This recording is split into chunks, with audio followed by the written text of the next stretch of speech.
Thank you, Brian.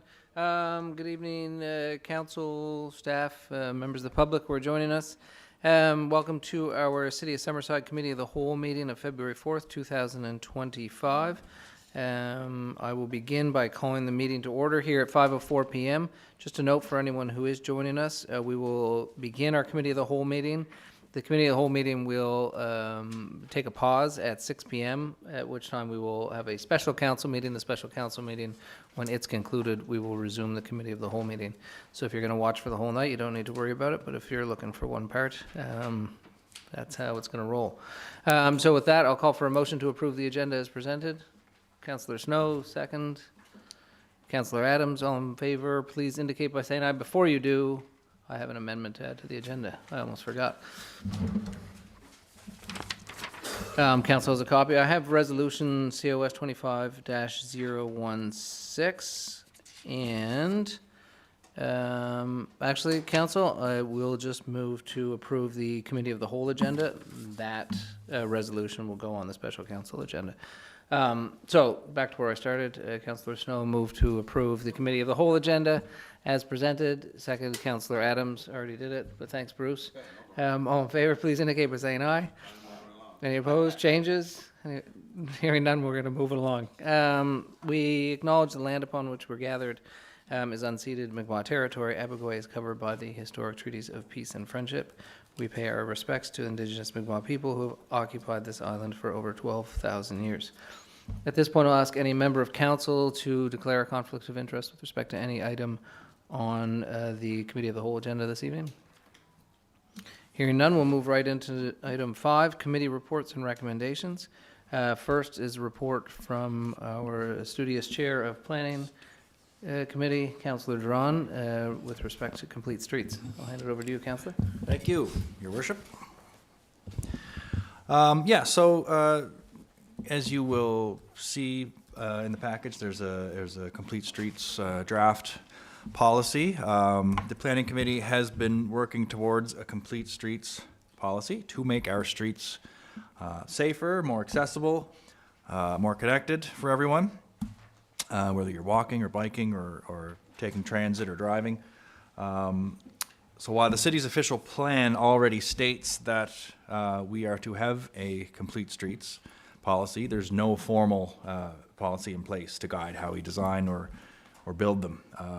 So this draft policy lays out a vision for making Summerside healthier, more sustainable, and more people-friendly by improving our sidewalks or adding sidewalks, utilizing bike lanes, adding bike lanes, making transit easier to use, ensuring streets work for people of all ages and abilities, and at the same time recognizes the importance of vehicles, and so aims to balance all modes of transportation to create streets that work for everyone.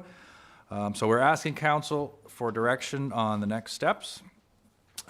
If council supports the committee's approach, the plan is to take this working document, refine it into a draft policy, bring it to the public for input, and then return to council with a complete streets policy for consideration and adoption. If council is on board, we feel that developers should also take a look at the document, since a complete streets policy would impact future projects by influencing zoning rules and street design and transportation planning.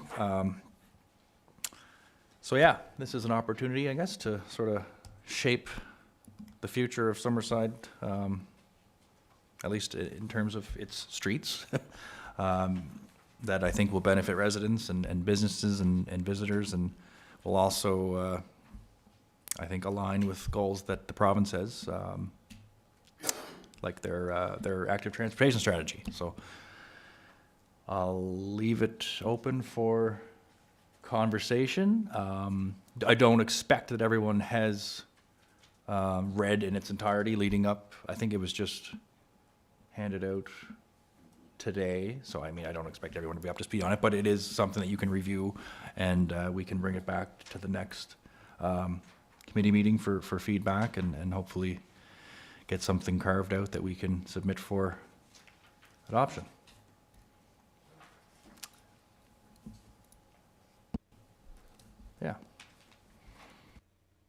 Any comments, questions, statements from council to assist planning board with their next steps? Councillor Trenholm? Sure, thank you. I'll just make a note that it's, I guess, since Complete Streets is an unofficial plan, and it's some great statements there, but I think this just provides some, I guess, a blueprint or just some guts on exactly what Complete Streets is. So I think in terms of looking at the document, and it's certainly a worthwhile endeavor anyway to, since it's in our official plan, how do we practice as a city with a Complete Streets model? So that's basically it. And I guess if I can just add sort of on a, not personal, but just in addition to that, one of the goals obviously is with larger developments, such as the one that is before us tonight, or that will be before us when that one goes into applying for a major subdivision, is that new developments will hopefully have sidewalks.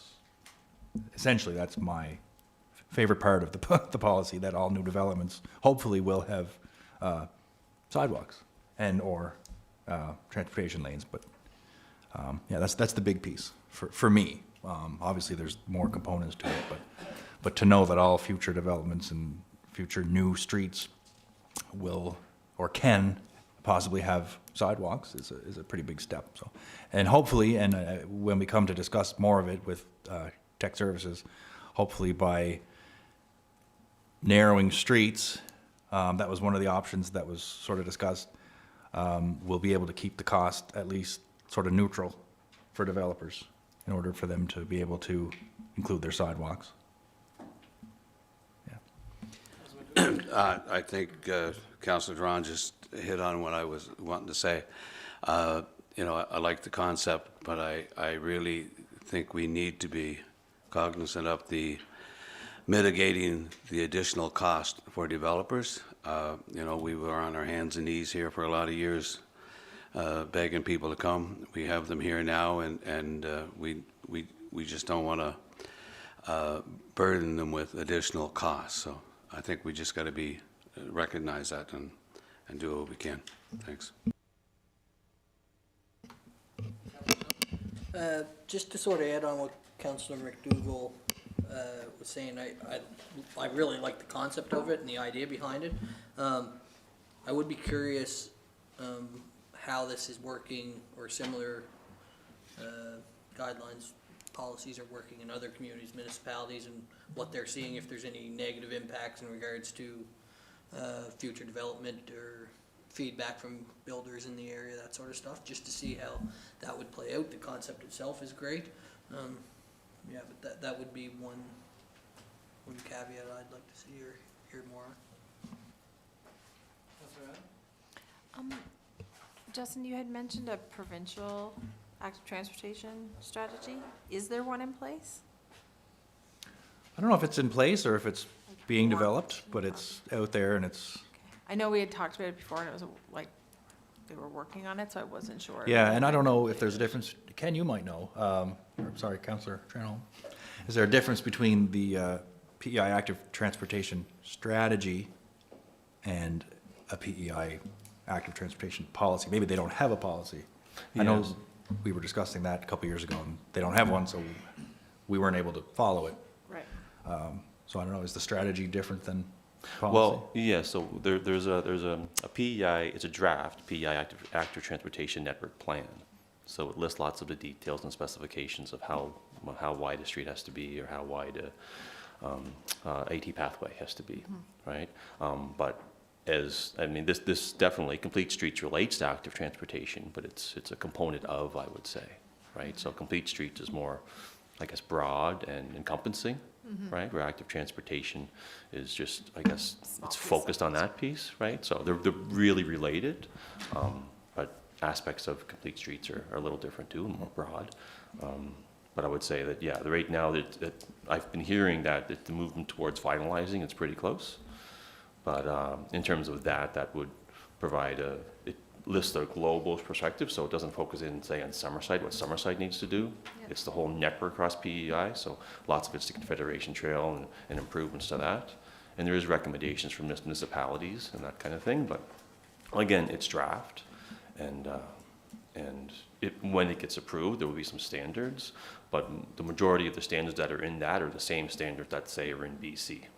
So, same standards that are in Quebec. So basically, the PEI have just adapted the best practices in the nation, and it's a draft right now. So it's that would, I won't see that changing when it's approved. So, yeah. And maybe too, Deputy Mayor Snow, when you're talking about other communities and the practice that they've had, and developers specifically, I know there's lots of research that property values go up because if you add active transportations in front of, say, a business or even a residential lot, right, for developers, if you add that, and so you got a complete streets network there, then it makes it more enticing, right? And more people don't have access to, say, as much money or even vehicles, and so the whole complete streets network and philosophy it's almost, if you think of I think it was a 12-minute city, I think, like if you're thinking of that, which Summersite's a perfect model for that because you can almost bike from one side to the other in 12 minutes. So it's kind of the perfect model for that things can be within your realm. But property values go up and people can sell property a lot faster when it's connected to a complete street network, so, yeah. Yeah, I just echo the comments of Councillor MacDougall and Snow, that a little bit of concerns too about the downloading expenses on investors and developers and what other communities do and how it works there, just for a comparison. But there's no question if you drive by the end of a street and look down and it has curbs and sidewalks and it looks more polished and more finished, and it certainly adds more value. But I just want to make sure we're still in the market where if we're putting some more of that onus and it turns out to be more expensive for the people that are building those things for us, that they have a chance to recoup their money, and we're not putting it to where, the prices can't be attained, so they won't develop, that's all. So just some thought. So one of the objectives of bringing this to council tonight is to ask for sort of direction for the committee. So it sounds like we would at least like to maybe ask staff to take a look at some of the costing options when it comes to lane width and street width and sidewalks and I think that needs to be part of how we can mitigate the increased developer costs, if we can. Yeah, to say in the package, thank you, Councillor, in the package, there are 4 recommendations. And I think this did go out on Friday with council's package. I don't think it came today. It did go out in due course. So there are 4 recommendations in there that are set out pretty clearly in the boxes that are then highlighted, both to review it, to an interjurisdictional scan, to assess the cost, both the operational and capital costs. So what I think you're sort of asking for here, Councillor, is to proceed with those, with the planning committee, to proceed with the consideration of the recommendations that are there, and to take the work that the committee has done to turn it into a document to then be able to share that with council and the broader public for input. And ultimately come back to council. Council, I think, would have to decide whether you delete the complete street requirement in your official plan, or you make sure you have them. But if that is procedurally the next step, is for council to be comfortable with planning committee bringing this together and going through those recommendations, which are the same comments that have been raised here today, which are all certainly relevant. So I guess unless anyone's got big concerns, they don't want to proceed, maybe the direction it sounds like is for planning committee to work with the technical services and city planner to respond to the recommendations, which are essentially the questions that were raised here tonight, and put together a more sort of marketable policy, or a policy that would sort of be a little more, tie all the information here together to prepare a draft policy for public input and then council review. Is that reasonable? Okay, thanks, Councillor. Thanks for all the work for members of the committee. I know we've had two groups of members of the committee, the new and the new committee and the previous, and I know a lot of work's gone into this, so thank you to everyone involved, staff and council. Next, Finance Committee Representative, Councillor MacDougall, with respect to the multi-year agreement between Generation XX and BGC Prince County. Yes.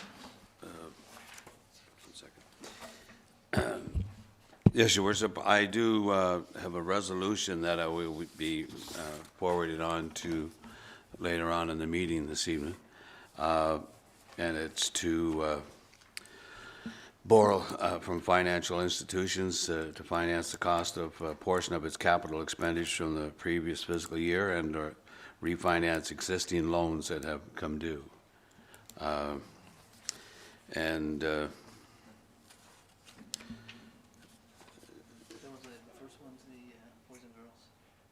I'm sorry. Yeah, it's all right. Coming to the next meeting. Okay, just a minute. Just a minute. Yeah. All right, where am I at? Sorry. After the complete street stuff. Yeah. I thought it was a resolution in there, so I'm sorry. No, sorry. This is just a Yep. discussion on Good. Now we're back to where we belong, and the discussion for the Committee of the Whole is a multi-year funding agreement between the city and Boys and Girls Club, Prince County, and Generation XX. Council approved to enter into a 5-year funding agreement effective April 1st, 2025 with BGC Prince County and Generation XX for a total of $250,000, with $25,000 being issued each to of the two organizations on an annual basis. The funding level for the last number of years, fiscal years, has been $25,000 for each. Finance Committee is recommending that this multi-year funding agreement be approved by Council. The agreement is presented in the copy attached was reviewed and a motion passed at the Finance Committee meeting held on January 29th, 2025, and both these nonprofit organizations will not be required to apply for an annual community support program. There's annual reporting requirements to monitor the use of this funding, and the Finance Department did reach out to both organizations, and both organizations were in approval. So, is there any questions? So we're requiring annual reports from each, Yes.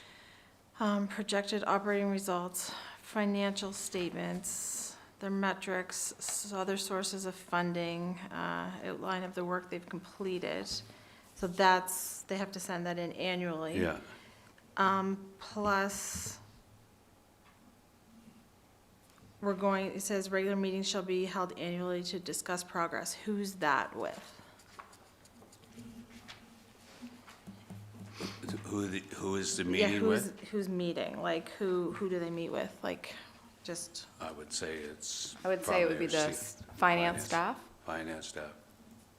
okay, with each separate or together? As, like, would you meet with the Boys and Girls Club and Gen X at the same time, or would you meet with them separately? We would meet with them together because there will be some initiatives where they're going to be collaborating together. Right. So they'll be reporting on that. And did they submit what they're collaborating on together? No, we're going to be meeting with them in April to determine the first initiatives that they'll be working on together. They necessarily didn't come to us, we more so Went to them. approached them, right? So- Yes. And this just happened recently, so it's not like, Yeah. No, I know, and Yeah. I had concern, we did this with one other group, did we not? 2 other groups. The Harborfront Theater and the Yeah, College and, Pipe. yeah, and I don't agree with that either. I think that they should be kept separately. I agree that they should be, you know, I don't think they should be in the same agreement. I think there should be, there's 2 things, there should be 2 agreements. unless they're under the same umbrella. I know they do some of the same things, but they're not the same people and they're not the same clientele that go to both. Some might overlap, but for the most part, especially with this, and I feel the same way, but the Harborfront and the Jubilee and the college piping, so. Anyway, okay, that's good. Yeah. My Thank you. understanding was, when we met with them, they were okay with the one agreement, I believe, so, They were okay. yeah, yeah. That's my understanding. Yeah, really, I don't have an issue with the agreements. They both have been, historically, since I've been here, that they've both been receiving funding year over year, very similar.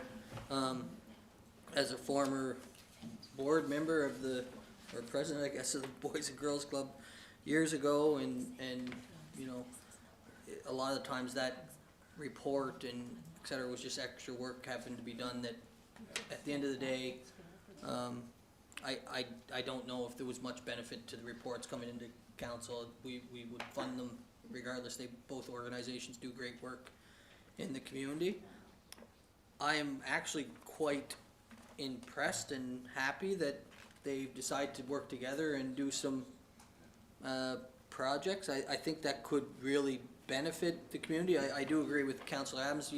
They don't always overlap, but at the end of the day, they're working with youth in our community, and if they're able to provide some cooperation and insight into each other's programs, I think that's gonna benefit everybody at the end of the day. So I have no issue with the funding agreement. I think it basically takes something off finance's plate and their yearly grants that I don't think was ever gonna change anyway, cause just the way it's been going. So I have no issues with it. Anybody else? Got anything? Carrie? So other than a few sheets of paper and a couple extra meetings, it would be, that's all that it's saving, really, because like you said, we'd finance it anyways to that tune because we have for a while now. So I guess I can't get my head around why we're lumping them together to save. My thought, or the reason why I have no issue supporting it, is because the two parties have agreed to Yeah. work together and mutually do programs or Yes. Yeah, I things guess, together that yeah. I think long-term will benefit our community. They both, like I said, they both do great work, but Yeah.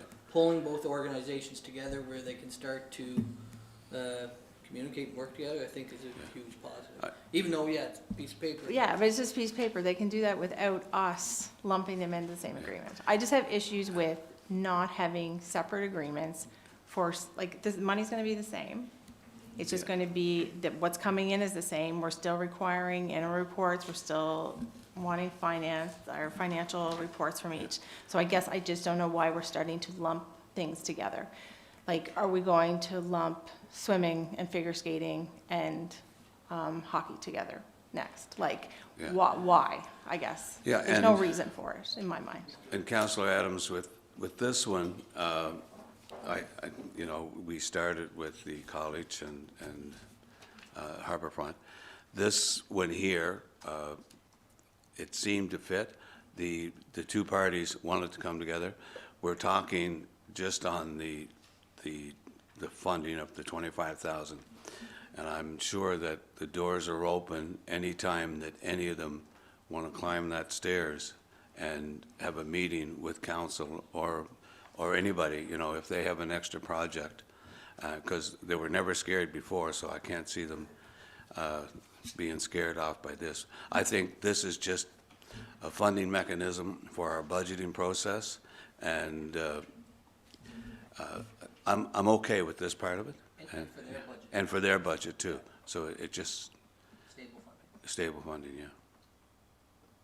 Anyway, Yeah, because I'll speak to it too, I'm gonna because, agree to disagree on that, I'll because it just speak- doesn't matter, it's still stable funding, no matter what, we were still going to give it to them. Well, They're still going to receive it.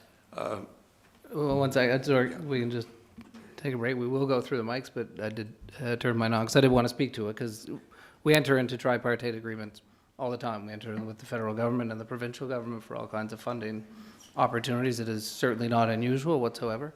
One of the advantages of having a multi-party agreement, it means the two parties can't go away and change the agreement between themselves. So if you entered into an agreement with person X and Y and Z all together, and that, as opposed to doing X and Y and X and Z separate, X and Z could go amend their agreement and change it to the exclusion of the other parties. So by having all the parties together, everybody has to come to the table and knows that everybody's getting the same deal. What the objective was, as I understood, behind a couple of these, first with the college and the theater, was to leverage the funding the councils provide through our community grants program, reduce the paperwork that the organizations have to face, provide them with guaranteed long-term funding for a period of 5 years so that they don't have to plan in the dark, and then take that opportunity to bring them together to do something together. So both, we did that with the college and the theater as a trial, and we're trying to bring organizations that share similar objectives. While they don't have the exact same objectives, I would suggest that you could probably interchange the mandates of both of these organizations. They share similar objectives, and we wanted to bring them together and encourage them to do more things together. And I think by bringing community groups together to do things that are good for the community is positive. So that's sort of where that sort of emerged from.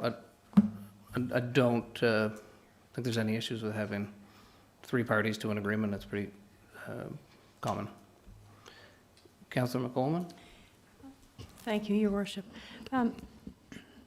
I'm certainly not against it. I think that they're 2 long-standing groups, community organizations that, you know, they work with a specific target age group, and I think that's important.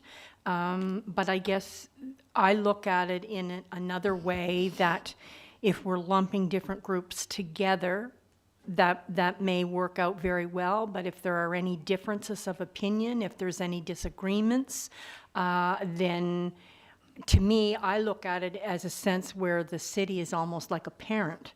And then we're put in a situation where we have to intervene in something that our honest intentions were to see it work better and have the 5-year plan make it easier on paperwork. But if there are disagreements or if there are any types of things that happen, could we be pulled into something that we never really thought about? Another point and final point that I'll say is that there are many, many community groups that work for all different ages. And I think we do really need to give some thought to the fact that there are groups out there that may see this and may look at it and think, well, why don't we qualify for something like that? I give as an example veterans. They're usually looking for projects and trying to do things. I'm looking at seniors. A lot of times they're fundraising, trying to rent facilities or do things. So, you know, some of these other groups or younger children, whatever, could come to the city. So I guess what I'm trying to say, we really need to reflect on that, because if we do it for one group or lump a couple of groups together, then we may very well, out of fairness, be asked to do that for other groups. And are we prepared for that? Have we thought about that? And have we thought about, if there's any difficulties, how do we address that? And I'm not against it. I just think sometimes we need to think about that through just a little bit.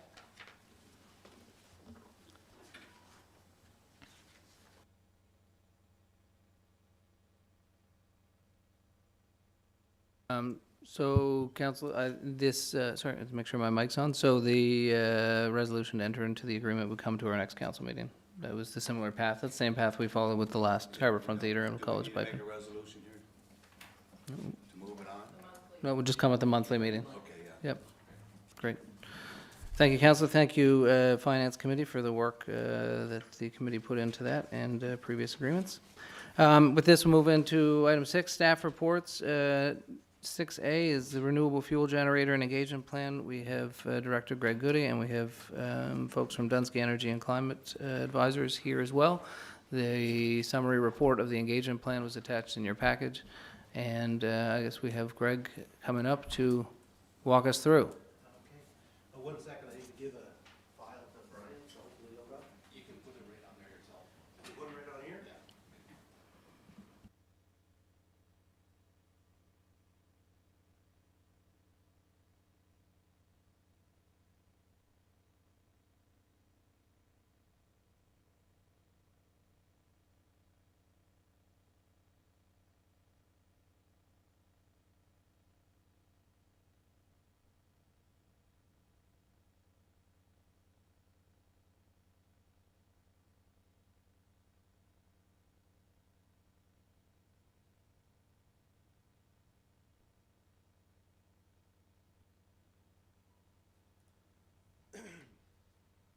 So what we have today is, we're having an open house tomorrow from 6 to 8 at the Confederation Center, Veterans Center at Credit Union Place.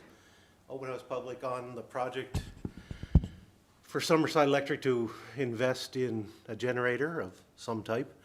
And to that end, we hired Dunsky Energy Group to help us along with some of that public engagement and some technical analysis of what the utility may need to help staff come to the right mix and decision of investment and size and technology. So with that, they provided a quick slide here to go through kind of what they're working on, what are some of the risks, and some of the engagement plan about tomorrow, about what are the topics and how they'll use the input towards some of the decision-making in the process for council, the report is planned to come back to council early or late March, and then the final in April or so, after budget deliberations are complete, to deal with that schedule of busyness for council and mayor. So with that, I'll introduce the Dunsky group. They're sitting back, the three in the back, which is Lauren is on the extreme, I guess, your right. And Ben is in the middle, and Leslie's on the left. So they all have different things. I'll ask them to come up and maybe go through their presentation. Whoever wants to come up, I'll get another chair.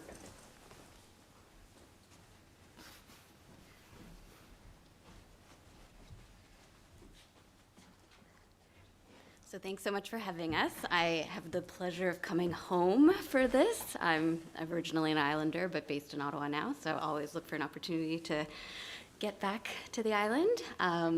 So as Greg mentioned, my name is Leslie Malone. I'm a managing consultant with Dunsky.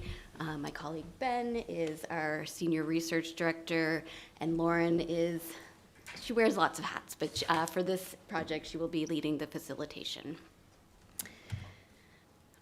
We've been engaged by the city before, so some of you may be aware, but we are a consulting firm solely focused on accelerating the clean energy transition. We're headquartered in Montreal with offices across the country. As I mentioned, I'm in Ottawa, Ben's in Montreal, Halifax, so we're well represented here today. We focus on analysis and strategy, and we work on buildings, mobility, industry, and energy. And we've worked across North America. But I will not dwell on that. I will jump right in. So as Greg mentioned, we've been retained to assess or help to assess the growing demand for electricity that you're facing, the need to procure approximately 300 megawatts or more of new capacity due to aging infrastructure, and we'll be looking at a range of dispatchable renewable fuels. The objectives of the project and why we're here this week is to better understand the capacity needs and risks of your current system.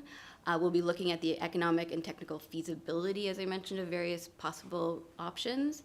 And really, this is about engaging stakeholders. So tomorrow, we'll be doing the first of 2 public consultation processes. We really want to hear from folks what the priorities are. We'll be taking that into the next phase of our analysis to screen the options and develop a capacity plan. This is not going to be news to you, but we've developed a few visuals for the public engagement tomorrow, so just giving a snapshot of your current system, and as well the available resources. Sorry, that's not advancing. Your current assets, where they are on the grid, and then also just making a note of the fact that you do have additional capacity that, or electricity imports from NB Power and West Cape to satisfy your overall need and growing demand. I'm going to pass it over to Ben. Thanks, Leslie. So what you see here is a graph that I will try to take you through carefully. We wanted to make sure that we understood the need that was facing Summerside when it came to the amount of electricity that's anticipated to be needed, as well as the supply that is available. And so we've done our best to put those both together here in a way that can hopefully help people understand the gap that we are talking about where we're looking at the need for capacity. So Leslie had already mentioned, I think you said 300, but 30 megawatts of capacity needed. And that is kind of showing through time how we see the need basically occurring. And this looks at the existing system. So the bold black line here is the existing resources and their ability to reply basically to capacity needs and supply capacity to the system. On top of that, we put a gray band, which is representing additional imports from New Brunswick and their ability to basically fill in for those capacity needs, that instantaneous need of electricity on the system, meeting that highest amount of electric demand.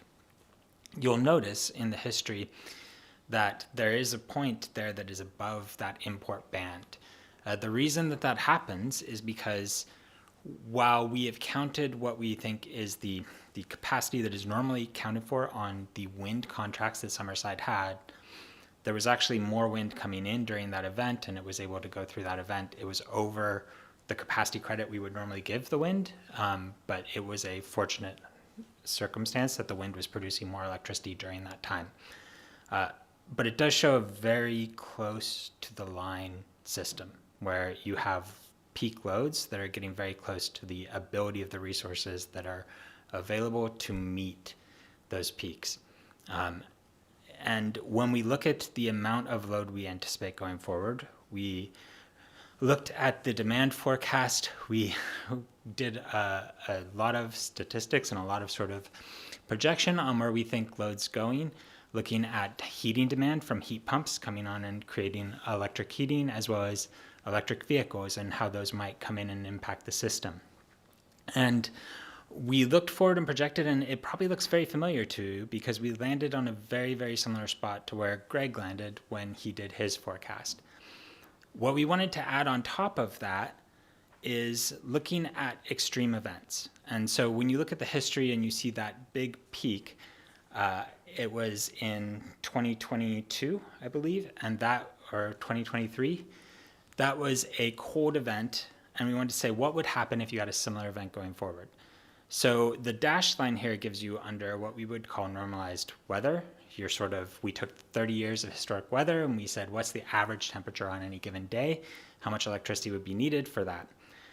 But the band shows you what happens when you put all those years together and say, what would happen if the coldest event that was in the historic record happened again? And the band actually gets wider and wider because both electric vehicles and heat pumps use a little bit more electricity during cold events.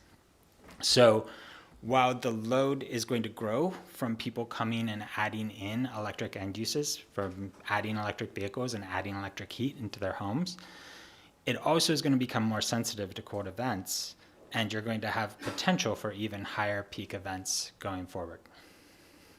Now, we do see the supply also is changing. There's a retirement of 3 diesel generators that's indicated here that shows the supply being impacted and going down.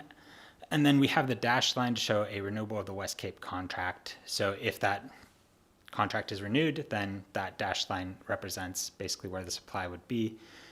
If it's not, then it would be even lower. So you have 2 things going on here. A growth in the demand for electricity, especially during peak events, and a reduction in the amount of resources available to respond to those peak events.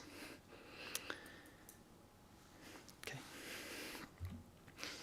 So this often builds into an electric system where you see a need for increased electricity and increased investment in the electric system. And I have these numbers for Canada. I don't have them for the island directly. I apologize for not getting that pulled together, but what you see here is the direct energy expenditure of Canadian homes, and it's by the amount of expenditure that they make. So I've got 5 buckets here that basically partition the households in Canada into 5 equal slots, about 20% in each. And there's households that don't spend as much, so spending under $38,000 a year. You see that the amount of direct energy expenditure they make comes up above 6%. And you can kind of look at each of these categories as you go. And as you see, the higher and higher you get towards households that spend more money, the lower the energy burden is for those households.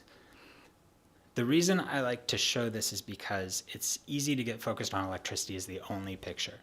and to look at the idea that you need to invest and spend a lot of money to maintain reliability, that it's a cost driver. But when you think about energy expenditures, electricity actually is a smaller part of the expenditure that we see from households across Canada.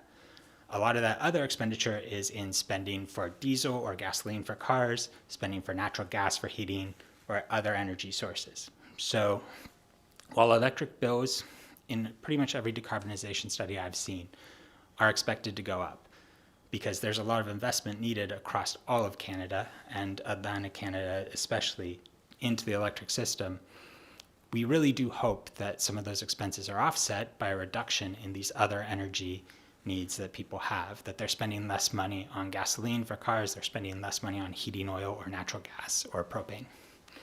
And so the holistic picture, I don't want to just throw out a graph saying that you've got this huge problem on electricity without saying there's also an opportunity. And building reliable electric systems can help in transitioning to more electricity as part of your system and can help alleviate some of the costs that happen in other areas. So even though it might require additional investment and additional sort of infrastructure spending on electricity, the overall burden to families could be mitigated, at least in part, by reductions in spending on other energy. Sorry. I think this doesn't sorry. I'm short too, so. Okay, so I think this is our last slide, but really wanted to give you a sense of tomorrow's public engagement. So as Leslie already mentioned, this will be the first of 2 planned as part of this project. Now that we've completed the needs assessment, one of the key things we wanted to do was hear from the community.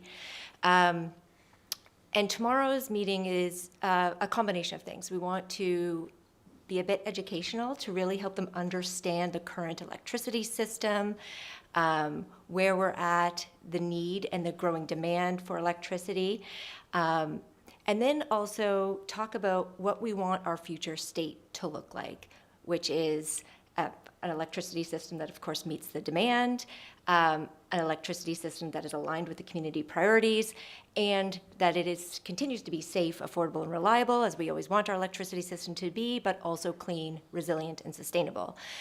So tomorrow will be a bit of that educational, and then we're spending a lot of time really just hearing from the community, and it's going to be focused on what are their priorities. What do they want to see in an electricity system? It's not about what those different options are that we're going to be assessing as part of this project. It's really just understanding what they prioritize. There's no wrong answer, but we'll be spending a lot of time really trying to understand that from the community. That will then be taken back and help to guide the assessment of the different options that we'll be analyzing. And I say we, Ben, and the rest of our team. And really helping to guide and inform some recommendations that we'll be bringing forward to you. So the community priorities will be a key component in the assessment of the different options that we'll be recommending.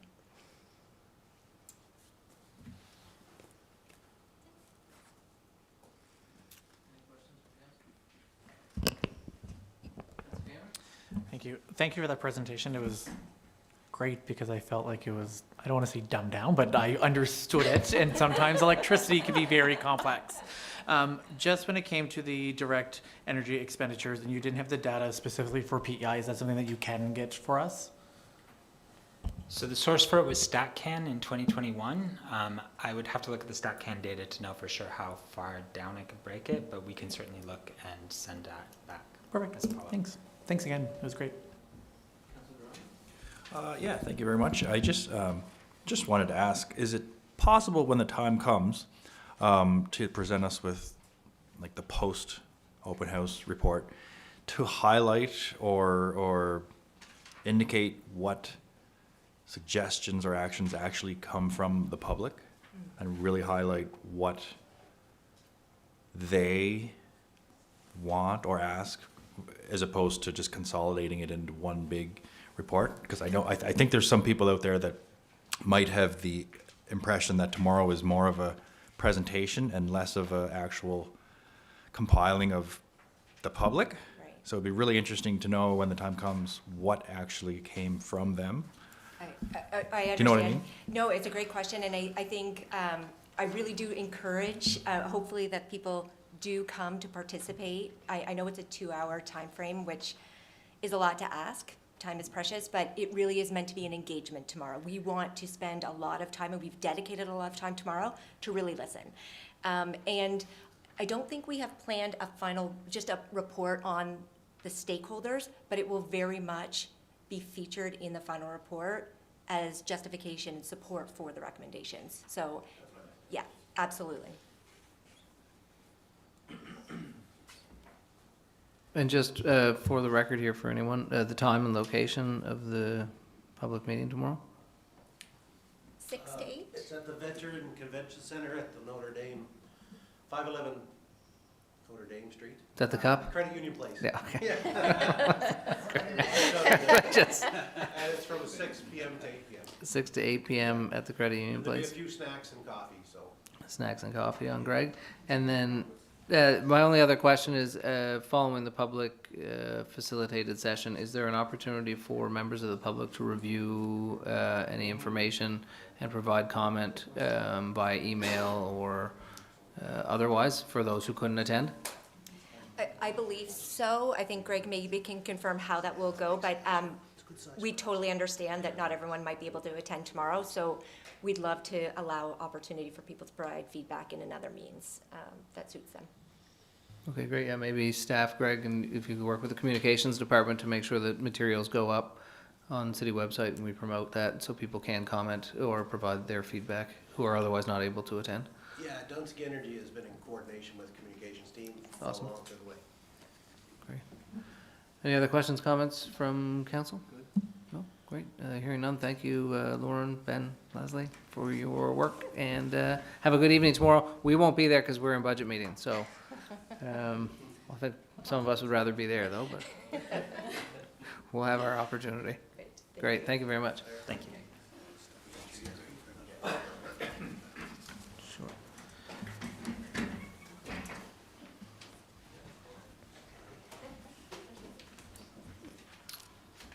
Yeah, I think we have, Tom, Aaron, we'll start with, we'll move on with you on the Water Street East traffic planning, and then we'll probably take a break and resume.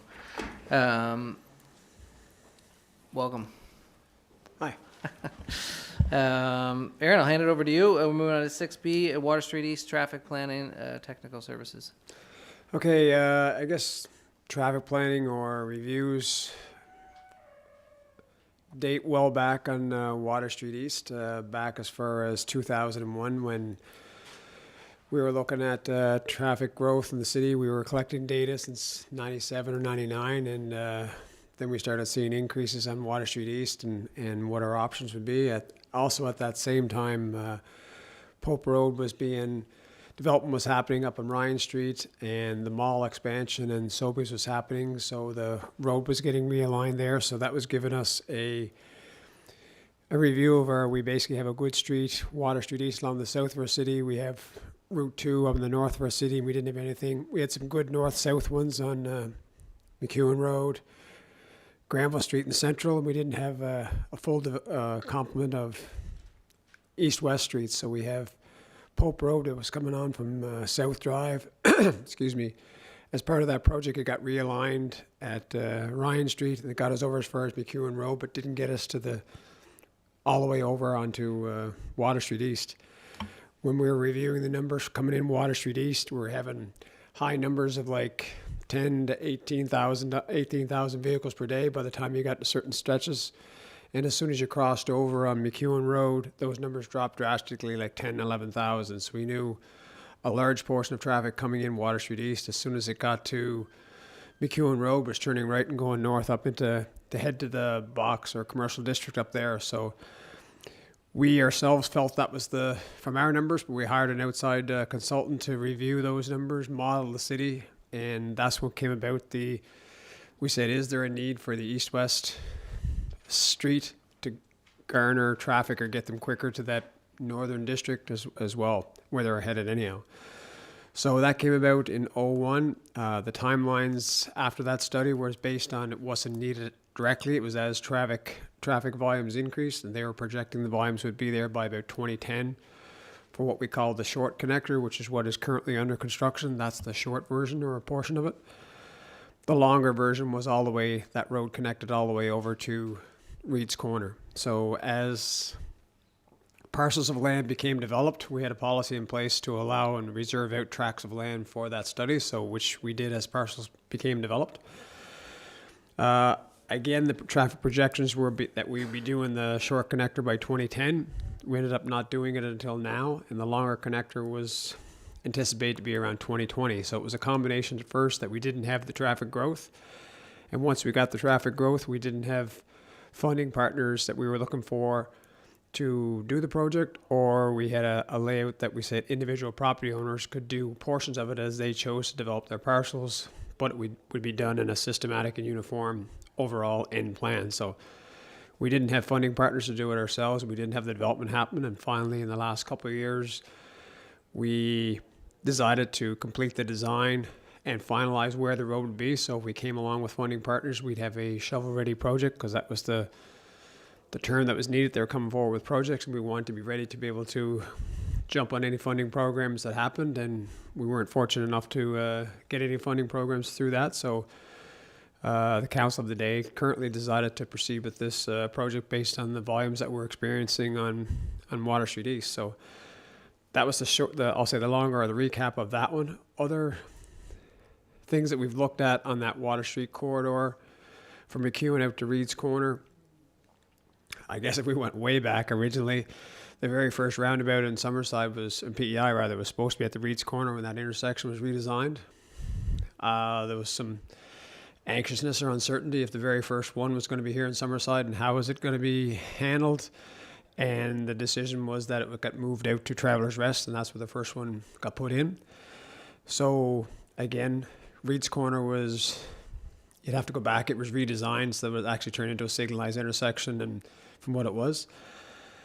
So then over the course of probably I think it's in 2020 or so, we were looking at through inquiries from citizens and council to look at other challenges that were happening as the volumes were increasing on Water Street East and to some of the other streets and their ability to turn onto and off of that main collector street we have to other subdivisions. So we had done some reviews at Small Avenue as well as the signals that were already existing on Hillside. So from that, we ended up getting to try to optimize the signal timings from an outside consultant, which were then implemented by staff and continue to be.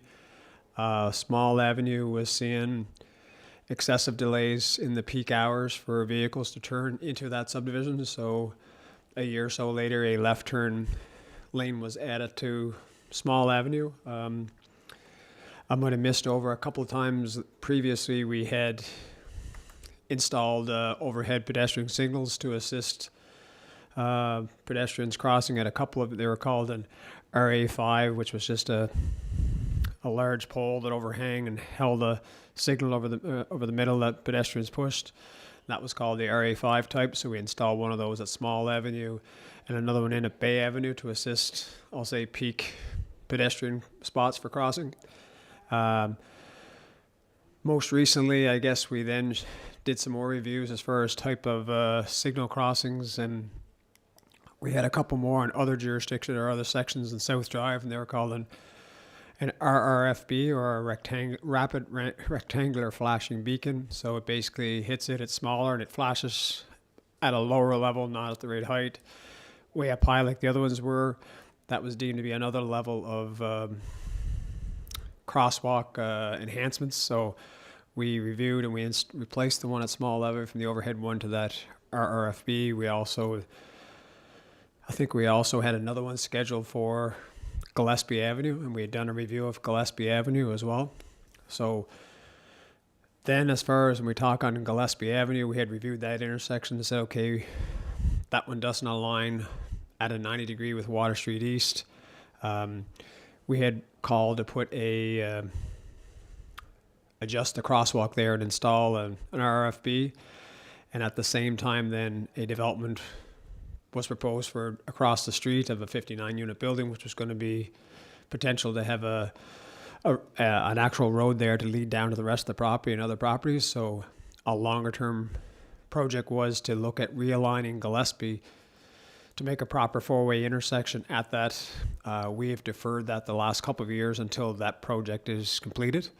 So we didn't want to install the RFB on the current location on the angle and then a year or two later come and install it. So we did across the street. There's a provincial seniors facility across the street. So we did do a preliminary layout to realign Gillespie at a proper 90-degree intersection. So we, in preparation for that potential realignment, we did acquire that property from the province. So we're ready if that project completes and is deemed the need to realign that intersection, and we can budget to do it. We have the review done and where it would be and the rough design and the land to accommodate that. So that's some of the recap that we've looked at various intersections, the overall flow of the street itself. Now we're at the point where we're fortunate, I guess, that the east-west is going to be, we have done the first two phases of all the underground piping. We'll be bringing forward a tender to go out for the completion of it this construction season. So we hope by the fall that traffic route will be open. So we then we'll have to sit and I guess we'll watch it anxiously, I guess, as the volumes are on that new street, but it'll take a while for people to readjust their traffic routes and patterns. And then we'll be monitoring how much that has actually decreased the traffic from MacEwen Road out to the east-west. And that's a lot of, I'll say, from there in, a lot of businesses, a lot of interactions from driveway accesses from business and what have you. So the intent is that higher volume of traffic will be offered that section of Water Street East, and that was the goal for the short connector. And then I guess I wouldn't like to do any other changes on that street without watching what this major new street and road realignment has created new traffic patterns that and monitor how efficient they are and what any new challenges that may present. Hopefully not. Hopefully they take away some. But so that's kind of the 20-year history of how we've been watching Water Street East and long-term planning and finally implementing some of it this past couple of years. And I guess we did do some minor reviews and implementations throughout the course of the last number of years as well. Thank you, Aaron. Open it to council for questions, comments. Councillor MacDougall? Aaron, do we have room to widen the street out, even from Gillespie out, to widen Water Street, if we needed to put an extra lane in? We have in that stretch, we do have a 100-foot road right away where we don't have in a lot of the rest of the areas of the city. I think a large portion of Water Street East we do have, except there some spots when we get in closer to, I'll say, the older town and maybe the Quality Inn. When we start getting into those areas, the right-of-way started to get narrower. So it certainly is an option to consider. Because when we have the east-west connector open there and the other ones, there's going to be less pressure coming out the other way. But we're all still funneling there, and that seems to be a big issue. Water Street East is probably the second busiest street in PEI, so I think we need to look at options there. Yeah, I think we would certainly we'd be looking at all options to whether the long connector is around the top or out through that area. And but we do have the right-of-way width of 100 feet at that area. Okay, thank you.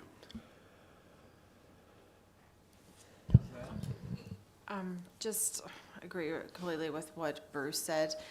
I know what we're doing will alleviate some traffic, but we're still going to have the bottleneck, like we said, from Reed's Corner till we get to the corridor. And that's still going to be a big impact on people trying to get out of Woodridge, even though they'll be able to hook onto the corridor now. But still, that coming out of Small is quite dangerous. And it did help a lot when you guys put in the turning lane. So I'd be really interested to keep in the forefront the thought of putting a third lane all the way down to Reed's Corner. But we'd have to be very mindful of what the province is going to do, because word is that within the next 5 years, that's going to be made right at Reed's Corner. So, and if it's a roundabout or whatever it is that they're doing, I wouldn't want us to spend the money and it not line up or make sense with what's going to go on down there either. So I did send some pictures when I was away recently, and it was a community bit this size, and their whole main street was 3 lanes, and it was kilometers and kilometers of 3 lanes, and it made it so much easier. People were just, you know, doing their thing. And I know the Simmons family have expressed when the province put the lanes in out there. I don't like using the word suicide lane. What is that right other word? Facing double left, or? Yeah, whatever. Yeah, I knew what you guys, suicide lane, that's what they call those ones where they, like, you know, everybody take their chances. But that was something that really helped there in front of Coolbreeze when the province did it. So it does work. People just have to get used to it. So the same as they have to, I know, Aaron, you must sit and watch the traffic and sometimes shake your head. Oh, I drive in it every day, yeah. Yeah, anyway. Cautiously. Yeah. If you want to see a good time, go up to Superstore intersection right now where the lights are flashing all day and nobody knows what to do. Anyways, it's just something we really have to, I want to do it right when we do it, and I want to work with the province and get it done right. So, and I know, like, the corridor is helping, but we're still going to be bottlenecked. We do have the development that's happening at the Reed's Corner for those 3 existing, so the province has committed to doing the 4th leg off of the existing signalized intersection. That was when we did the review or approval of that subdivision, so that will be happening. We'll have our annual meeting with the province to review various projects, and that's on the one. As far as the timing, the province was going to design that 4th leg and construct that 4th leg, what was in the right-of-way. Then the developer, it's a really large right-of-way there, and then the developer would be responsible to take it from there into the end of those 3 buildings that you see being built now. So that's what's we know is more currently happening at the Reed's Corner intersection. In regards to the Woodridge, we do, I travel it every day as well, and you notice less, but the top half of, say from the trail up, a large portion of the Woodridge Trailer Park is going to have I'll say the easiest access onto this what would be a portion we're calling the long connector, straight out to stub into this east connector halfway, about 1 kilometer away. So they'll no longer have that one access all the way down. I highly anticipate a lot of them will be taking that, then coming out to Water Street East. So it should alleviate a lot of the pressure in that subdivision specifically. So it's good for the public to know that, like, when the province is doing Reed's Corner and stuff, they do keep you. It's just such a funny area because it's the province does that work out there, but they always keep you guys in the loop whenever. We try to formally sit down, I'll say formally, as far as we, in the same room with 2 or 3 of their engineers and our own staff, just to go over projects that we're anticipating this year or issues that are coming up, and also any projects that they plan on doing. And if we're doing work out there, it's in there right away. We really want to give them a heads up when it's pending, and if they're doing something that's within our jurisdiction, then we try and coordinate that early on, and then as well as when it's going to happen. But we also try to learn off of them any expertise they have for projects they're doing or them themselves. Perfect. So, just to go back to earlier in your statements, there was a certain amount of the traffic that would come in Water Street East and then turn up MacEwen Road. Yeah, the numbers, well, we were just monitoring.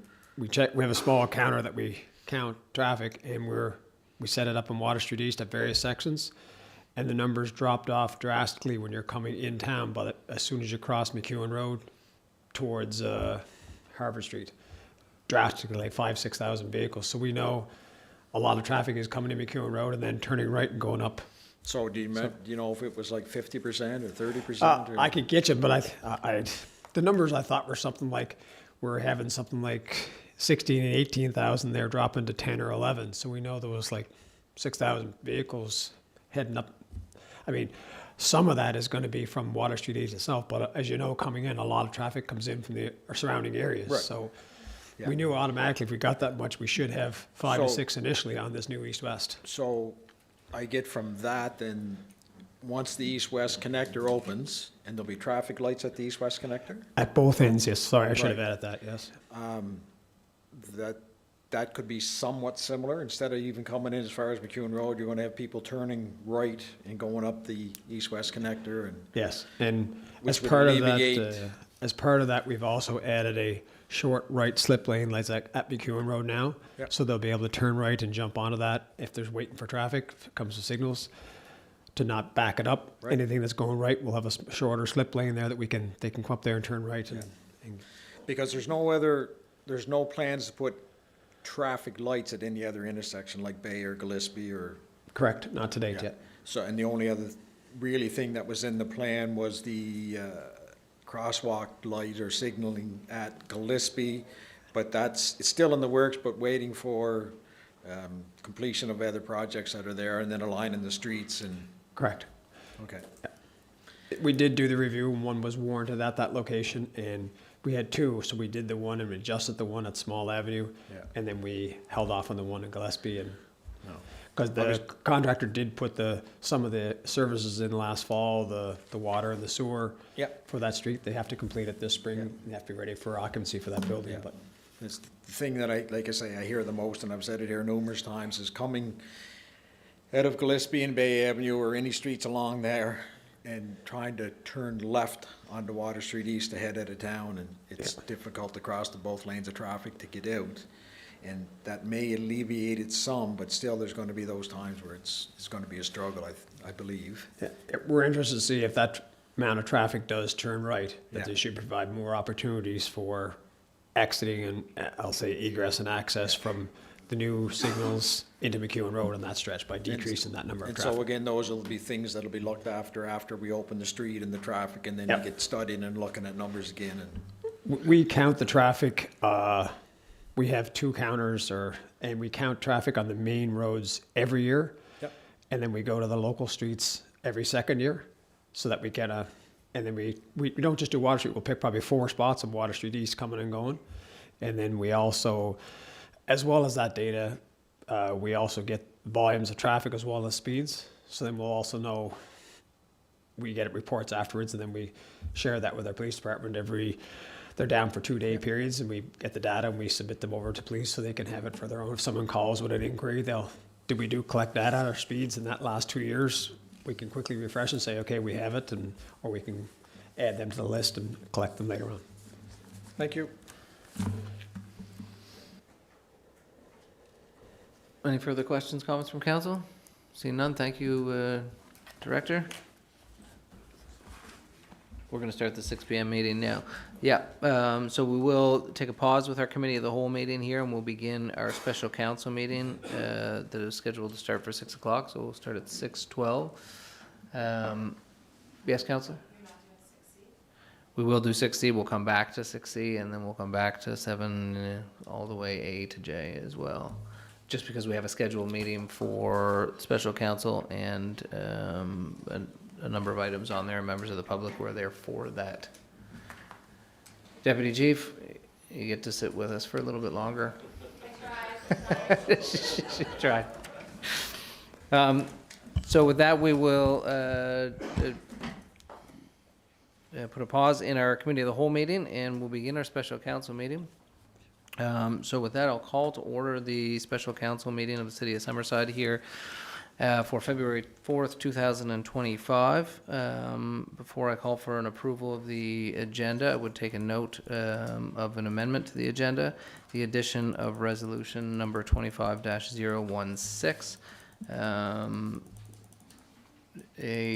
With respect to a statement, a resolution regarding potential actions by the City of Summerside in support of the province of Prince Edward Island and the Government of Canada as a response to potential US tariffs on Canada. So I'll add that as a resolution following, it will be number 9. It will follow resolution COS 25-009. So with that amendment, I'll call for a motion to approve the agenda as amended. Councillor MacDougall, second. Councillor Snow, all in favor, please indicate by saying aye. Any opposed, changes, revisions? Hearing none, the agenda is going to proceed as follows. At this point as well, I'll call for a conflict of interest declaration. We have 2 councillors who had to jump out. We've been here for a little bit. But I'd ask any member of council to declare a conflict of interest with respect to any item before you this evening on the special council meeting. Hearing none, we will move right along, although Councillor Duran, if you can give me 1 second there. I just want to make sure that Councillor Cameron has the opportunity as well to declare a conflict if he hasn't one on any item on the special council meeting. He does not, and we'll do the same thing for Councillor Morrison when he's back, but we might as well get started. There he is. Councillor Morrison, you're back. If you have any conflict with respect to any item on the special council meeting, you can let us all know. No. Okay, great. Councillor Duran, over to you. We are at item 4. Thank you, Your Worship. And as I just explained to Councillor Cameron, not being interested does not constitute a conflict of interest. Official plan and zoning amendments for 110, 136, and 138 Rufus Street. An application was received from Cameron Apartments, Inc. for PID number 304188, 304196, and 304204 to amend the official plan land use from industrial land use to residential land use, and amend the zoning bylaw from light industrial M1 zone to high-density residential R4 zone. The purpose of the zoning amendment is to allow row house and/or townhouse development in the proposed R4 zone. The application was advertised in the January 18th and January 22nd edition of The Guardian, and letters were mailed to property owners within 60 meters or 200 feet of the subject properties. In order to process an official plan and zoning bylaw amendment, the following steps are required. Step 1, the zoning bylaw amendment is read a first time and declared as read at a first council meeting. Step 2, the zoning bylaw amendment is referred to planning board for review and recommendation. Those 2 steps take place at the same meeting of council and will take place this evening. Step 3, planning board reviews the application and prepares a recommendation to council. Step 3 takes place at a planning board meeting. Step 4, the zoning bylaw amendment is read a second time and declared as read at a second council meeting. Step 5, the official plan amendment is read to be adopted by council. The resolution will be either carried or defeated by vote of council.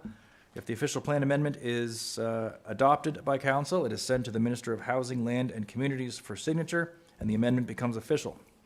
If the official plan amendment is defeated, the zoning bylaw amendment will be defeated as well, as the zoning amendment cannot contradict the official plan amendment.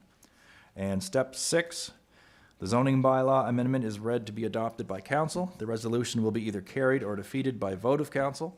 If the zoning bylaw amendment is adopted by council, it is sent to the Minister of Housing, Land and Communities for signature, and the amendment becomes official.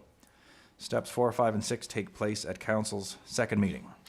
Please note that in accordance with section 5.20 of the city zoning bylaw, any person who is dissatisfied by a decision of council in respect of the administration of this bylaw may appeal council's decision within 21 days to the Island Regulatory and Appeals Commission.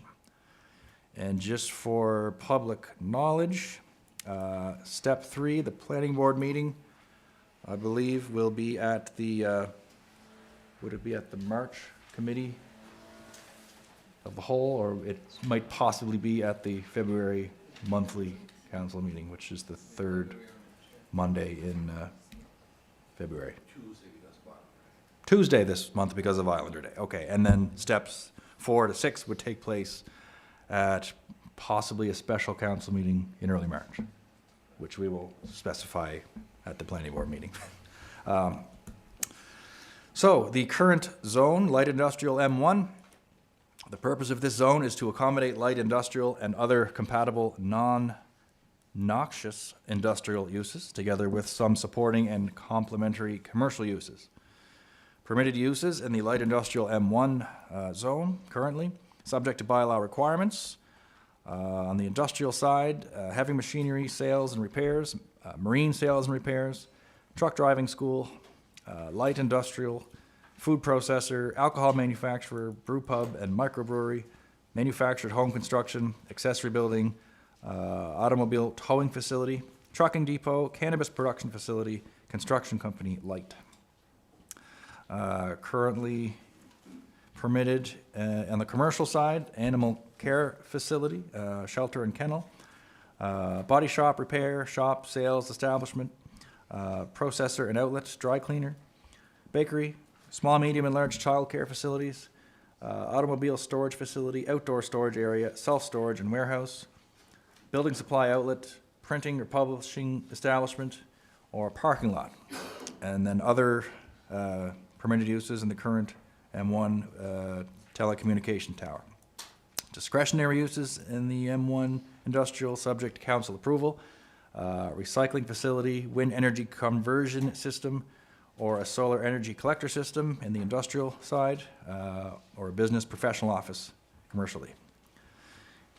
In the proposed zone, high-density residential R4, purpose of high-density residential R4 zone is to accommodate a range of higher-density housing types and compatible uses. Permitted uses in the proposed R4, subject to bylaw requirements, single detached dwelling, semi-detached dwelling, row house, townhouse, community care and nursing home, duplex dwelling, secondary suite, garden suite, both subject to section 8.24, accessory building, rooming house, apartment building, social services agency, group home, boarding house, or medium childcare facility. Discretionary uses in the proposed R4, subject to council approval, tourist home and inn, and that also requires conditional use approval. And conditional uses subject to development officer approval in the proposed R4 include home-based business or B&B and vacation rental property.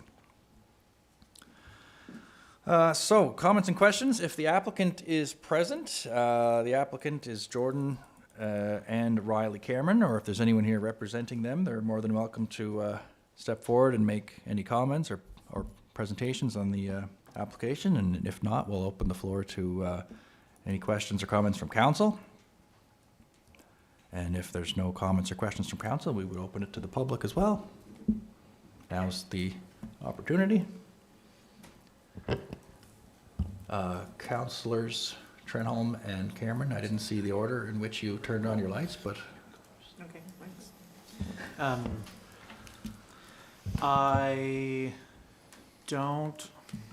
I guess with our recent change in our bylaws, I don't know why we would rezone this to an R4 if the intended purpose is townhouse and row house, because those fit into a less inclusive zoning. I guess if we rezoned to R4, like that opens up to being able to do basically anything you want in that zone.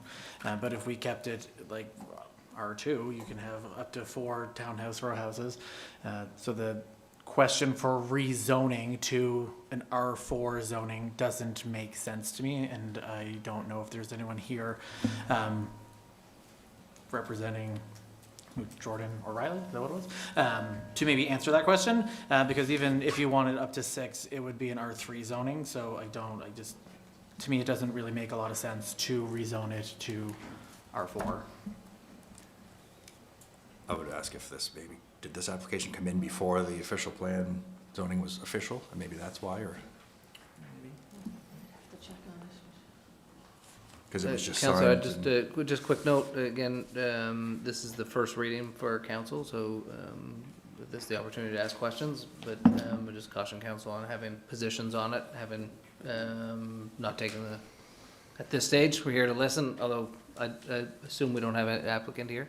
But if staff can perhaps collect questions that they can come back with. Councillor Trenholm? I guess my reason was asking, like, why R4? That's not that I'm taking a stance on anything. I just want to know why R4 when it can fit into other categories. Yeah, it's a question for the applicant that perhaps staff can The pass along, we can find out. the application was submitted before the new changes came in.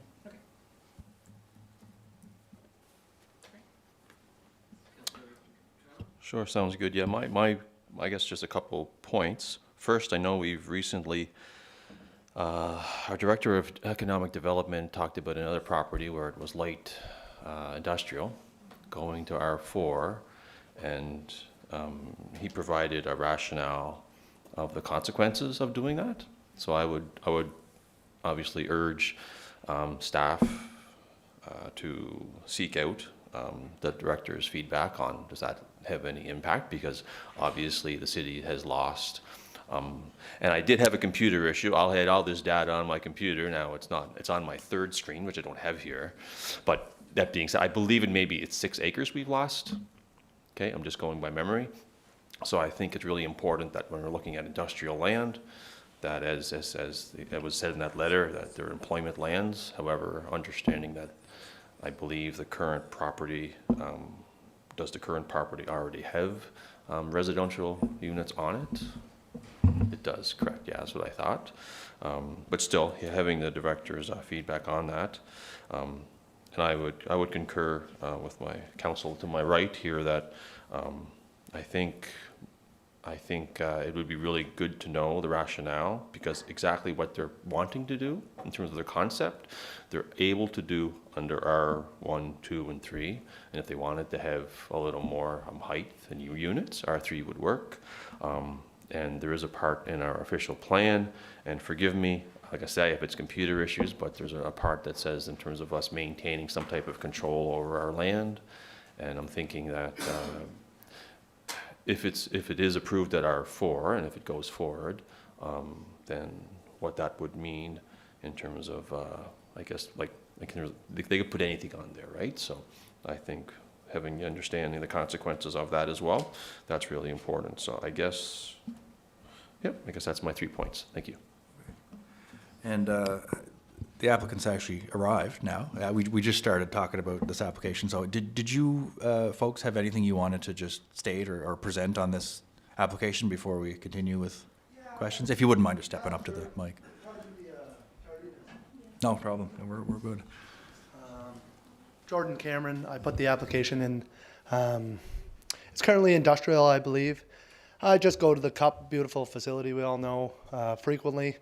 I think you guys put it together.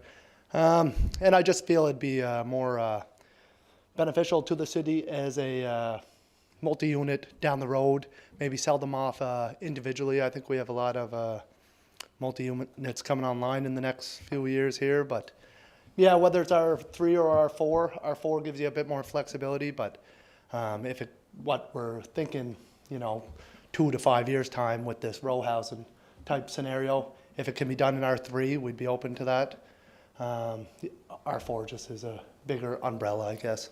But we got a few projects lined up that don't need zoning changes, but yeah, we just want to get the projects planned out for the next 3 to 5 years type thing.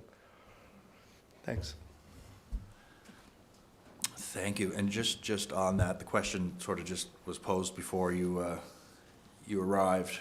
Why was this applied for an R4 and not R2 or R3? And it was because the application came in before our new official plan was signed off on and adopted. So I believe you can achieve at least what's on screen now in an R2, or an R3. So the question was, why not apply for an R3 and not an R4? Yeah, and no, that's 100% reasonable too. And I could discuss it with Linda if it's something that the council wants to consider, or the planning committee, I should say, and we could evaluate it as an R3. I don't think our intentions would be to jam a bunch of multi-units on that site, given the parking and the size of the site, but residents that access the couple lot might benefit from having a house there down the road. 2 of the 3 houses are pretty near beyond their expiration date, we'll say, but yeah, we can visit that. So if there's an intention or possibility of doing that, does the rest of our meeting tonight with the resolutions, does it still, I'll ask Linda and Aaron or Gordon, do we still go through with this, or do we assume that it'll come back to the next meeting maybe as an R3?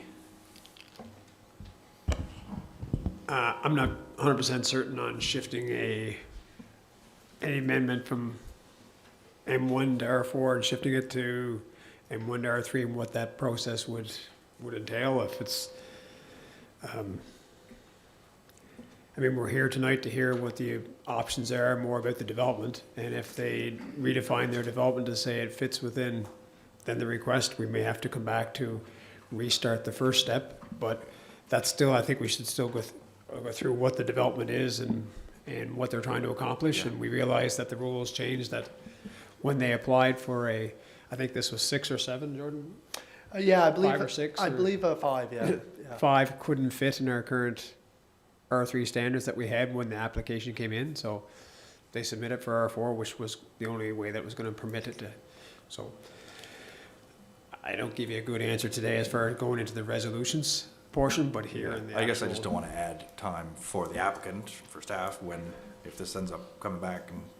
But the other part, I guess, we'll hear from, we at least follow through in the process as far as hearing from the applicant, hearing from any issues that the residents may have, or hear also from yourselves, regardless of what they're proposing, whether it be an R4 or R3. And Okay, Councillor Creed? Yeah, I guess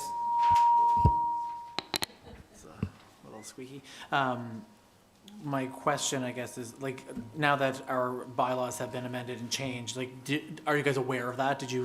I know that you applied for this before the bylaw amendment was changed, but are you aware of the new zoning and how that works? I heard there was some changes, yeah. Okay.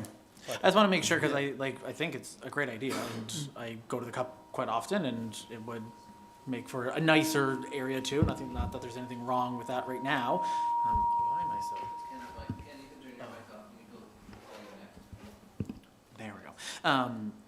Yeah, and I don't know, I just think that maybe, like, if we think of it long-term down the road, if you guys were to build this and, sell it off or something, and someone then said, I want to build a giant apartment building there. So that's why I kind of don't understand the R4 zoning. I understand it now that we know that it came in before the bylaw amendment, but it might just be beneficial to look at the other ones now that it's been changed. But yeah, that's it. Yeah, sure, thank you. And Jordan, I was just wondering, how many units, so would it be, are you looking at 3 buildings? It'd be one full building One with full block building. walls in between the 5 units. Okay, and there'd be 5 units in total? I think Or- it could fit up to 7 in the frontage, as far as my familiarity with the zoning is concerned. But I think 5 would be a reasonable size, Sure. yeah, Well, that's good. multi-unit. And I don't even, this is my first time asking questions, I guess, in this manner, but are the residents currently residing in those There units? are residents, yeah. So what is the plan, I guess? We always strive to make sure they're placed in other properties, whether with us or with someone else. Yeah, and as I said, Ken, it wouldn't be a immediate thing. It would Yeah. be over, the course of the next 2 or 3 years, just lining up our, maybe even 5 years, lining up our next few projects. We just want to, keep the workforce flowing, I guess, our construction team and our development side. Again, not a big project, but I do understand where Nick was coming from there with the lot being R4, you could sell it off and run into some issue there. But yeah, we just want to put something there that's better than what currently is there and will suit the surrounding area, complement the Cup, and maybe bring in some retirees or something to live there. Well, I think we're looking at missing middle housing, and this it definitely fits the criteria for that, for sure. But yeah, so you'd be looking, and I don't know, for me, thinking that there's already people living there, so you do your best to try to not create homeless, that they'd be yeah. offered something else. Yeah. Oh, certainly. And I think it's a year's notice, and we did the same thing on Willow Street where we're building there now, and you can ask the residents. We took care of them. But yeah, no, it's a good concern, and we'd give them a good year plus notice. Okay. All right. Yeah. Okay. All right. Thank you. Just a question, someone might want to refresh me. Is there a difference between light industrial and industrial? Is there 2 different zones, or it's all industrials? There's light industrial and heavy industrial.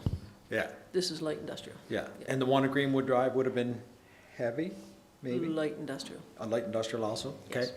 And just a couple of comments and a thought is, I want to thank the Cameron family for their investment in their development in Summerside. They do a great job, and I appreciate everything they do.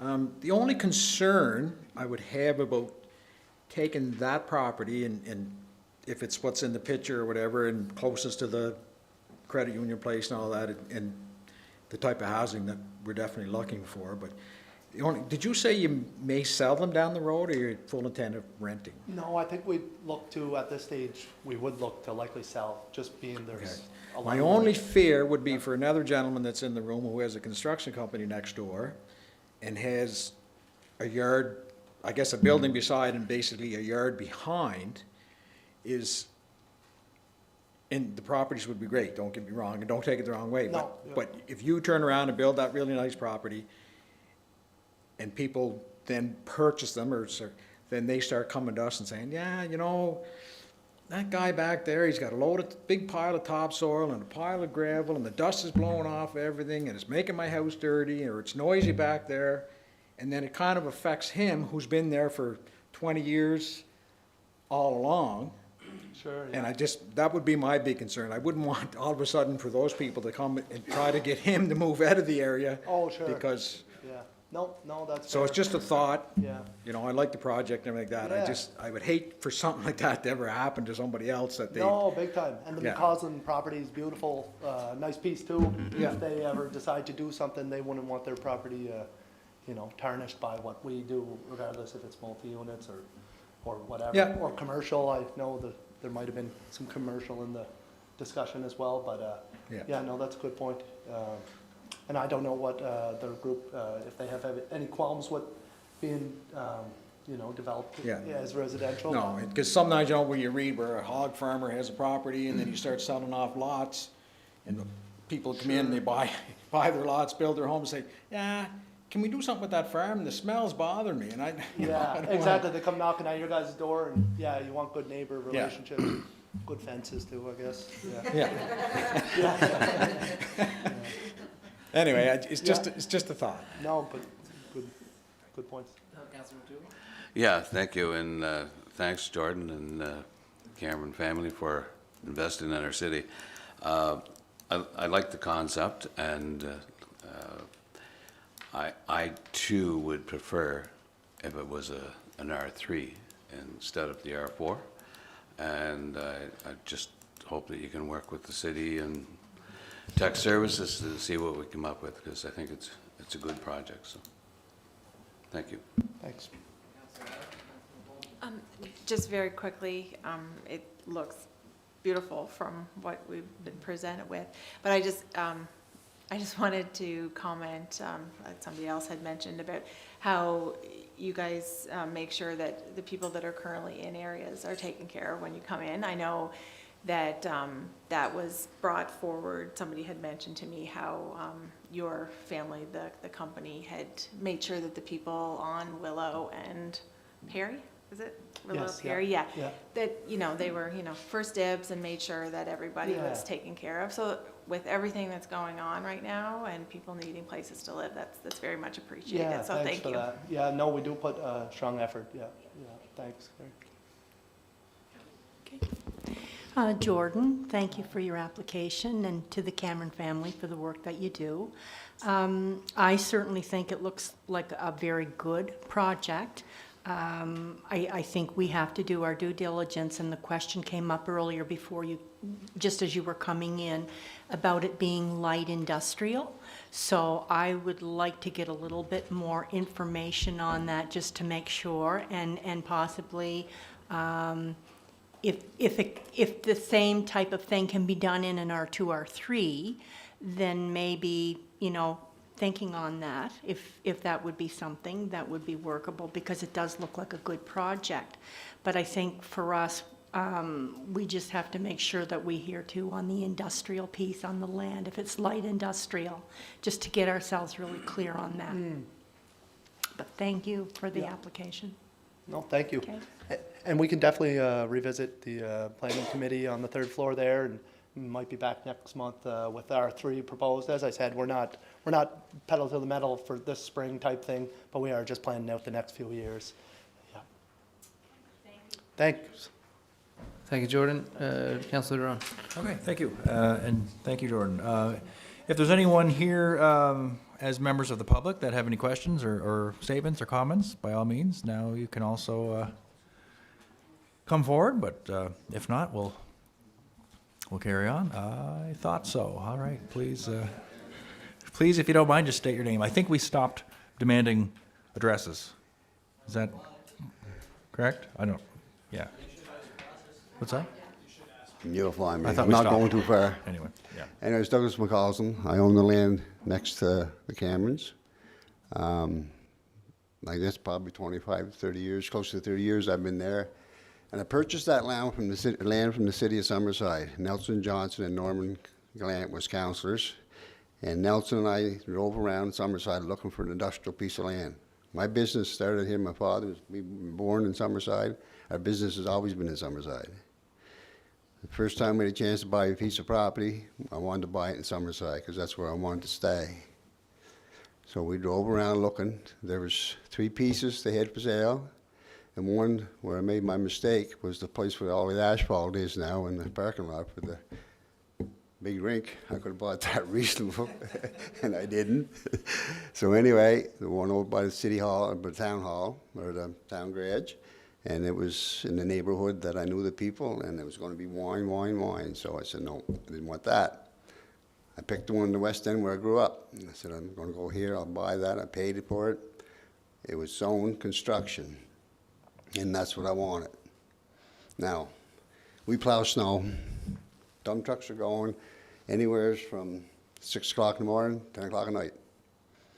Our loaders are going from 2 o'clock in the morning to probably all day and that night. Now they're talking about maybe selling those apartments. The Camerons are great people, I have nothing wrong with them. But if they buy to somebody, sell to somebody that I can't get along with, it's going to be a nightmare. And I'm moving to the Summerside. The business started in 1948. My father, and I kept it going. And I want to see it stay in Summerside. Like I say, I have nothing against the Camerons, but I don't think that's an ideal place for them buildings they want to build. I can't control the dust, and I can't control the snow. And I put the big fence all around there to do what I could when I first built it, and it's getting shabby now. But in the construction yard, there's cement, there's gravel, there's shale, there's dust, and I can't help it. I need that material. So there's going to be complaints, I can guarantee you that. That's all I have to say. Thank you.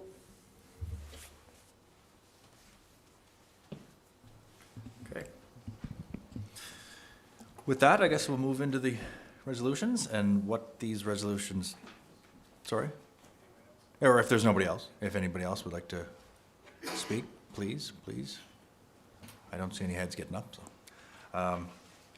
Yeah, so what these resolutions do, these basically just, we'll move this now to our planning board meeting. Decision will be made by council. If this remains R4 or whether it goes to R3, decision will be made by full council at a later time. So with that, we'll get into the resolutions. Resolution COS 25-010, moved by myself and seconded by Councillor Cameron, whereas an application was received from Cameron Apartments, Inc. for a zoning amendment for PID number 304188, 110 Rufus Street, from light industrial M1 zone to high-density residential R4 zone under the City of Summerside zoning bylaw. Be it resolved that zoning amendment 0015 be hereby declared as read a first time. Zoning amendment 0015, a bylaw to amend the City of Summerside zoning bylaw.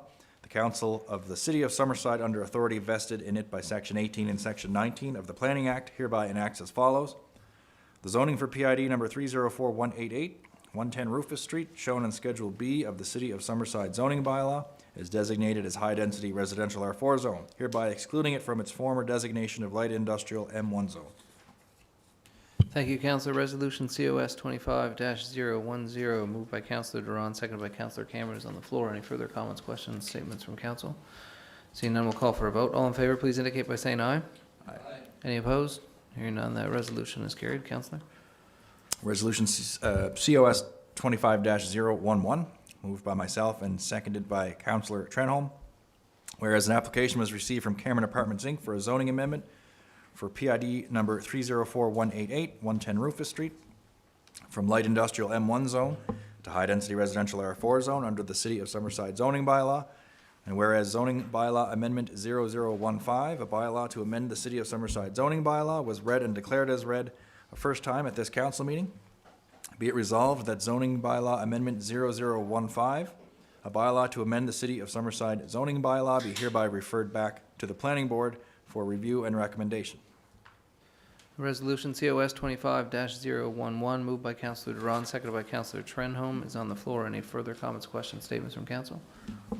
Hearing none, I'll call for a vote. All in favor, please indicate by saying aye. Aye. Any opposed? Hearing none, the resolution is carried. Councillor. Resolution COS 25-012, moved by myself and seconded by Councillor Morrison.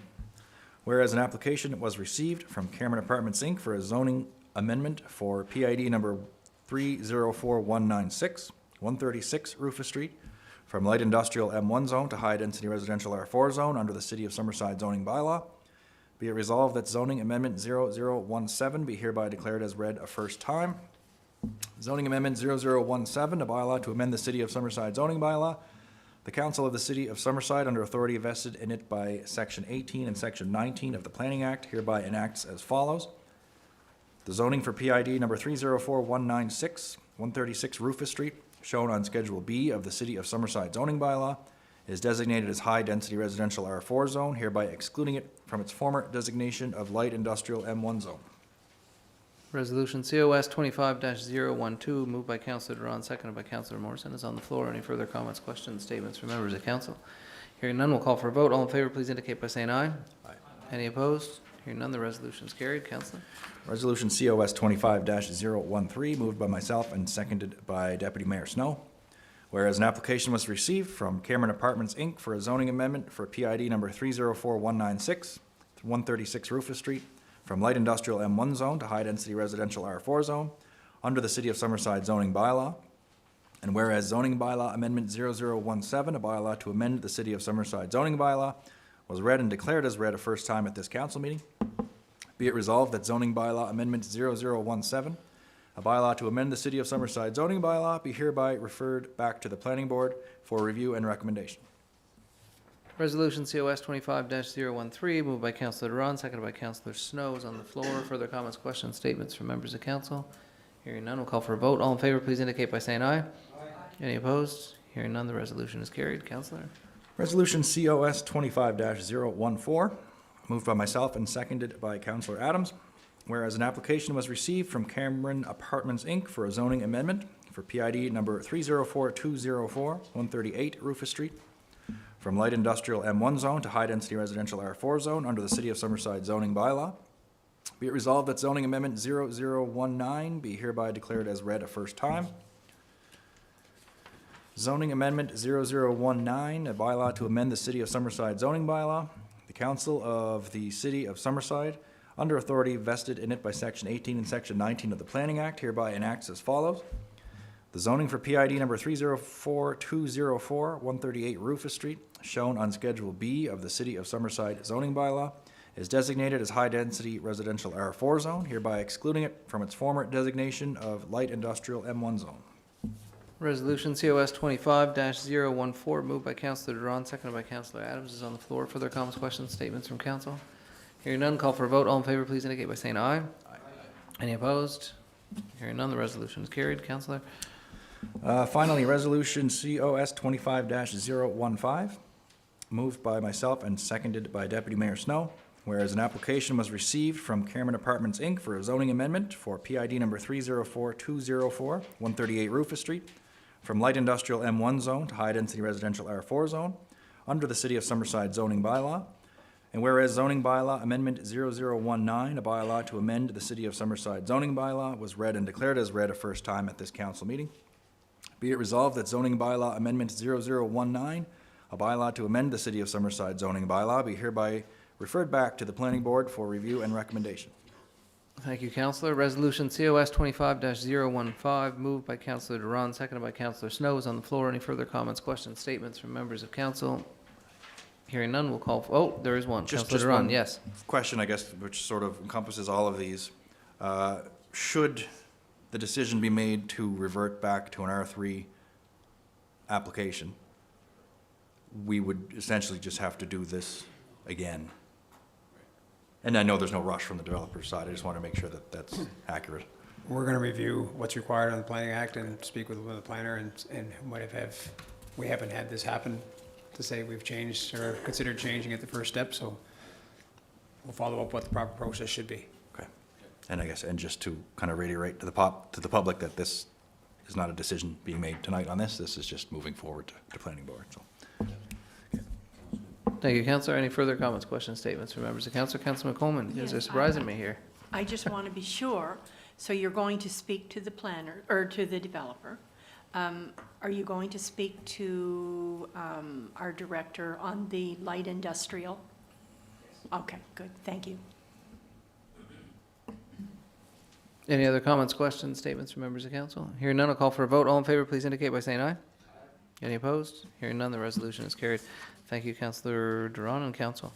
With that, we move on to item 5, which is 248 MacEwen Road restricted use. At this, I'll pass it back to our chair of planning board, Councillor Duran. Councillor. Okay, thank you, Your Worship. 248 MacEwen Road restricted use application. An application was received from Sean and Elizabeth Moore to allow a restricted use home care facility at 248 MacEwen Road. This application will require City Council approval to allow a restricted use in the Service Commercial C2 zone.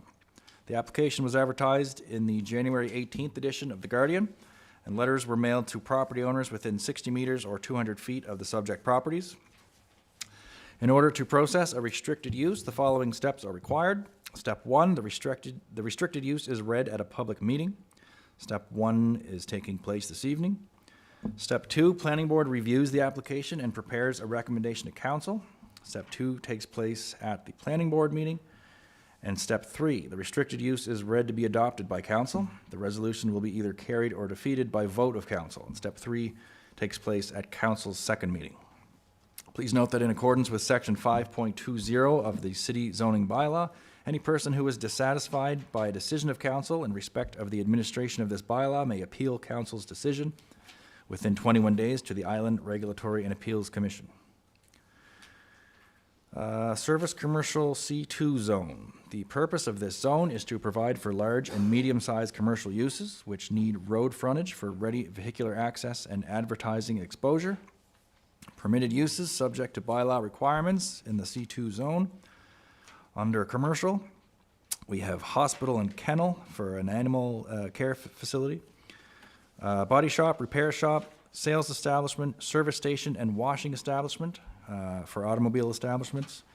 Bakery, bank or financial institution, building, dry cleaner, liquor store, tourism establishment, cannabis retail store, private club, automobile storage facility, outdoor storage area, self-storage and warehouse, brew pub, ferment on premises and microbrewery, taxi station, fitness center, or video arcade.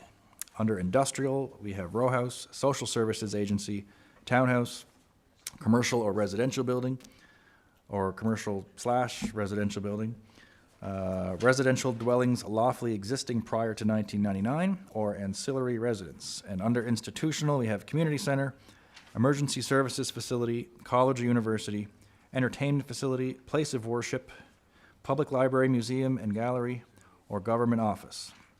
So those are all permitted uses in the current C2 service commercial zone. Discretionary uses subject to council approval.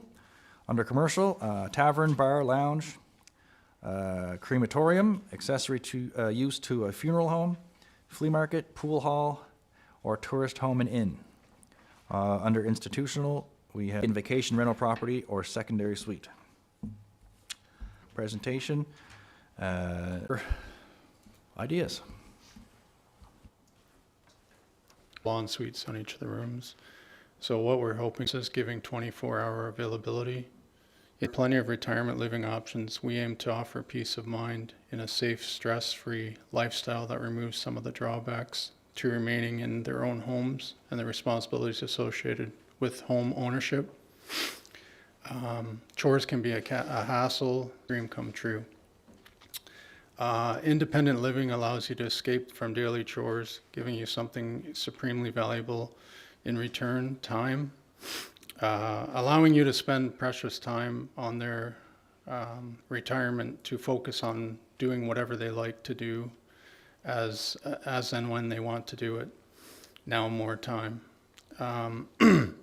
Perks of independent living include never having to worry about maintenance or repairs, interior or exterior, and no costly bills. Never having to worry about multiple bills, rent, utilities, even cable, as everything is included. Any extra safety features are provided, enabling a worry-free life. Residents of independent retirement homes look after their own needs and want whilst being able to take advantage of services to make life easier, including delicious, nutritious meals, personal laundry, housekeeping in a safe, secure, stress-free environment, relaxing and enjoying the comfortable facilities available to them, a home from home in a beautiful home. A new kind of peace of mind, offering learning skills, hairdressers, and nails. One benefit of independent living is balance, of enjoying privacy, yet also being part of an active community, as much or as little as they desire with others at a similar stage of their life. That's about it. Fantastic, thank you very much. I guess just one question that I have is, from hearing your very detailed plan, from the passing public that would be passing by, it sounds like really there'd be no visual difference. I mean, your target sort of clientele could just as easily be renting your rooms now. Yes. And your idea is just to let them live there. So I mean, it's not going to be any different of a visual on site. No, they won't. The house and all that will remain the same. There won't be any extensive renovations or anything like that. Thank you for that. Just wondering about, you had mentioned 6 bedrooms, they all have en suites, and that's what the bed and breakfast is now, and it's going to stay 6? Yes. And with the ensuite, and you mentioned the meals. Yes. Would be provided, like, what about transportation? Well, hopefully they will. Most of them will have their own car, but I mean, if necessary, we would offer some type of transportation too. Just like I assume you would if it was a bed and breakfast and somebody was stuck. Like sometimes people don't have a car and we run them to, different spots or whatever, so. Okay, and so does that have to be licensed through the province or anything, or how does that go? Like, you have your licensing now for your bed and breakfast. Yeah, So does it switch to another, like, how does that go? I've been in contact with the health department of PEI, the Prince Edward Island, but they said it has to be approved first, and then they would decide on where we would. Approved here first, Yeah. and then, okay, yeah. Under the licensing and all that. Okay, gotcha, thank you. Yeah, you're welcome. Anyone? I have a quick question. One quick question for staff. Just confirming that home care facility is just not captured in any of our, in our C2? It doesn't fit within any of the other permitted use. I just found it unusual that that a home care facility is a restricted use. Yeah, we don't have something with, where the owners actually live there. So there's a lot of cases like Park Hill Place where they're staffed and what have you, but it's not someone's home. Yeah, maybe just something to park and look at down the road. And then a question for the applicant, just, I was following along the previous discussion there, and people were raising the issues of people living next to industrial zone lands. All the surrounding property around yours is zoned light industrial. Do you have any concerns with people who will be living on your property, having concerns with dust, noise, sleet, activity? Well, there is noise from the cement place, but most people that are, we have heavily insulated walls and windows. The only time it would affect them probably would be in the summertime. The winter time would be, it's pretty quiet, so. So it's something you think you could mitigate to make sure that people wouldn't be complaining? Oh, yes, yes. Yeah, we have, the B&B, we do get people in the summer. Sometimes they say it's a little noisy, but they're willing to accept it with the condition of the property. And did you want to say anything, Liz? No, not really. Okay, sorry. I'm just there to support you. I always sit in the background and just turn around and take it in. So no, it's such a beautiful house. I don't know if anybody's ever, I know a few of you have been in there, and it really, we just feel during the winter time especially, it could just be provided and give somebody that luxury more of living space, you know. A lot of people do retire and they don't want to be on their own, and then it's just somewhere we feel they could enjoy. We actually, at Christmas time, we had some people in, and they actually, that's what kind of set us in motion, because they started asking if it would be possible. And we were like, well, we have to go through all the process of it to find out first. So we've actually got 2 or 3 inquiries already about it, you know. Yeah, and Liz is a very people-orientated person, so she gets along with everybody and really can use her assets that way. No, the cooking. Yeah, the cooking too, yeah, definitely. The cooking. Councillor Trenholm, you have a question? Yeah, maybe it's not, I guess maybe not so much a question. It's kind of, listening to you talk, it's kind of making me really smile.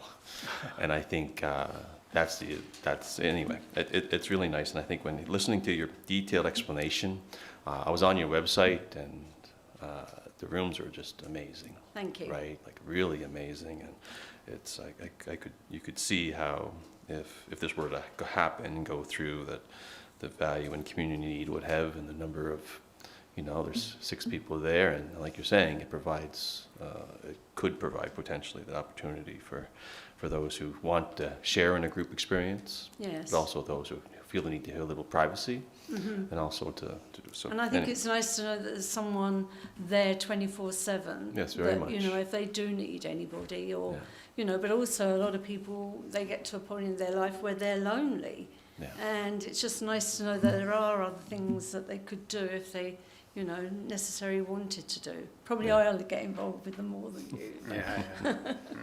No, that's great. And the only other thing, I don't know if we need to, in our zoning bylaw, there is no definition for a home care facility, so I don't know if we need to put that in for our zoning bylaw. That's more for staff, not for you two. Yeah. There. Okay, thank you. All right. Okay. Thank you. Thank you. Yeah, it's a beautiful home. I just, Linda, there's no issues around parking. I know you have a big driveway, so, but with the tenants and visitors and stuff like that, there shouldn't be. We'll provide that information in the report. Okay. All right, thank you. Yeah, I mean, we can get 9 cars on there, no problem. So, and if we had to, we would use the side lot anyway, so it's not a big deal with that. We have to cope with it during the summer months, so. Yeah, definitely. Thank you very much. Okay, thank you. Great, seeing no further comments, questions from council, we will move on. It's a restricted use application, I don't believe requires a resolution to move to planning board, does it? Nope. No. Great. With that, we'll move, if you're okay with that. Unless there's anybody in the public that Oh, yeah, wishes sorry, I don't want to to jump ask ahead. or speak or. Okay, great. So that will move on to item 6, 255 Greenwood Drive zoning amendments. We'll hand this back again to our trustee chair of planning board, Councillor Duran. Councillor. Thank you, Your Worship. So for this item, I guess we go right into the resolutions and subsequently likely some discussion. Resolution COS 25-002, whereas an application was received from Z&C Flourish International Limited for a zoning amendment for a portion of PID number 1163526 from low-density mixed residential R2 zone to high-density residential R4 zone. under the City of Summerside zoning bylaw. And whereas zoning bylaw amendment 444S, a bylaw to amend the City of Summerside zoning bylaw, was read and declared as read a first time at the council meeting held on December 16th, 2024.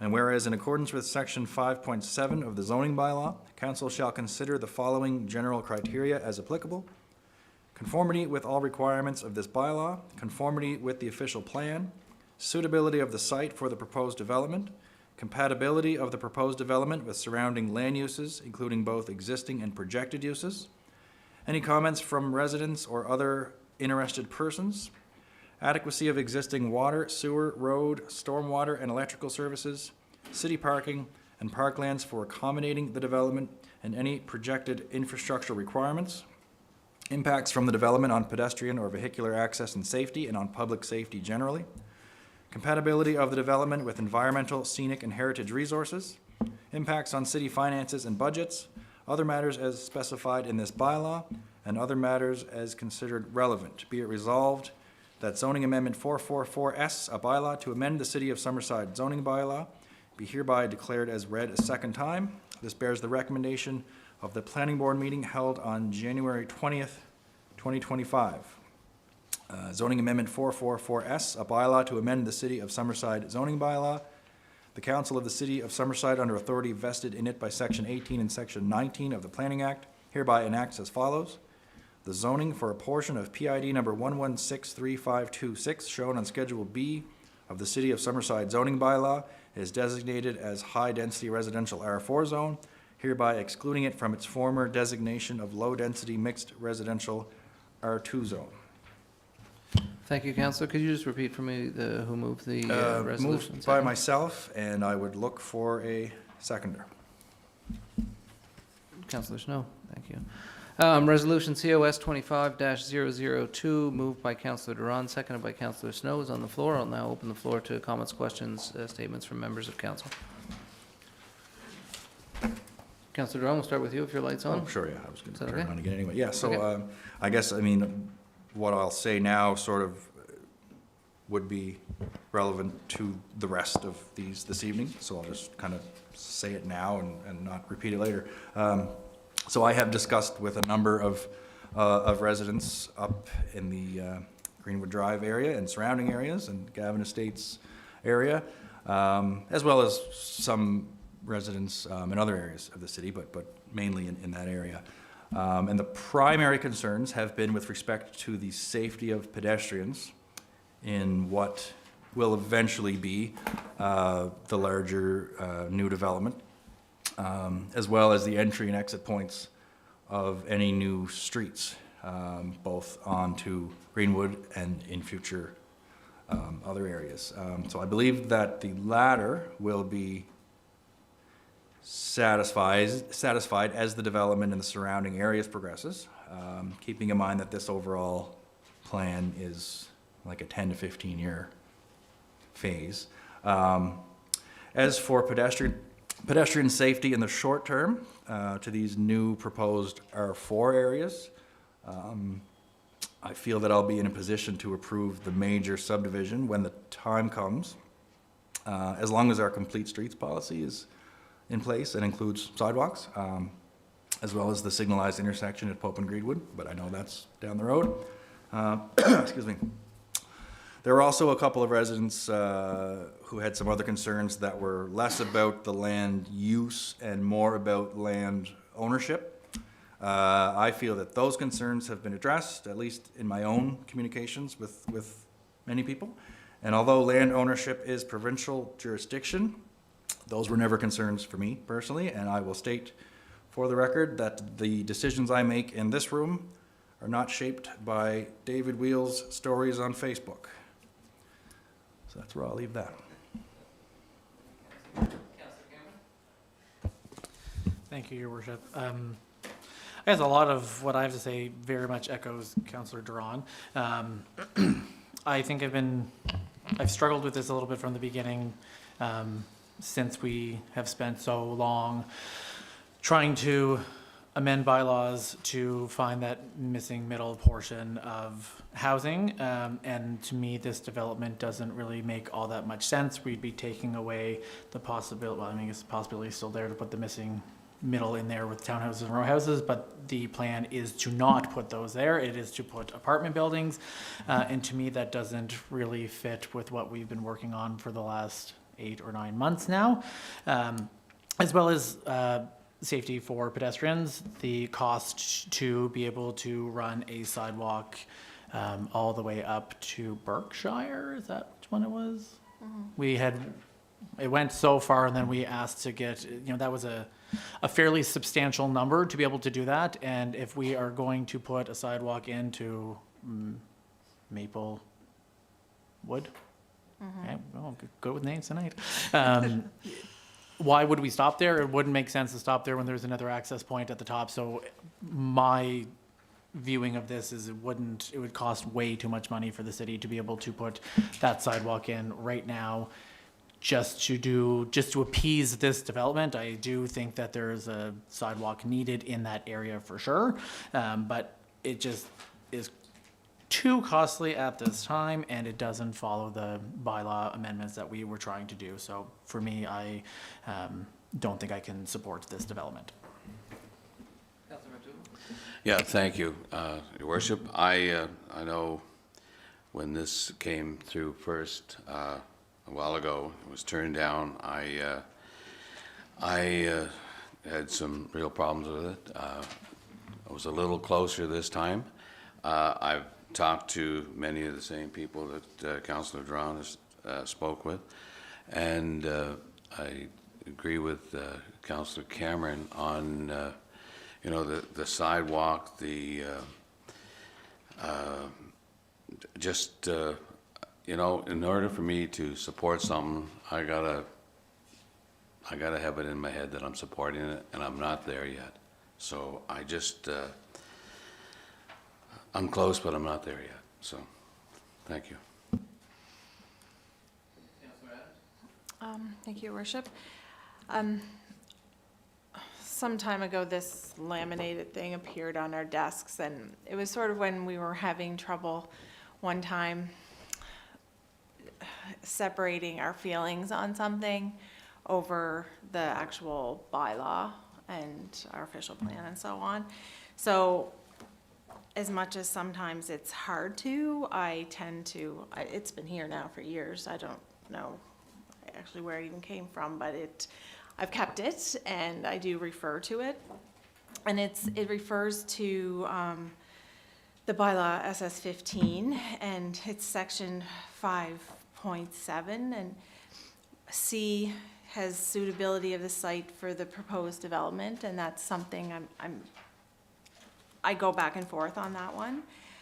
If you go down to E, it's any comments from residents or other interested persons, and while I might not live in the area, I do take into consideration the people that do live there. I know there is another way out, from MacDougall on, but when you're coming off MacDougall, you only have 2 lanes of traffic coming at you that you're worrying about. When you're coming off of Greenwood, you have 6 to deal with that could be coming out at any way.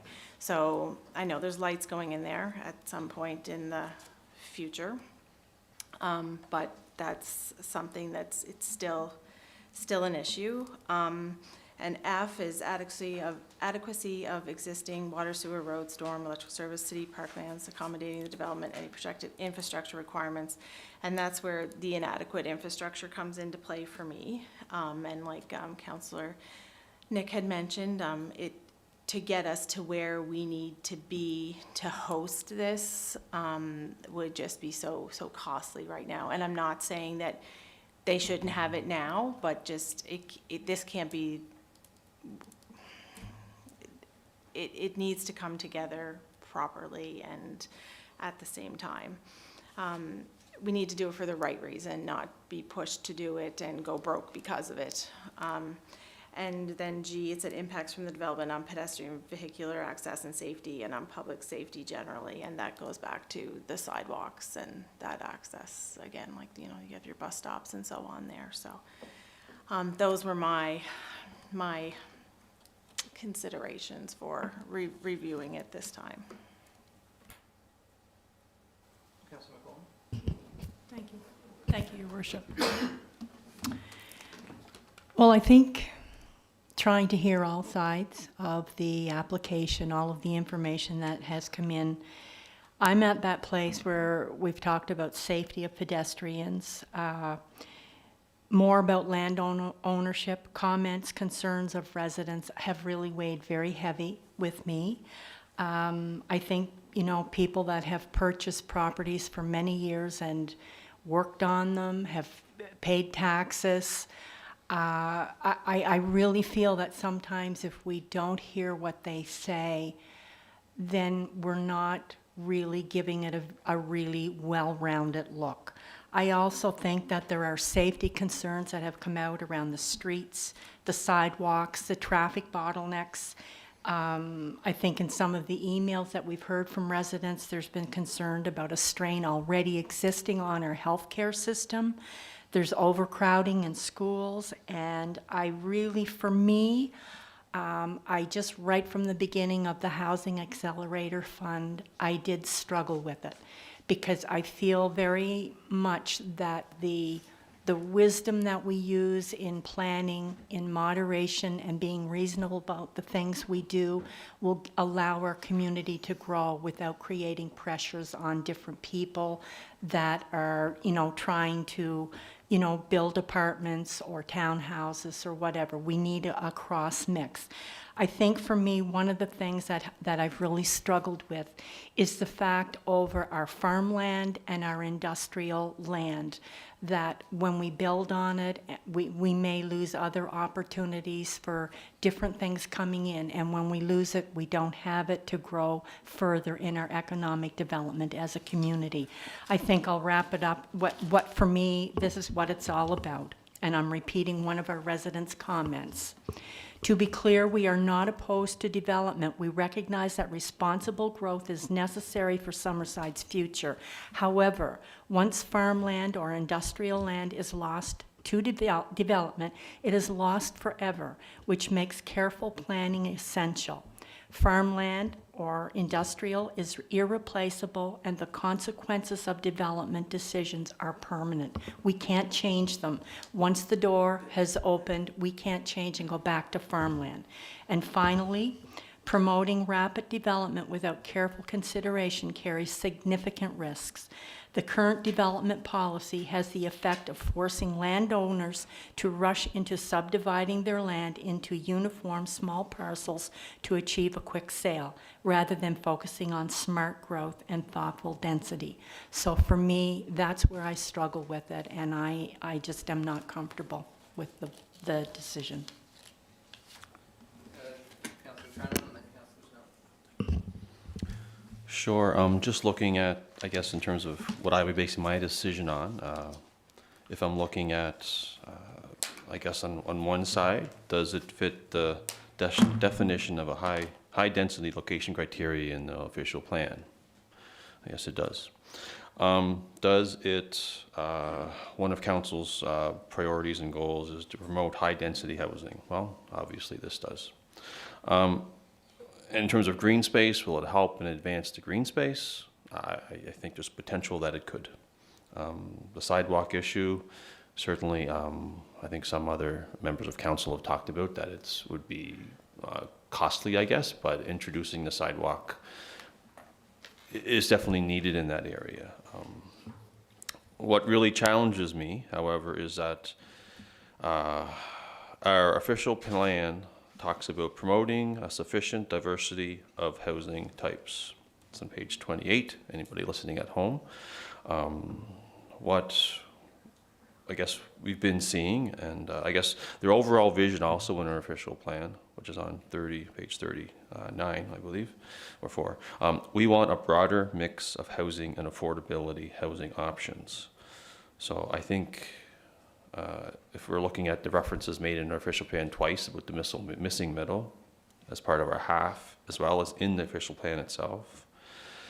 And if we look at the work that we have done to open up so much space for high density along the CDA and the east-west housing corridor, I'm not seeing that if we introduce 7 to 10 apartment buildings, how that's going to promote a sufficient diversity of housing types. And I think this is, for me, what I'm really sticking with is that we need to also stick with what's in our official plan to promote that diversity of housing types. So I'll be basing my vote on that. Thank you.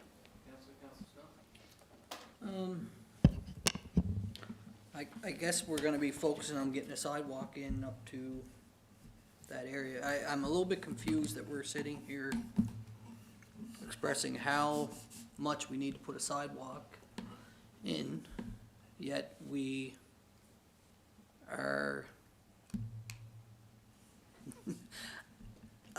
when I think of this development, I think of it as, actually, I do think of it as smart growth. It's already zoned R2. Around the borders, they're looking at putting in R4 housing. As of tomorrow, that development could happen, which would create a significant amount of cars to go on Greenwood Drive. It's already zoned. We're not losing farmland. I think we do a disservice when we get emails from people who have legitimate concerns and bring up things like we're losing farmland and we can't do this, we shouldn't zone it because of that, yet it's already zoned. The response to that email has to be, it's already R2, not that we're losing farmland. So to give legitimacy to those comments, I think we do a disservice as a council. If that area is in desperate need of a sidewalk, and I do think it is, and I said this during the last, our focus, we're in budgets right now, we should be finding a way to get the money into the budget to put that sidewalk in, because if it's dangerous now and something happens, it's dangerous. That shouldn't stop us progressing as a city and building an area. That area is zoned currently for development. It's going to be developed. We're talking about a couple pieces of land on the outskirts of that development to turn to R4, and I am really, really confused the reasoning we have stated not to support it. It really does confuse me, because we're talking about a sidewalk in as one of the reasons. I think that's our job as a council to rectify those issues when we have zoning, when we have, it's not to use those as roadblocks to develop. It's our disservice not to have that sidewalk in there. It should have been in there obviously a long time ago. That area's been developed as long as I can remember. So I personally, I don't have any issue with some R4 being mixed in amongst that R2 development. I do think that is smart growth. So I am a little bit confused by the statements, or I want to say excuses to not support it. I think I'm the last one. Not that it makes any difference, but just to touch on a couple of things. Hopefully I don't confuse them, but I've been in Somerset all my life, and I'm a pro-development person, there's no question, because I think the more we grow, the better we are, and I'm totally convinced of that. I've been here numerous years, not here, but in Summerside, when there was next to nothing ever happened, and we were crying for people to invest and develop in Summerside. So we got people here tonight that are taking a second attempt to rezone a piece of land so they can do just that, which I think is a great idea. Furthermore, to the agriculture or the losing farmland and stuff like that, it's in the city of Summerside, there shouldn't be, in my mind, there's no need in any agriculture. Where we're really losing agriculture is when people move to Bedeck or Linkletter or whatever, and I think the land use people talked about this not too long ago, and people buy 4 or 5 acre parcels of land and build one house on it. That's the problem. Taking 50 or 60 acres of land and putting 500 units on it is a good thing. It's good for Summerside, and it's good for PEI, and it'll do nothing but help infill our city and people that will then be adding into and buying electricity and water and sewer. So for those reasons, I just support this. I think it's a great project, and hopefully it passes. Thank you, Your Worship. I meant to add at the end of my previous comments, just when Councillor Adams started immediately after, it reminded me that I didn't exactly finish or state where I was on the whole matter. So just based on the same criteria that Councillor Adams mentioned and same criteria that we're actually obligated to consider, I do support the land use in the first application, like for the lower areas that are near existing R4 and near services and existing walkability, but not for the northern sections at this time. Important that I add that. We are looking at 2 different, or actually 3 different, I think, sections. So. Thank you, Councillor. Any further comments, statements from members of council? I said when I took on this role that I would always not duck the responsibility, the ability to not have to share my opinion on anything. And in the case of a tie, I've certainly heard and listened to all the comments, and I think they're all well thought out here at council. I certainly think that the southern parcel here, this is the first parcel, does meet the requirements and the criteria set out in our official plan for location of higher density housing, being adjacent to existing R4, close to commercial, close to institutional. There's businesses along the whole strip there. Nothing in the planning report raised any significant long-term concerns with respect to the things that we're supposed to be looking at. And I would echo Councillor Duran's comments to a certain degree that the parcels to the north, at least for me, and the subsequent resolutions don't meet the requirements set out in location of high-density housing in the city. So I'll only have to vote if there's a tie, and so if there's a tie, then I guess you know how I'm going to vote, but if not, then at least you know where I stood and where I stand, and I think that's fair for residents of the city of Summerside.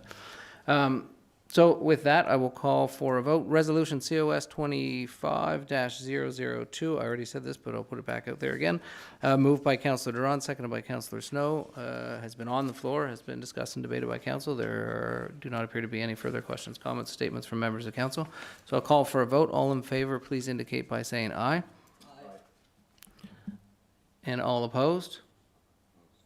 We'll do a show of hands as well, if that's helpful. We can do just the opposed. We have 1, 2, 3, 4, 5. So the nays have it, so the resolution is defeated. Councillor Duran.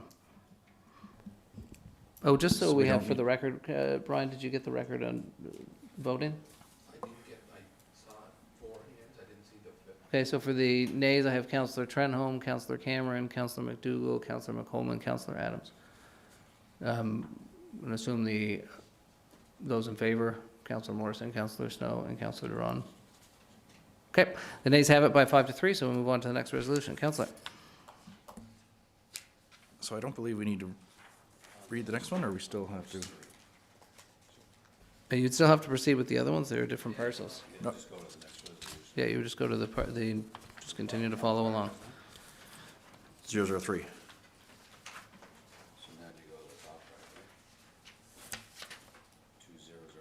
Yeah, so 003 is the second part of 002, which has been defeated, so do we still need to go through the 003? No, so we'll go to 25, Resolution COS 25-004.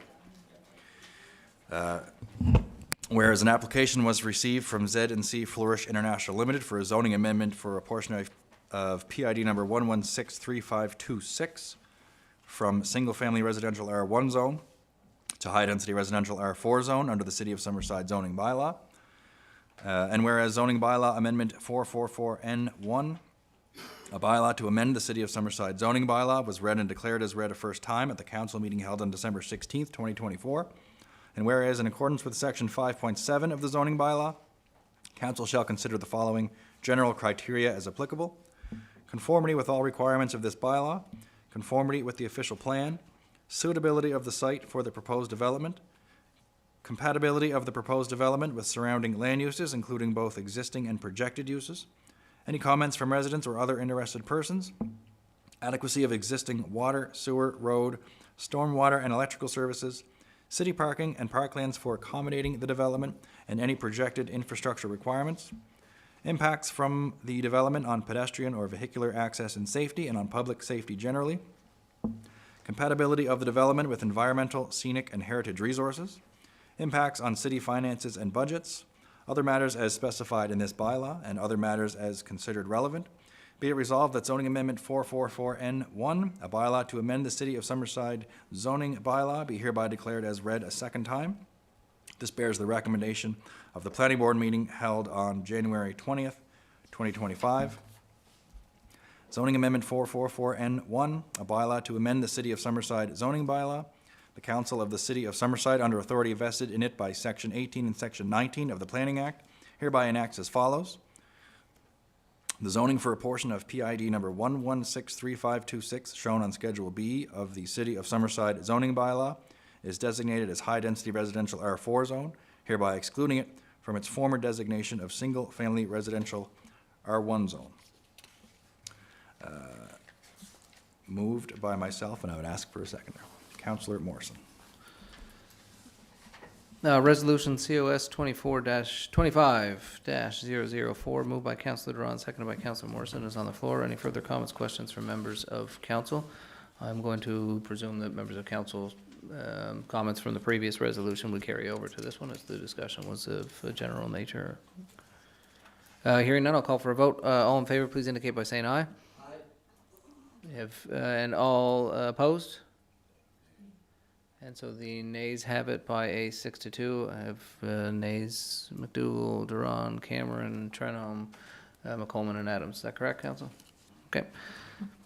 Councillor, the subsequent resolution, is that a follow-up as well? 005 is a follow-up, so we'll move on to 006. Thank you. Resolution COS 25-006. Whereas an application was received from Z&C Flourish International Limited for a zoning amendment for a portion of PID number 1163526 from low-density mixed residential R2 zone to high-density residential R4 zone under the City of Summerside zoning bylaw. And whereas zoning bylaw amendment 444N2, a bylaw to amend the City of Summerside zoning bylaw, was read and declared as read a first time at the council meeting held on December 16th, 2024. And whereas in accordance with section 5.7 of the zoning bylaw, council shall consider the following general criteria as applicable. Getting into the water time. I was hoping to get through this one. Conformity with all requirements of this bylaw, conformity with the official plan, suitability of the site for the proposed development, compatibility of the proposed development with surrounding land uses, including both existing and projected uses, any comments from residents or other interested persons, adequacy of existing water, sewer, road, stormwater, and electrical services, city parking and parklands for accommodating the development and any projected infrastructure requirements, impacts from the development on pedestrian or vehicular access and safety and on public safety generally, compatibility of the development with environmental, scenic, and heritage resources, impacts on city finances and budgets, other matters as specified in this bylaw, and other matters as considered relevant. Be it resolved that zoning amendment 444N2, a bylaw to amend the City of Summerside zoning bylaw, be hereby declared as read a second time. This bears the recommendation of the planning board meeting held on January 20th, 2025. Zoning amendment 444N2, a bylaw to amend the City of Summerside zoning bylaw. The Council of the City of Summerside, under authority vested in it by Section 18 and Section 19 of the Planning Act, hereby enacts as follows. The zoning for a portion of PID number 1163526, shown on Schedule B of the City of Summerside zoning bylaw, is designated as high-density residential R4 zone, hereby excluding it from its former designation of low-density mixed residential R2 zone. Thank you, Councillor. Moved by? Moved by myself, and I would ask for a seconder. Deputy Mayor Snow. Resolution COS 25-006, moved by Councillor Duran, seconded by Councillor Snow, is on the floor. Any further comments or questions from members of council in addition to the comments and questions that were on the item proceeding? Hearing none, I'll call for a vote. All in favor, please indicate by saying aye. Aye. Any opposed? And the nays, again, have nays. Nays have it at 6-2 with the same voting as the previous resolution. Resolution 25-007, that is not necessary. With that, we will move on to item 7, which is Resolution COS 25-008, presented by our Representative Chair of Finance, Councillor MacDougall. Councillor. Thank you, Your Worship. This is the one I started out earlier. I could say ditto, but I better not. Anyway, I have a resolution here that is for the City of Summerside to borrow from our financial institutions, and is to cover its capital expenditures from the previous fiscal year. I'll read the resolution. It's moved by myself and seconded by Councillor Rick Morrison. And whereas the City of Summerside borrow from financial institutions to finance the cost of a portion of its capital expenditures from the previous fiscal year and or refinance existing loans that have come due. Be it resolved that Council authorizes long-term borrowing in the amount of $11,896,200. $11,500,000 is the new loans, and $396,200 to refinance loans that have come due, the Royal Bank of Canada. The new loans that we're talking about of $11,500,000. Purpose of the expenditures are for the 2023, 24, 24, 25 capital expenditures. $3,927,500 Eco Park, the $3,853,500 water utility, $3,400,600 for the sewer utility, $290,900 for the fire hall pre-design, and $27,500 for land purchase. And the refinancing of existing loans. I don't have to read the method of repayment, I don't think, stuff like that. Yeah, I think so. Well, I will. The term of the loan is 5 years.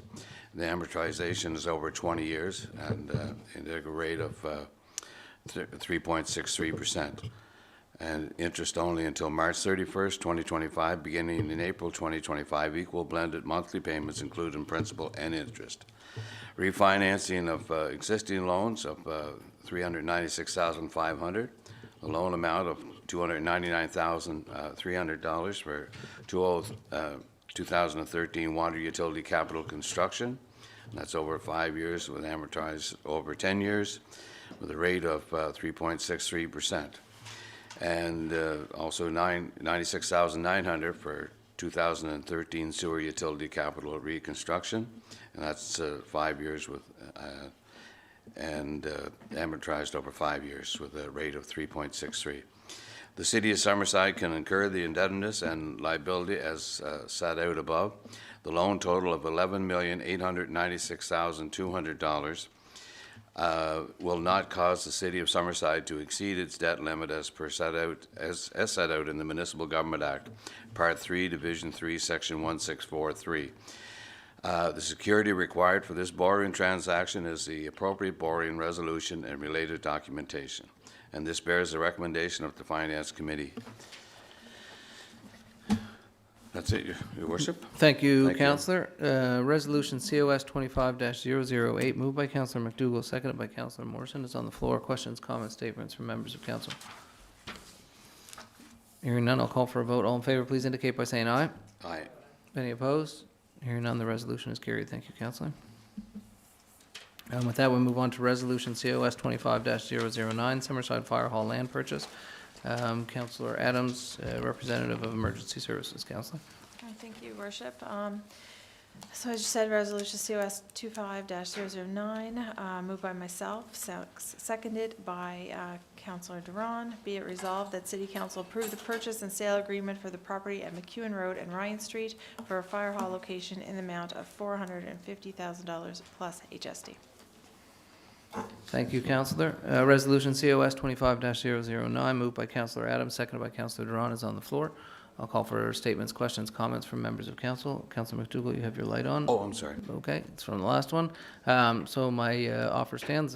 Questions, comments, statements from members of council. Councillor Snow. Just quickly, since this has been made public, I've had lots of discussions with people, asking them thoughts on the new proposed site. And to a person, I did not hear one negative comment from anybody. I think that's, I know the last location was discussed, and I heard both positive and negative on the last one too. From the beginning, it was always my stance, if the firefighters and fire department as a whole supported the location and it serviced the city of Summerside well, then that was good enough for me. So seeing as that's what has been indicated from the fire department and feedback I received, I have no issue with proceeding. Yeah, myself as well, ever since the decision, I guess the new option was put forward, there's been lots of feedback from the community.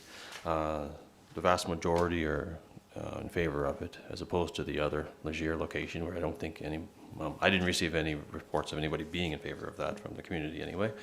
Just a couple issues here that I know they talked about in terms of the new location. One was the concern of on-street parking, and thinking that making sure that there be no on-street parking, or how many parking spaces would be available. So I have talked with staff, and it's at this point kind of looking at about a 50 to 60 parking spots. So there's not going to be a lot of or any vehicles parked on the road there. And other items, is there a possible to move it somewhere else, or that kind of stuff? So that was still some of the conversations, but essentially the traffic will be the increase in traffic, because that's pretty minimal in terms of the fire call would happen. So, and there was some concern over the peacefulness and tranquility, especially since Elizabeth Avenue is right there. So in terms of looking at that, talking about the number of times a call happens, and then whenever they would leave the station, they wouldn't always have their lights on or sirens on unless they needed to.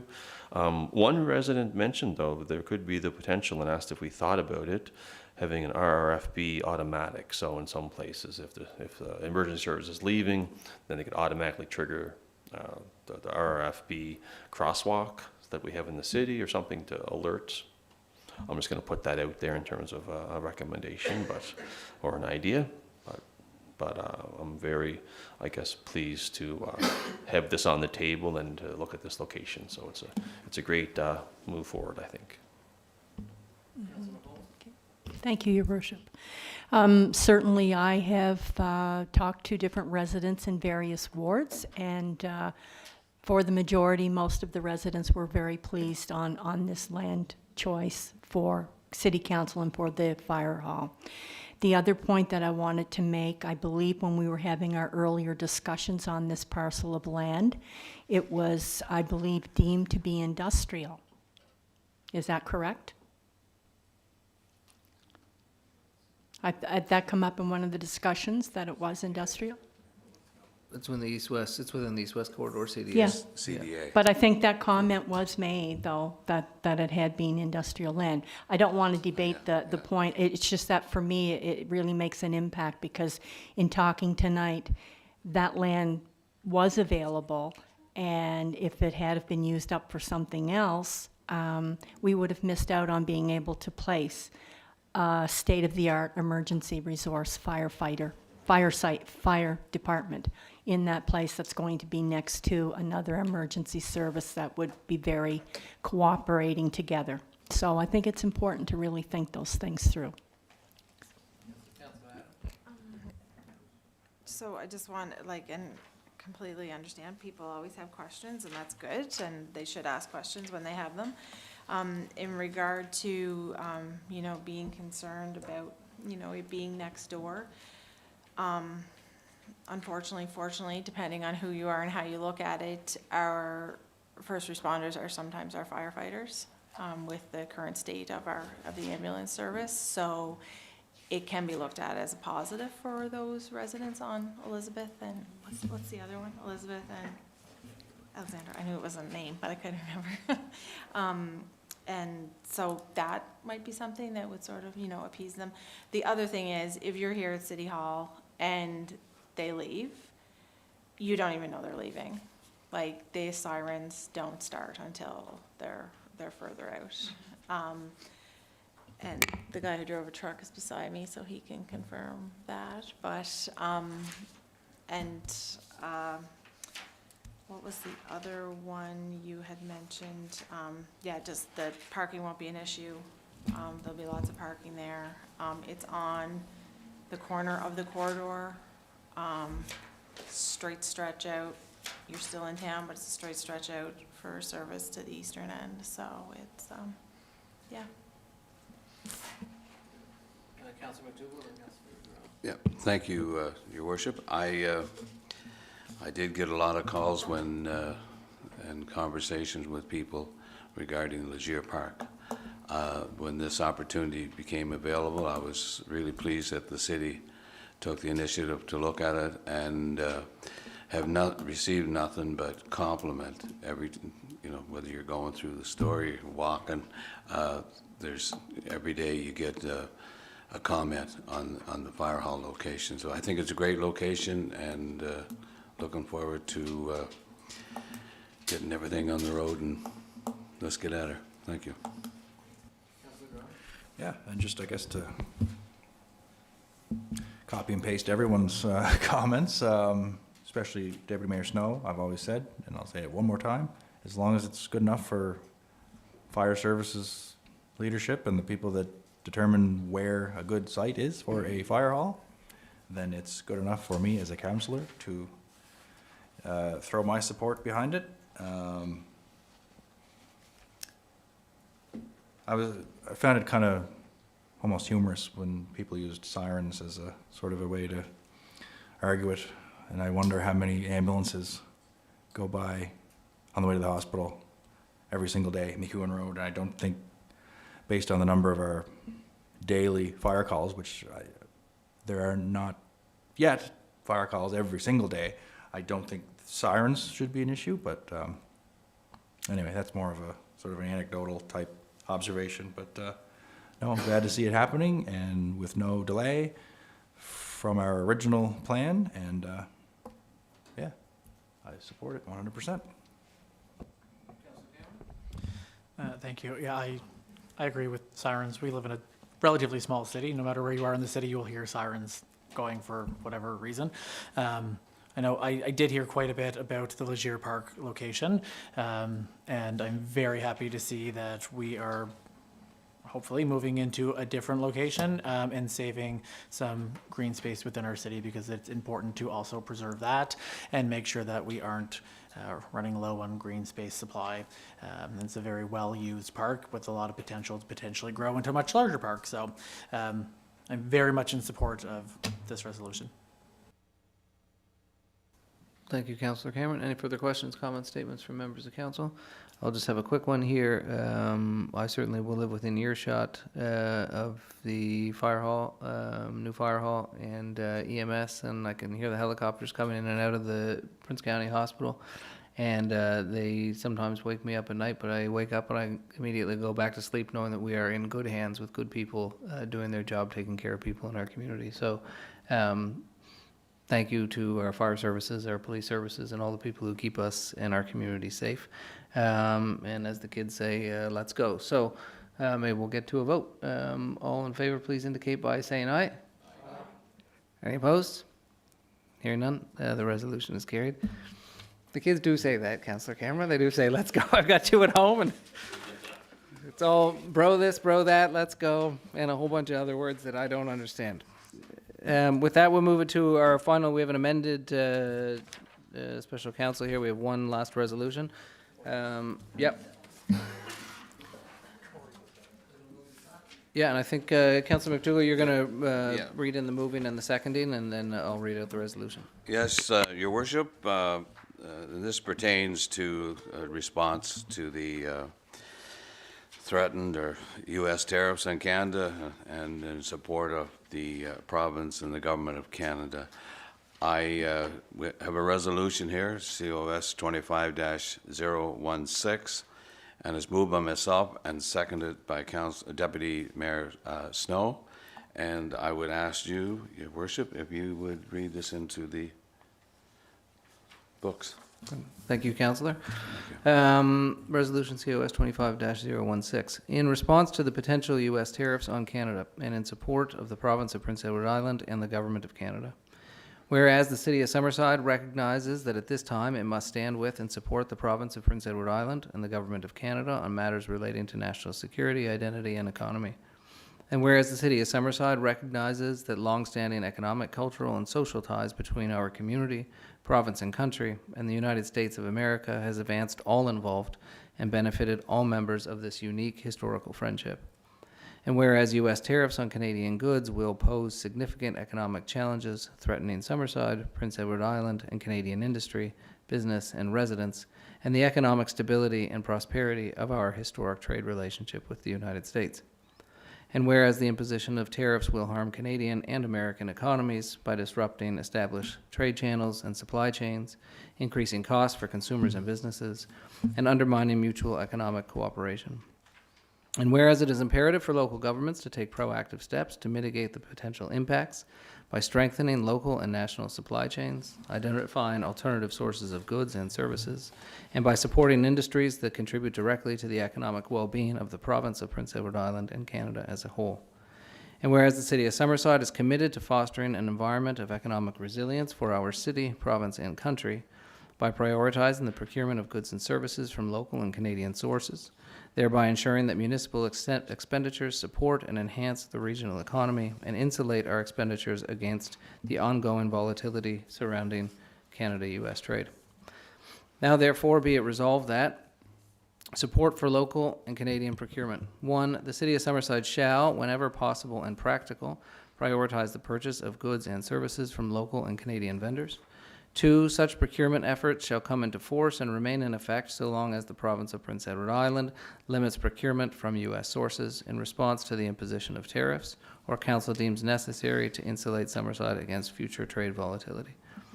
Ongoing monitoring and reporting. 3, notwithstanding any other sections of this resolution, the Finance Department shall immediately begin to monitor and document all instances of procurement from U.S. sources and identify potential alternative sourcing options. 4, a report summarizing such procurements, including an evaluation of alternate options provided, shall be submitted to the City of Summerside Finance Committee and City Council.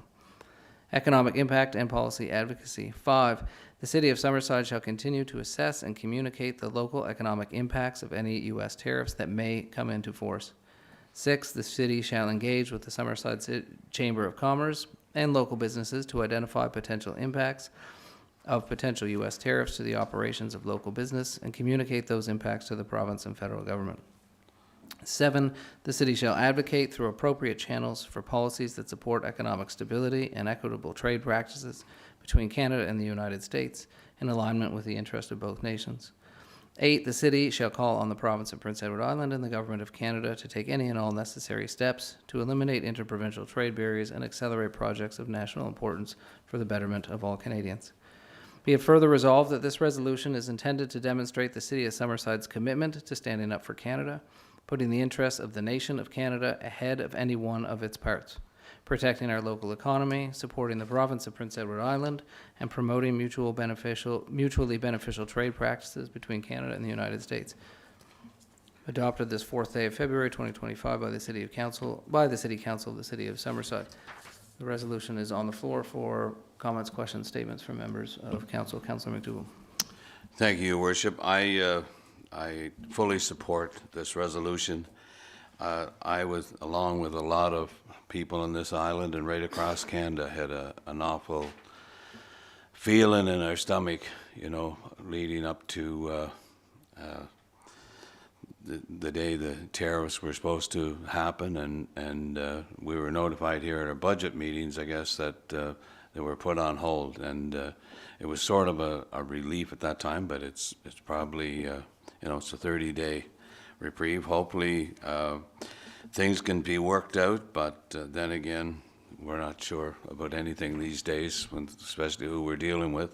But I'd like to thank him for one thing, is pulling this country together. And, it's resolutions like these that probably we should have had in place, is have these in our back pocket. And I'm really pleased that this resolution has come together, and I'm very happy to support it. Thank you. Any further comments, questions, statements from members of council? Hearing none, we'll call for a vote. All in favor of Resolution COS 25-016, moved by Councillor MacDougall, seconded by Councillor Snow, please indicate by saying aye. Aye. Any opposed? Hearing none, the resolution is carried. Thank you, council. With that, we will adjourn our special meeting. We will take a 5-minute recess, and then we will continue our committee of the whole meeting starting at 6C.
All right, council, I think we'll keep going here. Brian, are we live again? Great, thanks. Welcome back, everyone who's still with us. We're going to continue with our committee of the whole meeting here, February 4th, 2025. We're continuing at, looks like 8:06. We'll be starting at item 6A. As I said, I'll just sort of put a quick general throw out to council. It is 8 because we're going to be here as long as you want. We can try and get through the next section as quickly as possible, but if you want to defer anything, I'd be happy to do that too. So we will start with Deputy Chief Black here, who is here to speak to mobile stop sign violation. This was an issue raised by council a while ago, and Deputy Chief, welcome, and looking forward to your report. Okay, great. Thanks for having me. So, as you mentioned, Mayor Kuchar, Gordon had asked me a number of weeks ago to prepare something in relation to stop sign compliance around the city at various locations. So, as we all know, a stop sign is a sign designed to notify drivers that they have to come to a complete stop and make sure the intersection is completely clear of vehicles and pedestrians before continuing. And the word intersection is bolded there, so stop signs are only located at intersections. They're not anywhere else. So really, that conversation is not so much about just the stop sign. It's around the broader topic of intersection safety as a whole. Data nationally and locally will tell us that most traffic-related injuries and deaths occur at intersections.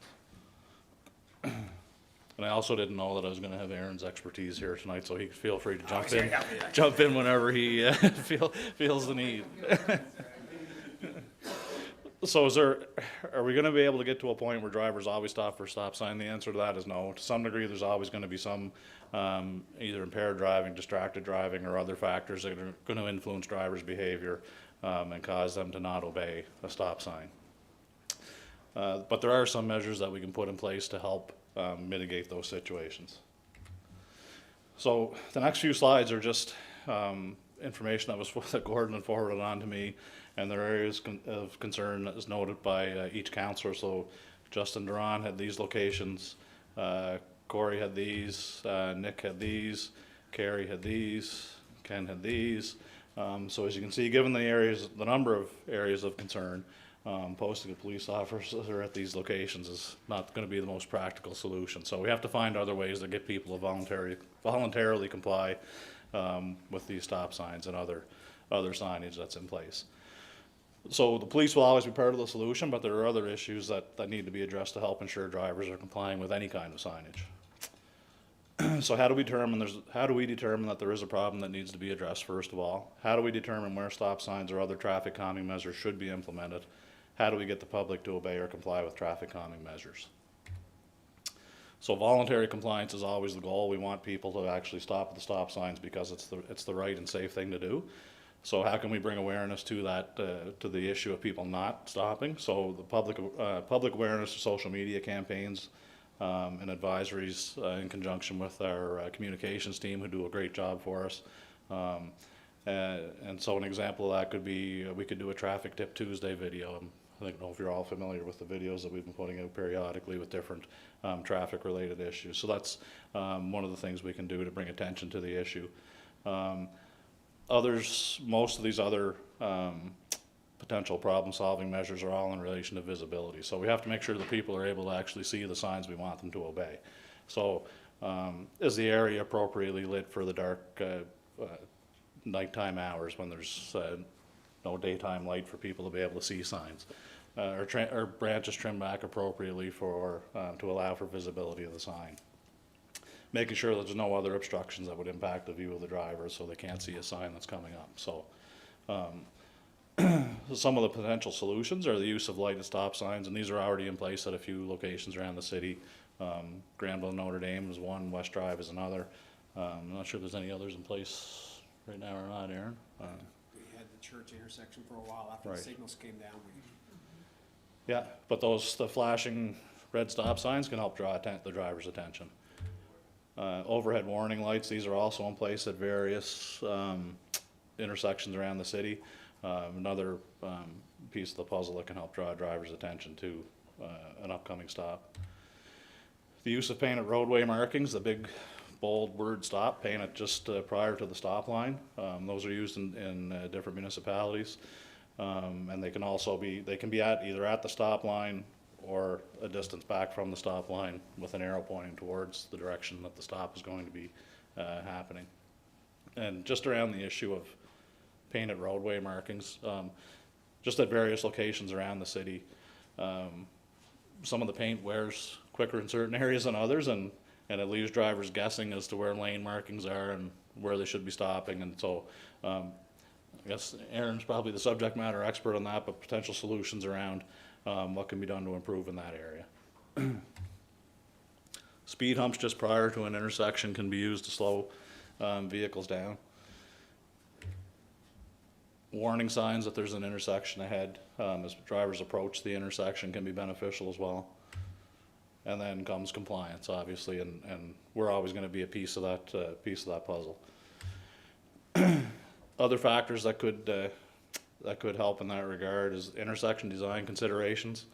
So is a particular intersection design appropriate and efficient for the location? So just a couple of areas that pop into my mind, and this is not a criticism as to how we ended up where we are, but Granville and Notre Dame is not quite a square intersection, and we notice a lot of confusion there with drivers trying to navigate through that area. The intersection of north, south, east, and west, there's a lot of confusion in that area too. And I'm not the subject matter expertise on intersection design, but one of the things we have to make sure is that the intersection is appropriately designed for the area. Can we incorporate roundabouts or other designs? There's the use of roundabouts on a smaller scale, not necessarily one that you would see like on Central to Pope. That's probably a fairly expensive solution, but different areas use smaller, cheaper versions of roundabouts. And again, that intersection of north, south, east, and west kind of pops to mind if you're considering something along those lines. And again, these aren't recommendations, just kind of food for thought from the research that we've been doing over the last couple of weeks. And when we take measures, are we implementing the correct measures? Are we putting in a stop sign where a yield sign would probably be more beneficial and keep traffic flowing in a safe manner? So how do we know there's a problem? Through public complaints, through data collection, police reports including collision data, and complaints to mayor and council. So currently the process that we usually follow is member of council hears complaints from a residents about a problem at an intersection or a speeding issue or another traffic related matter. That's passed on to the police and tech services. Tech services collects data, police patrol the area, and council then determines a course of action with input from police and tech services. And my next comment is not directed at this or any other council. But I think these are challenges that councils across the country would probably face as well, and that is implementing measures to try and deal with a problem that may not exist. So when we get a complaint and we have next to no police reports that would indicate there's a problem in that area, tech services has done their data collection and would indicate that there's really no problem in that area. But to satisfy either a resident or a small number of residents, measures are put in place anyway. When that happens, we end up creating a problem where there wasn't one before, and we create negative driving behavior. So, for example, if somebody feels that there's a speeding issue on their street and the data doesn't, excuse me, the data doesn't support that, and we decide that we're going to put in some speed humps anyway, generally what you would find is prior to the speed hump, there's an increase in speeding. Vehicle slows down, gets over the speed hump, there's an increase in speeding, leaving away from the speed bump. So we unintentionally create dangerous situations by trying to appease or deal with a problem that really probably doesn't exist. So we just always have to be mindful of that there are sometimes unintended consequences for our decisions. And again, I just spoke to that, but and I think Councillor Duran had asked Gordon about the stop sign violation cameras. So I was in touch with Global Traffic, who are headquartered in Edmonton, Alberta. They have some equipment in service in Ontario, some small townships in Ontario and a few places in rural Alberta. I wasn't able to get a lot of information from them during my phone conversation. I did just get a follow-up email from them, and they tell me they're going to try and get me more information, but they were hesitant to provide a lot of information about their product and pricing without the city signing an MOU with them. I'm hoping to get more information on that. He did give me a kind of a brief rundown of how their product works. So there's mobile and fixed options. So the mobile device would be a police officer has a tripod in the vehicle with him. He sets it up along with a camera pointed at a specific intersection. And the camera monitors the intersection for stop sign violations. The fixed device is pretty self-explanatory. It doesn't move from intersection to intersection. It's in a fixed location and stays there. They both collect video-based evidence. So for the vehicles that can just blow through a stop sign and don't make any attempt to stop, it measures the speed at which the vehicle goes through the intersection. And for the actual kind of the stop sign violations where a driver may roll the stop sign, it measures where a vehicle either did or did not stop in relation to the painted white stop line that's on the roadway. And so that's just kind of a bit of a brief overview of how those options work. So when the system detects a violation, it sends that data back to the company in Alberta, tickets generated, mailed out to the owner of the vehicle. So right now, and obviously the company takes a percentage of each ticket. So right now the legislation in PEI doesn't allow for this type of equipment to be used. So photo radar, red light cameras, and this type of equipment is not yet permitted in PEI. I'm told there is work being done in that area, and the hope is, I think, in the spring sitting maybe, that might become a reality.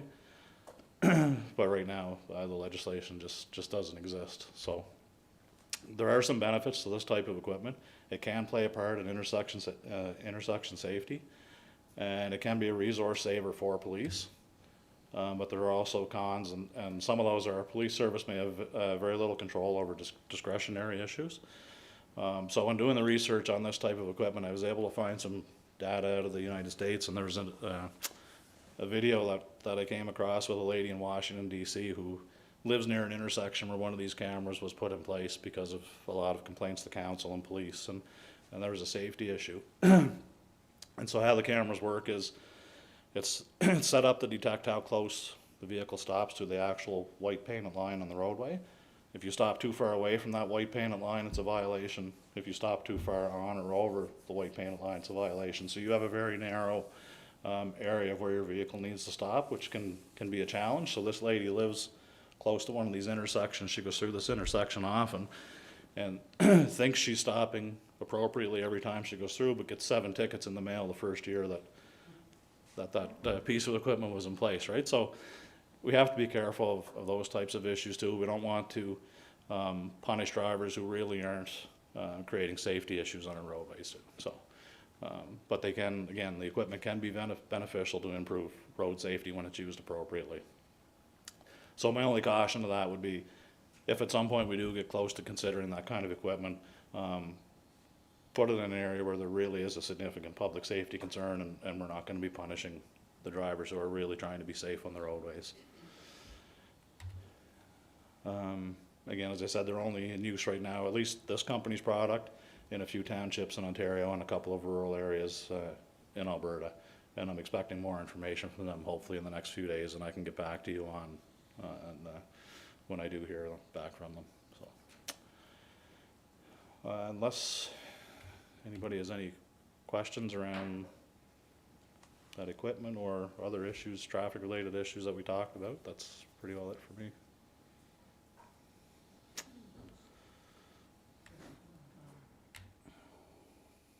I have just a quick general question here. Yep. Councillor McCollum, do you have a question? I'll let you go first there. Deputy Chief, I just want to say thank you for being honest enough to say sometimes when we hear from residents, and if it's not something, we might create more of a problem. Yeah.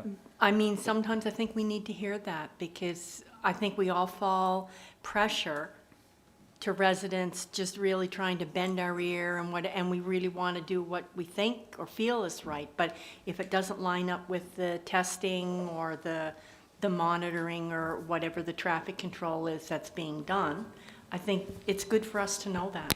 Yeah, and again, it's not a criticism in how you make your how you make your decisions, but just just for awareness that there are some unintended consequences sometimes when we try and deal with an issue that doesn't really exist. And it can be tough to go back to a resident and say, you know, the problem you're telling me that exists really doesn't exist, so you have to kind of deliver that news gently. But and I can think of a few areas around the city where we get kind of the same people complaining about the same areas a lot. I get it all. And yeah, and you know, we've been to these areas. Aaron's team has collected data in these areas, and it just doesn't support the notion that there's a problem. So, for example, somebody lives on a corner lot where there's a four-way stop, and they're constantly looking out their window, or they're out doing yard work or whatever, and it's a high traffic area where there's, I don't know, 300 or 400 vehicles go through that intersection in the run of a day, and 2 or 3 or, you know, whatever the number is, don't make complete stops. Well, percentage wise, you know, 99.9% of the vehicles are coming to a stop, and you really don't have that big of an issue that you need to address, right? So, and there's lots of examples of that in relation to the complaints that we get around the city, but yeah. I know up on Maple, up on Maple, had one resident really pushing for the speed bumps because of, you know, seniors walking at the crosswalk and at the park and everything like that. And when that went in, we thought that it was going to alleviate the problem. Well, it created another problem because people didn't want it. Yeah. So you just kind of defeat it. Yeah. Councillor Cameron? Thank you. Thank you for the presentation. I think it was informative. It was I that asked about the potential of the cameras because I am almost hit every single day, and I am tired of almost being hit as a pedestrian. And I figured if I'm almost being hit every day walking my dog or scootering or anything like that, there's got to be other people. So I just want to be clear, if I am out and walking and someone almost hits me, I am to then report that to you, even though like they are gone, they are not anywhere close to me. Is that like? Yeah, no, certainly. I mean, if there's a... You might be hearing from me more than you want. If the vehicle almost hits you because it's committed some sort of an infraction, Mhm. a legislative infraction, then yes, I absolutely want to hear about that. Okay. If you happen to not look both ways before you cross the street and wander out in the traffic, that's kind of You're gonna hear from me way more than you want. Okay, no, I just wanted But if we don't hear from the public, yeah, by the time somebody complains to you folks about an issue and we don't have any data to say, Right. yeah, could be an issue in this area, we don't, or alternatively, we don't have any complaints. Yeah. So how bad is the issue, right? Yeah. It's- I know that everyone made the joke that maybe I'm the problem because I do almost get hit a lot, and I promise you, I work as a massage therapist in a rehab facility. I am not the problem. I make sure to not get hit by a car. Yeah, thanks, Deputy Chief, for that presentation, and I do have a couple of areas that are concerns with stopping, speeding, the whole works, and I've worked very closely with the police department and appreciate all the help they do. The thing that amazes me is how good four-way stops work. Four-way stop signs. You know, up at Notre Dame, a couple of times I'll go up there and I'm still waiting for that light to change. Yeah. You know, and you know, we took the lights out of there and put a four-way stop in there. It works great. And the lights over on Granville and is it Ottawa Street? Not Ottawa, Harvard. Yeah. That's awesome. That works awesome. You know, there's just areas like that it's so simple. And I know that lots of times when the lights go down, you know, our lights are not working. We put a four-way stop in down here by the mall, and works perfect. You know, it's amazing how a four-way stop works. So. Yeah. And speaking of stop signs, I think I went through one today, but nobody caught me. I went back. What's next? I just haven't halfway through. Thanks, Deputy. I just have a question more for tech services and staff as a follow-up. Have you heard of Carmel, Indiana? So Carmel, Indiana, almost going on 2 decades ago, decided to eliminate as many four-way intersections as possible throughout the city. They now have 142 roundabouts in the city of Carmel. By introducing the roundabouts and eliminating four-way intersections, they reduced traffic injuries at intersections by 70%. And in Carmel, they say it's cheaper for them to build roundabouts than to build the signalized intersection in particular. So I just, and the reason for that, I think what I've heard or read before is that the incident of collision is the same at a roundabout as it is at an intersection. But the damage caused is significantly higher at an intersection because you're traveling at a much higher speed as opposed to merging in and bumping into each other, as opposed to coming 60 kilometers an hour and hitting an individual or a vehicle. So I just wonder if we can just put that out there, if that is something that I've always heard here, that roundabouts cost more money. So I'm always interested when other places say they're actually cheaper for us. And if it's something that we need to look at further, or if there is any actual traffic safety benefits with it. I would maybe just before we go, I don't know, sorry, just getting back to that issue about the road markings and how long either the paint is or isn't lasting. There's a couple of areas in the city that we're really having a lot of close calls and some collisions at, and that is like, one in particular is at the bottom end of MacEwen Road at Water, where the merge lanes come up if you're going to head north on MacEwen. Essentially, the lane markings that divide the two lanes now are gone.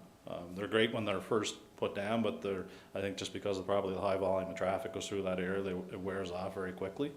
So you have traffic coming west on Water, east on Water, and they're both trying to make a northbound turn, which they should be able to do because the merge lane is there. When those lane markings wear off, it creates a lot of confusion in that area. And the other is the north end of Granville Street, where you have multiple lanes going in each direction. And so at the intersection of Walker, for example, I took note of it today. I knew I was coming here tonight. If you have the westbound traffic on Walker and the eastbound traffic on Walker, both should be able to make a northbound turn together, but the lane markings are now gone. So it creates a lot of confusion and dangerous conditions in those areas. So I don't know what the solution is around, whether it's more frequent painting or what can be done in that regard. Maybe nothing, but it does cause some concerns traffic-wise. I got you, Corey. I just want to do a quick follow-up on that, because that's something I've looked into as well. I've suggested my 12-year-old find better paint for roads if he wants to have a lucrative career and a lucrative future. But what they do in Northern European countries, particularly in in areas where there is a necessity to make sure there is lane markings that they don't use paint. They use basically lane markers that they put into the ground themselves. And again, I don't know if that's something that we can look at as an organization from a long-term, sure there'd be a higher cost at the front end, but from the long-term cost savings, and then from being able to have the lines better delineated. Because our lines, we paint them and then they're gone. They're all over the place. They're gone. So there are other options out there. It may be worth in time looking at what they're doing, and maybe outside of Canada, because I think when lead paint was removed from roads, that's when it really became a significant problem. But that's what some other jurisdictions have done, if we want to look into it. No, don't be sorry, is actually both mentioned two things I was going to talk about. I was going to talk about the lack of paint on Upper Granville. That's where I really notice it, and where the lanes sort of curve, and I often find I don't know where I'm at in regards to the lanes, because it just, So, and then the other one was that when you were talking about the roundabouts, I spent a lot of time in Vancouver recently, and all their residential areas sort of off the main streets, that's what they don't have stop signs. They have roundabouts that basically fit in a normal intersection with some middle sections, usually flowers or trees or something, but it worked really well out there. Like, I spent time walking around. It was actually impressive to see how they work. So there's lots of options out there, and I think we're a small enough community that we should be able to look and try those options as best we can, sort of like the 3D crosswalks and stuff like that. Oh, yeah, those were, Those went over well.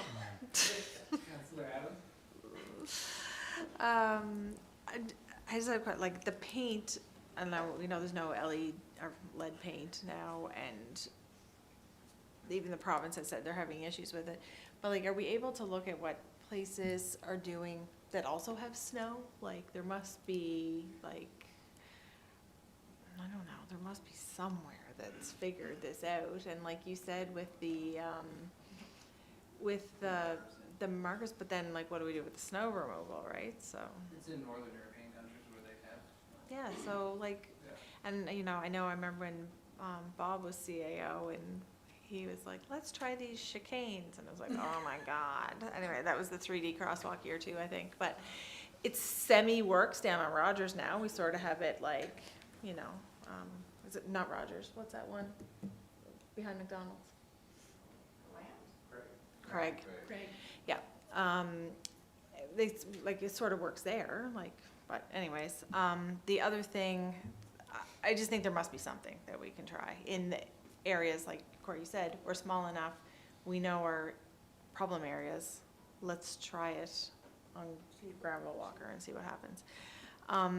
Another thing is, and it was brought to my attention that I didn't notice when I came in, and it's sort of hard now to tell because there's so much, the snow and stuff and the salts, but where they put the markings for the new lane, if you're coming in off Granville, from the roundabout, Superstore's on your left, the new Kent's on your right, it's just, it's weird now. Like, I know we're yet in another lane, but something's wrong there. It just looks, when you're driving it, everybody come in there and see what I mean, because there's something, it was brought up to me, and I was like, yeah, it is odd. And I mentioned it to a few of you guys, but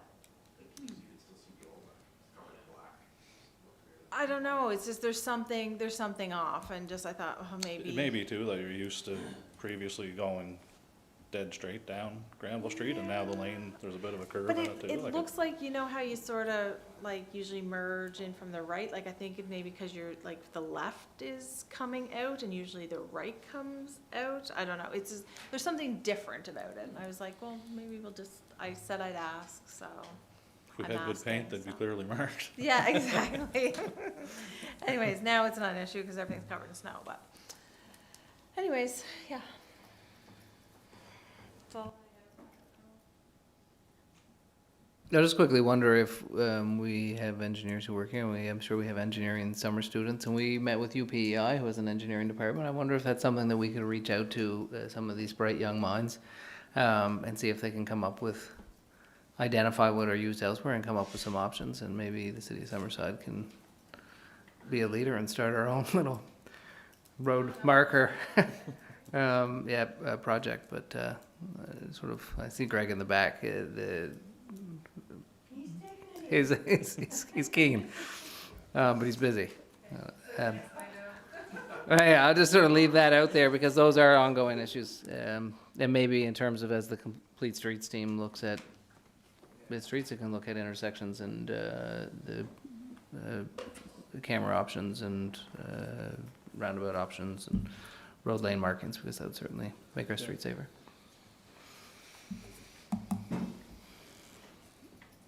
Thank you, Deputy Director. You're welcome.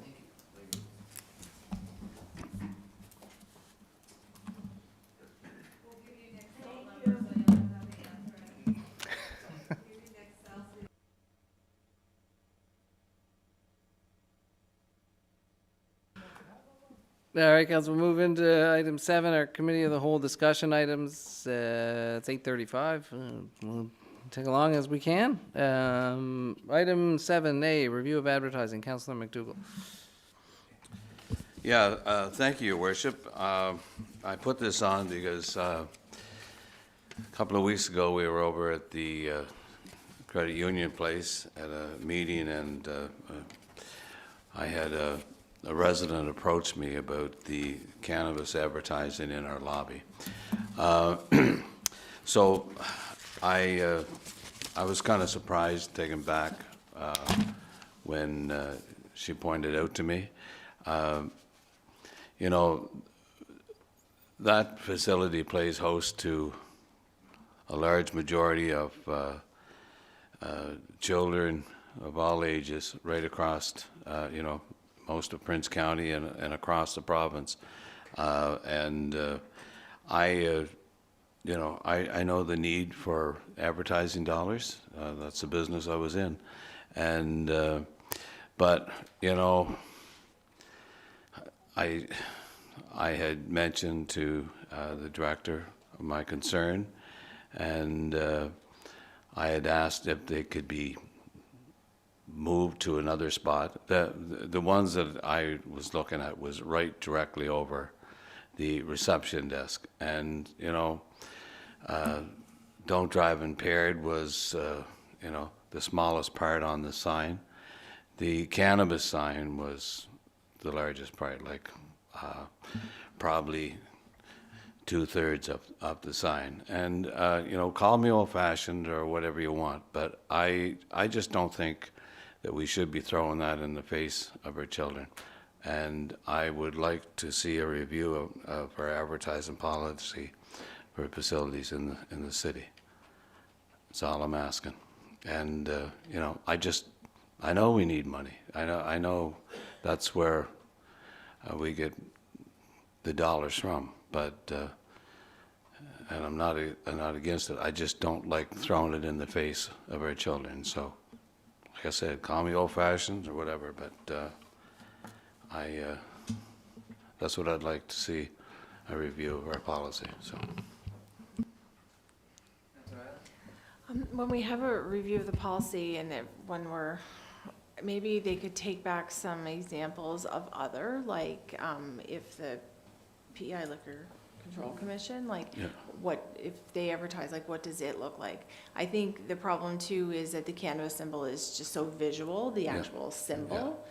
So I just, and to me, and I could be very wrong, I'm probably wrong, but I don't remember seeing a beer can or a vodka bottle or something in the rink, but you know what, but it might be staring me right in the face and I just don't see it, right? But, and then you go back to obviously it's working advertising because it is catching your eye, right? Yeah. So, yeah, you understand it, like you said, you worked in it for years, but it'd be just interesting to see if we can get some other types of advertising in that same stream, what we do with those ones too, so, yeah, because there's kids there, there's, it's a facility for all ages, and, some events are licensed.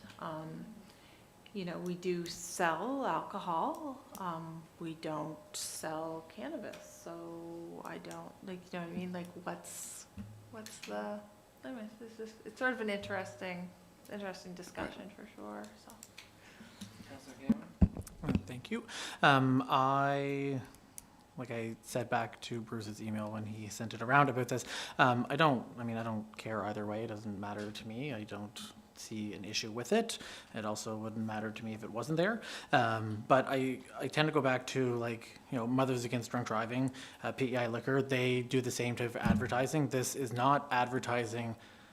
It's advertising cannabis PEI. It's also advertising to end a stigma and to bring awareness of, don't drive impaired. If you go into the credit union place and go into the arena, there are stairs that every second stair says, do not drive impaired. And above that is a cannabis PEI logo. It just happens that the cannabis PEI logo is a cannabis leaf. It is not promoting cannabis per se, just like the PEI Liquor logo happens to just say PEI Liquor and it's not a beer bottle. But we do advertise things like PEI Liquor, and no one seems to have a problem with that. This is a legal substance. People use it recreationally, just like people drink recreationally. People have trouble with alcohol dependency, just like people have trouble with cannabis dependency. I don't know. I personally just don't understand why it's a big deal, because it is promoting the safe consumption of cannabis. Just like Mothers Against Drunk Driving promotes safe consumption of alcohol. And that's just my thought on it.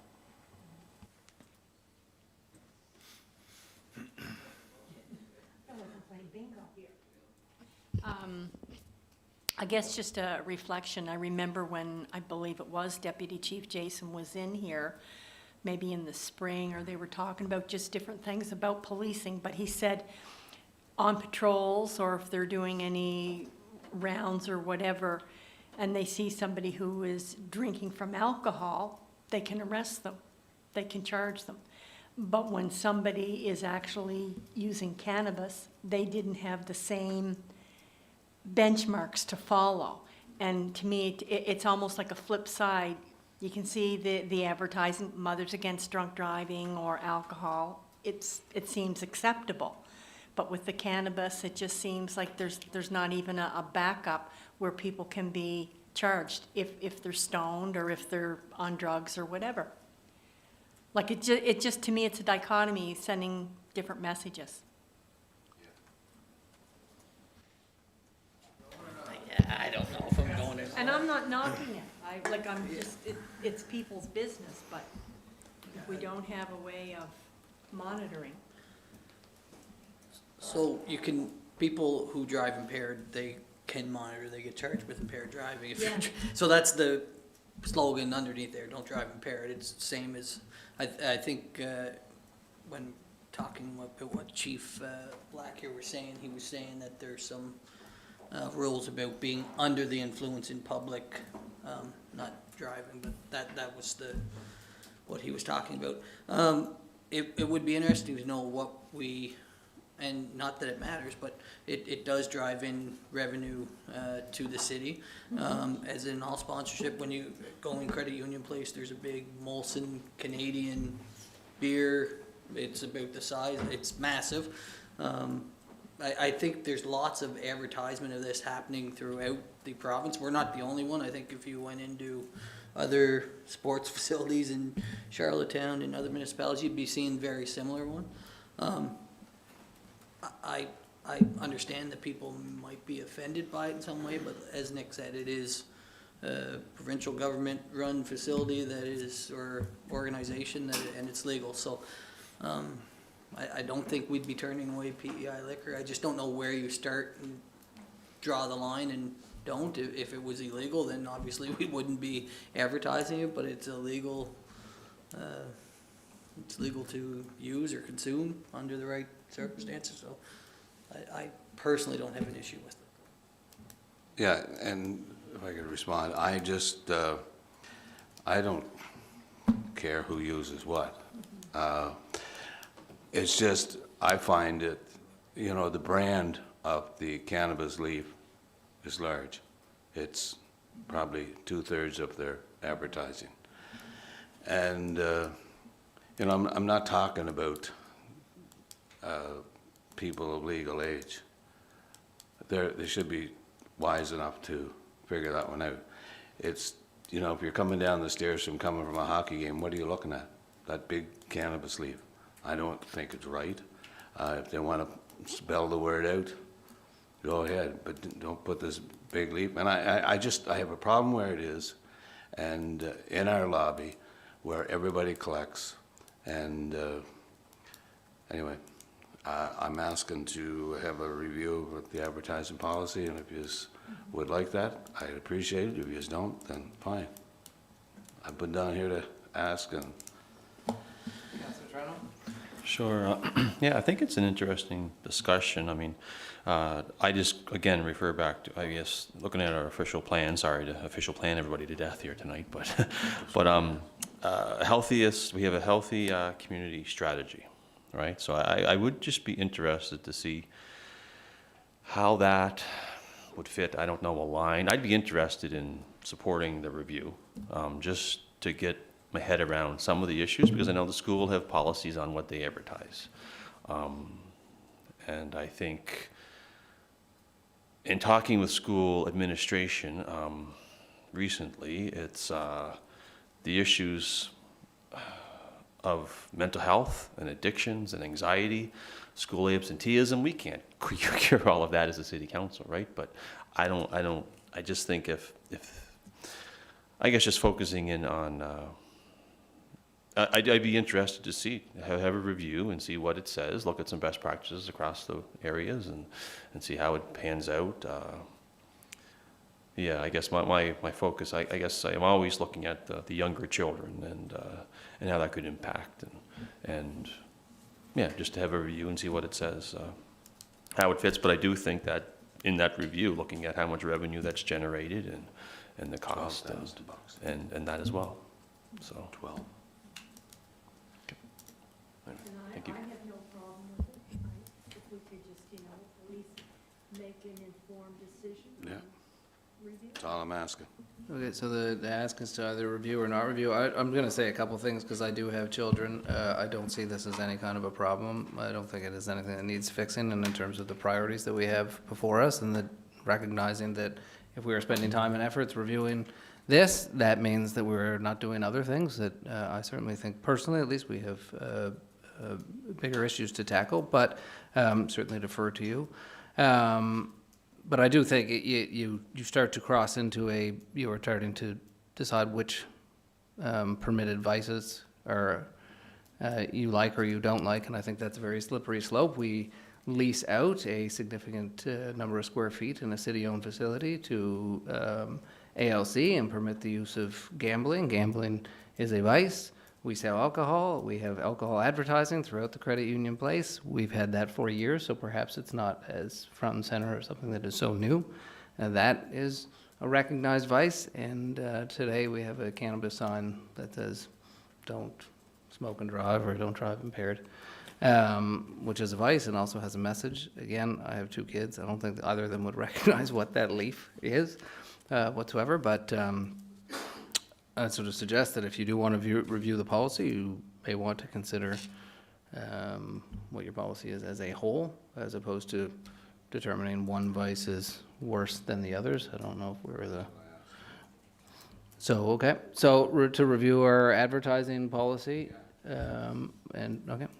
for City of Summerside, to consider just cannabis as or to consider the collection of permitted vices. I had asked to have it, I didn't ask to have it removed. I asked to have it moved, and I was told no.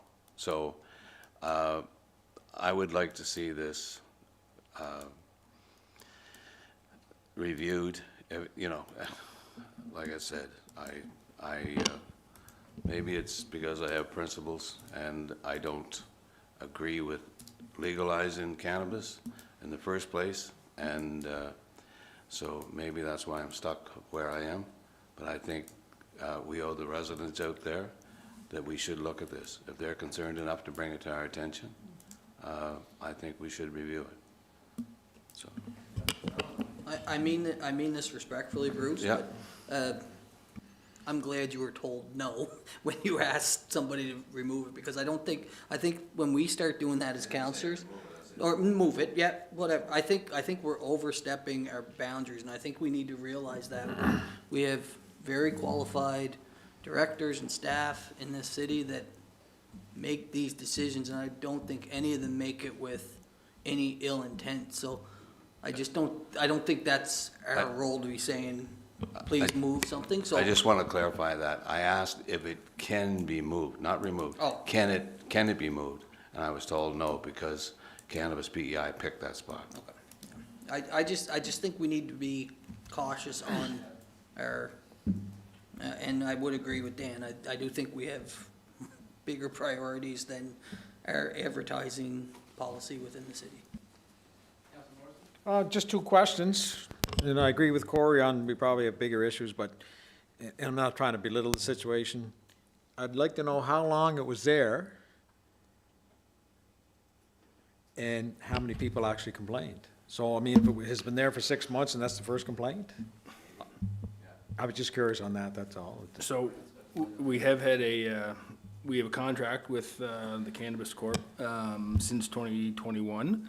When they launched their responsibility campaign for safe consumption. I don't know exactly when that specific sign went up, but we have had a campaign or an ongoing campaign in the credit union place since 2021. Yeah, they've been on the steps for a number of years. Again, for what it's worth, I'd confirm what Councillor Snow said. I was at the Eastlink Center in Charlottetown on a couple occasions last weekend. They had a number of signs, a couple much larger actually than the one there. Our contract value with the Cannabis Corp is $12,500 annually. It expires September 2025. Larger picture, corporate advertising in the credit union place in the Dome generates approximately $330,000 annually, and that money offsets the costs of providing recreational services. So, and I don't believe we have any advertising policy right now, so there's no policy to review. There would be a policy, if council wishes, there would be potential look at policy to create. Now, that being said, saying we have no policy doesn't mean it's the Wild West and staff would approve anything, but staff have used their discretion. When Cannabis Corp first approached the city, the director did ask me my opinion at the time, and my opinion was it was a provincially owned organization that was doing a social responsibility campaign for a legal substance, so we agreed with the advertising campaign. Okay, so we decided if we then would send the matter to bylaws and governance to consider what a policy would look like. Bylaws and governance tends to also do an interjurisdictional scan, but then we'd prepare something and then bring it back to council. So do we want to do that or not? I think there's a bit of a... Well, as chair, I don't mind one bit. I don't mind it coming to the committee and we can discuss it or whatever. Okay, so... Also, if there is, Yeah, Councillor Cameron? if there is no policy, that is something that we should be looking at anyway, not necessarily for this specific reason, but if there is no policy, then, you know, get ahead of the game, and there could be something that comes up that maybe discretion was used and we all don't agree with it, and maybe we should have a policy in place that we can then say, no, we have to follow this. Like I said, not necessarily specifically for this instance, but if it's coming up now, it's probably going to come up again at some point with something else. So we may as well try to get ahead of things and do it. Okay, I'll just start. Yeah, I guess, if I could just add, I guess if there's no policy, I think it's time that we did have a policy around advertising, and I'd be satisfied with that, just to go back and do some policy around advertising, because to have it willy-nilly and is wrong. I was brought up something, I brought it to council, and if there's no policy to address it, it's no sense to send it back for a review of the advertising policy, but I would suggest that we start to work on one. thing that I appreciate is Councillor Ken had made a good point that maybe in reviewing around different policies or education or whatever out there, we might find out that there's some things that we weren't aware of that could really help us. Okay, so I'll just put it out there. Does anyone not want bylaw governance to consider an advertising policy in the city of Summerside? Which is where I think we've landed. Yeah, I'm good with that. Okay, so put it on to the bylaws governance list of things to do. Yeah, there's a list. Great, thank you, council. Have it done before the next contract comes up. Next item, 7B, parking, MacEwen Road. Councillor Trenholm. Thank you. Yeah, so I did have a resident reach out as a concern.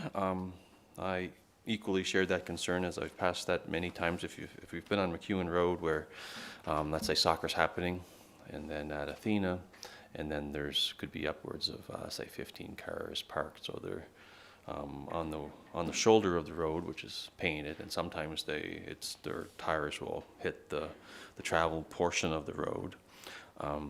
So in terms of, I know this resident's looking what could happen, could it be no parking, that kind of thing. I do list a number of factors here, but in case, in lieu of the time, I won't read them. I'll just make note that the time of day, I mean, it's usually in the evening when it's darker, so it's more of a risk. Picture children, sorry, children again, but picture children coming out, opening the door that's onto traffic or not, and skirting around. So it's when people are opening the door, increase the likelihood that dooring will happen, that they could get hit, and something very serious could happen. And if you're looking at people who are cycling or that are using the shoulder, they wouldn't be able to use the shoulder anymore, so they travel in the line of traffic. Yeah, so I guess that sums it up, but I do think that there would be parking available at Athena, the school itself. There's lots of parking, and I do know that same issue would also happen on MacEwen around Three Oaks. So then Three Oaks would also have parking. So I guess I'm just seeking any guidance from council on what they think of having a no parking zone there. I do think that it's no parking during school hours, and so, I guess 24/7. So I'll just put that out there, what people's thoughts are in terms of being a safety concern. I'm perfectly okay with it. There's loads of parking at Athena. They just have to walk across the playground to get to the soccer field. And if it's like the rugby, and where they play there, for Three Oaks, that section in MacEwen, there's loads of parking in the bus parking lot and in the CTEC and Three Oaks parking lot for staff there. So I have no issue. 24/7, it's fine by me. So I was just gonna say, typically how these requests work is if committee directs staff, then it usually goes to police and tech services, and they'll do up a evaluation and a report and come back with a recommendation to committee, and then committee will send that on to council for a vote. So if committee would like staff to do that, we can certainly start that process. Yeah, that's what I have written down here in terms of a process to make it Okay. as quick as possible. Staff would give recommendations to planning committee and then bring it back to council. But Ken asked us our opinions for if we wanted it to be taken to committee. The same as we just had this discussion, if we wanted the policy for cannabis to go to committee. So I'm not understanding why we can't all have a say. I don't know. I know it's getting late. No, we can No, I we are know, gonna continue like, to talk. We're anyways. just trying to set the path, what the Well, next we're steps setting would a be. path on one, and then we're not setting a path on another. So you have to decide, either we talk about it or we don't. You can't pick and choose what you want to talk about, in my mind. Okay, okay. Councillor Duran. I just was going to say that I agree with Councillor Adams' comments on that. I'm perfectly okay with limiting parking there, as in the other area down by Three Oaks, and anywhere in the city where it makes sense to do so. To be perfectly fair, I have never really noticed an issue with parking there. When I do work around the corner, I used to live in the neighborhood, and I mean, I personally don't care if there's parking there or not. But just from my perspective, I've never noticed an issue, and I know that within the last year and a half, we changed all the speed limits basically for all of MacEwen to make sure that people are driving slower, because there was a portion where it went up to 50, then back down to 40, and it got a little confusing for people. So I don't know, at some point, people do have to just be responsible and not swing their door open into traffic, and not jump out, and you'll have to watch your kids. There are a lot of factors into that. I'm fine either way, but just my personal opinion is that I don't see the issue there or down by Three Oaks. I see the issue at Three Oaks when the craft fair is happening and there's cars everywhere. That's probably the only time, but that's just my opinion. Just to briefly add on that, I think I would be of the same mindset if there wasn't plenty of parking right in front of the school. If there wasn't, then fine, and I agree, be careful if you're in the car, be careful if you're driving, but same with Three Oaks. If there wasn't plenty of parking a very small distance away, I would agree, but there is plenty of parking. So if we can eliminate that one hazard by pointing people a couple hundred meters to the north where there's asphalt parking lot, then I think it just makes sense.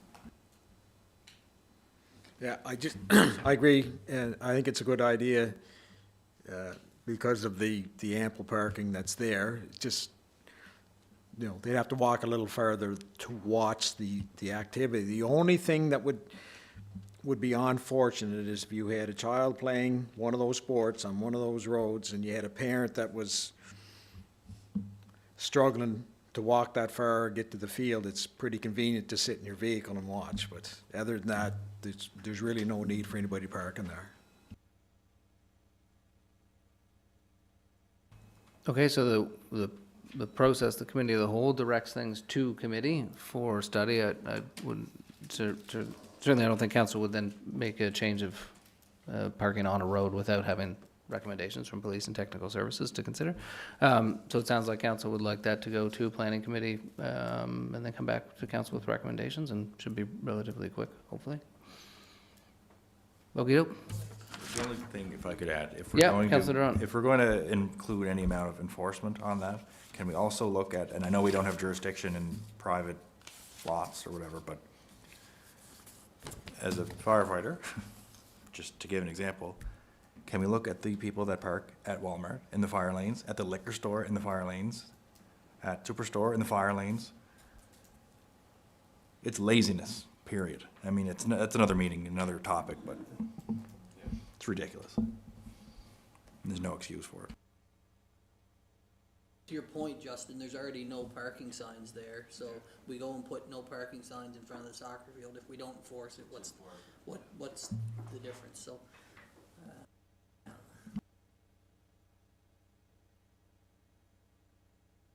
Yeah. Okay, great. I'm gonna just do a quick jump here, because I think Greg, are you here for G and H? Yeah, but I'm okay. You guys stay. You want to keep hitting? All right, hang in there then. All right, I offered. Move on to item C, Housing Task Force Recommendation Review. Councillor Trenholm, Councillor. All right, thank you again. So yeah, so just looking at the Housing Task Force, and so much has been housing, and it's been 14 months since we've as a council. We kind of approved the mayor's task force on attainable housing. And so I was going through it and thinking, wow, like it would be great. I think we all have this issue of when we spend a lot of time doing something in a report and lots of great recommendations, and it kind of sits in the shelf. Lots of this hasn't sat on the shelf, thank heavens, but in reviewing some items, I was thinking that it might be, I would really think that it would be great to have a review done to identify what has been done, right, and what hasn't been done, and how to proceed. Because in our official plan, all of council has endorsed and supported that all of the recommendations that are within the task force will be implemented. So developing a plan when they will be, I guess. That's what it is. I'm not going to, again, in terms of time, I'm not going to read everything that I have here, but I do, there is one interesting one anyway. It was, it's number 4, and it's because we did have Alicia Whitlock come present, which I think that's what she presented on, in a way. The creation of an out of the cold program for short-term shelter during more extreme weather events. So that's on page 12 of the task force. That's just one of a few things there that, since it does say that council, we've approved it. So we've approved the implementation of that. So amongst other things, I think setting it back to a review and find out what's been done, what's not been done, and then, yeah, more or less, and then a time frame on when things will get done. Because for me, lots of it this does speak to about social housing. It speaks to affordability, and I think these are great obstacles that we're currently facing in the city that I love to see an action plan towards. When are we going to do some of these things? Which we've done a lot, but when are we going to do them all? So, so I guess we could have a discussion about that, or we could see if we want to move it to Maybe planning committee. I'll just leave the floor open to see what people want to do. Yeah, probably helpful to get an update on where we are. On the one you did reference there, Ken, that's a provincial lead, so also within the Housing Task Force, there are different leads to do certain things, and that's one we've asked the province to do, so that's, there are a number here that, there are also some by industry, some by financial institutions. Always good to check on where we are, and you referenced we've made a lot of inroads on that document. I'd be happy to, be interested to hear. We are, again, it goes to the list of capacity. Someone's got to sit down and go through it all, understand it all, recognize the zoning changes and OP changes that were made and how those correspond, but, We are scheduled to be back to council in March with updates on a number of the half initiatives, and that will also build into a lot, maybe not everything, but a lot of the pieces that are covered in the attainable housing. So that would likely be a start of that communication piece. does that work, Ken? So come March, when we get a second feedback, if staff can work with planners to help identify what we haven't done. And, there may be a number in here that we simply need to write to the province to say, hey, remember, these are a bunch of things that we need to do, and we did send that to the provincial government as well, and we shared that with their counterparts. Awesome. 7D, Tower Street Park, Councillor Cameron. All right, I hope, I got the next three and I hope that they're quick. I just want to know, it's been a while since the park was removed for the development in the area, and I just want to know, do we have a plan of reinstating that park, where it will be, and why it is taking so long to do so? There is a plan to reinstate that park. The plan, as communicated, and I guess staff are still on that timeline, is to wait until the construction is done. The plan, there's a piece of the land in the northwest corner. If you can picture that, that's the general area where that playground equipment is set to be reinstalled. Okay, so I guess a follow-up question is, the building number 1 is going on about 3 years of being built. Building number 2 is not started yet, so are we saying like 6 years from the time it was taken down until it goes back up? Or like, I mean, it just seems, we took a green space away from people in the community, and people are asking about that, and they would like it back. That is their green space. We have a parks and green space plan, which I have reviewed, and I have found that there's a lot of things in it that we do not follow. And is the park going to be the recommended size according to the parks and green space plan? Honestly, that's not a level of detail I have tonight. We can certainly get more information on that and come back to committee likely next month with. Yeah, it's just something that is often talked to me about. It is around the corner for me, and I live in the ward, and a lot of people are wondering. There are even seniors that wonder because they live in their backyard and they like to see the kids playing there. Not necessarily that they use it all the time, but there are kids who use it. There are families in the neighborhood that use it. Their closest park is Elm Street School, 900 meters away, or Legier Park, which they have to cross a major street to do so. So I would really encourage staff to perhaps think of another plan that doesn't involve waiting the potential of another 3 years for them to start and finish another building to get a park back up in that neighborhood. I don't think that was supposed to be the intention. Well, the intention was to wait until it's done, and we are now about almost 3 years into the first building being built, and there's another one coming, so it's basically the same building. If we want to do a little deductive reasoning, it should take about the same amount of time.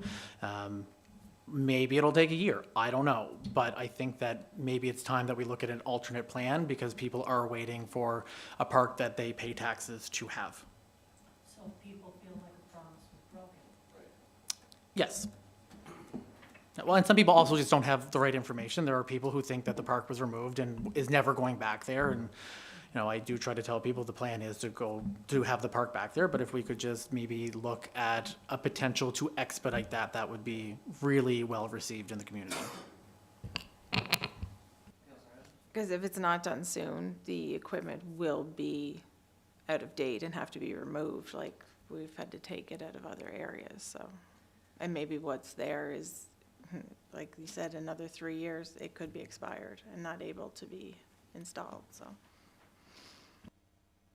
So perhaps the best option would be to get a staff report at the next committee of the whole under this, or staff report section, and Director of Community Services can provide an update on where it is, where it's at, where it's going, and how can we get it back as fast as possible.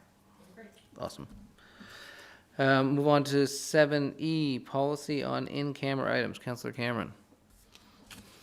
Okay, I want to choose my words very wisely with this one. Not that I think that there is anything wrong with our in-camera items that we've had, but there are times when we are in camera discussing things that should be in camera, and we get sidetracked into other things that should not be discussed in camera. I understand that we follow the Municipal Government Act, and I cannot find anywhere where any other municipality has a policy strictly on in camera. I just think that we need to do a better job, all of us, realizing when there are topics that are not to be discussed behind closed doors, and we need to put an end to the conversation, table it, and bring it back to an in public time. I don't think it happens every single time we have a meeting, but there are definitely times where I have said in a meeting, we shouldn't be talking about this, and the conversation has continued. And I really do think that the public picks up on that, because there's lots of times that we go into a meeting and go into a vote, and people will say to you, I don't know why I'm there. You've already made up your mind. And we've discussed it at length behind closed doors, and I don't think that's fair to the public. And I think that we need to just do a better job at that, and I don't know how we go about that. I don't know if that is on us to just call each other out and say, stop, no more, and we have to respect that, or what can be done. Yeah, that's on me. I'm the chair. That is a responsibility of the chair. I have to make a determination when things are likely to be prejudicial to the municipality or parties involved. And where matters are under consideration, the council hasn't yet publicly announced a decision on where those may prejudice future negotiations. I take my cues from the Municipal Government Act. I did try at the beginning of this term as well to identify topics that were a discussion in camera. So that was a change we did make to our agendas. I certainly am always open to suggestions, recommendations from members of council. And it is certainly I certainly encourage all of council, and certainly within your right and responsibility to raise if you are under the, if you believe that we shouldn't be discussing an item in camera. At the end of the day, that responsibility falls to the chair, and I make those decisions, and that's part of how the governance structure works. But as I said, I feel like I've always had a pretty open door. If there are things that people do not think should be in camera, I'm always open to do that. If there are discussions that, you're right, sometimes we get sidetracked, I will take note of that as chair. I'd be very happy to limit debate and discussion amongst councillors on things that you're not supposed to be talking about. So careful what you wish for to some degree at the same time. But we do try and keep focus on making sure that we have as much of our discussions in public. I think we have moved much more of the discussions here at council out of camera and into the open, and I think we probably should continue to do that and endeavor to continue to do that. We need to be fully transparent for members of our community, recognizing as well that, as I said, one of the responsibilities that falls on the chair is to make a determination of when something is likely prejudicial. There is not always a hard, clear line, so I will always do my best. I will try and err on the side of making sure that things are discussed in open, in public for members of our community.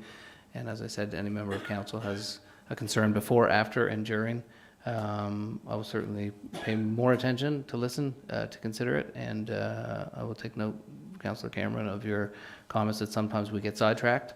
Sometimes we get sidetracked after, sometimes we get sidetracked before, but it is important to all members of our community to know that the discussions that we have in camera are limited to these situations where they are necessary under the Municipal Government Act.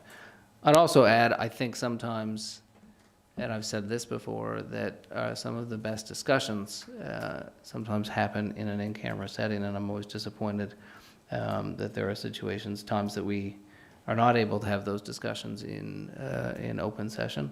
And then I would also then ask council as well. I think this council as a whole does a really good job saying the same things in open sessions as in closed sessions. People do not change their position or opinion or perspective.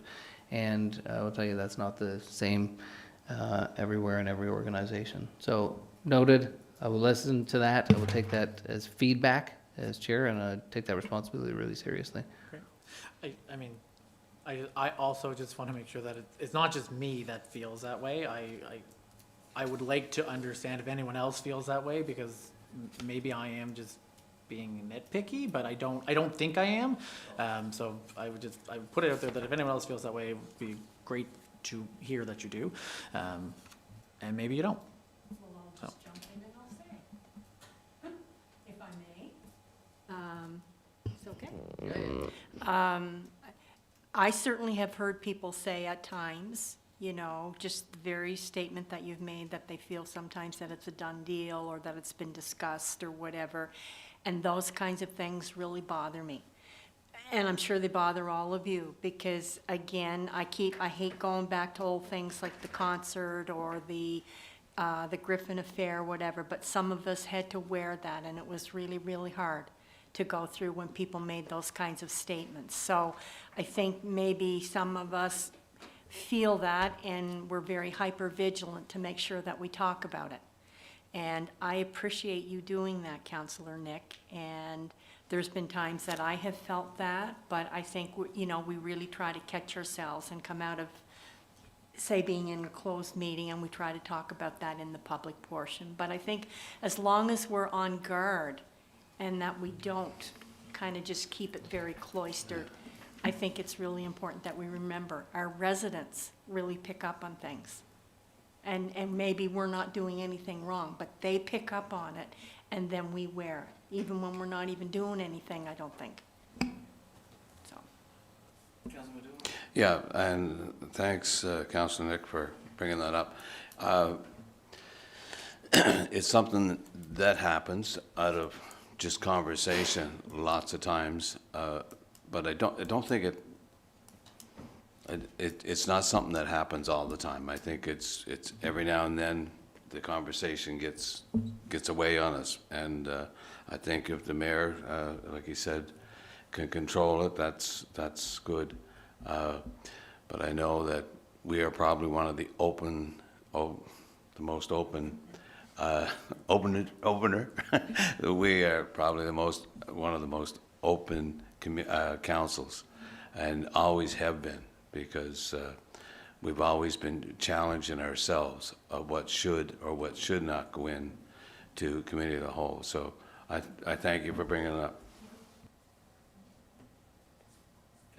Yeah, agreed, Councillor Cameron. Just since you asked and since you wanted to know who else in the room was on your side, I agree 100%.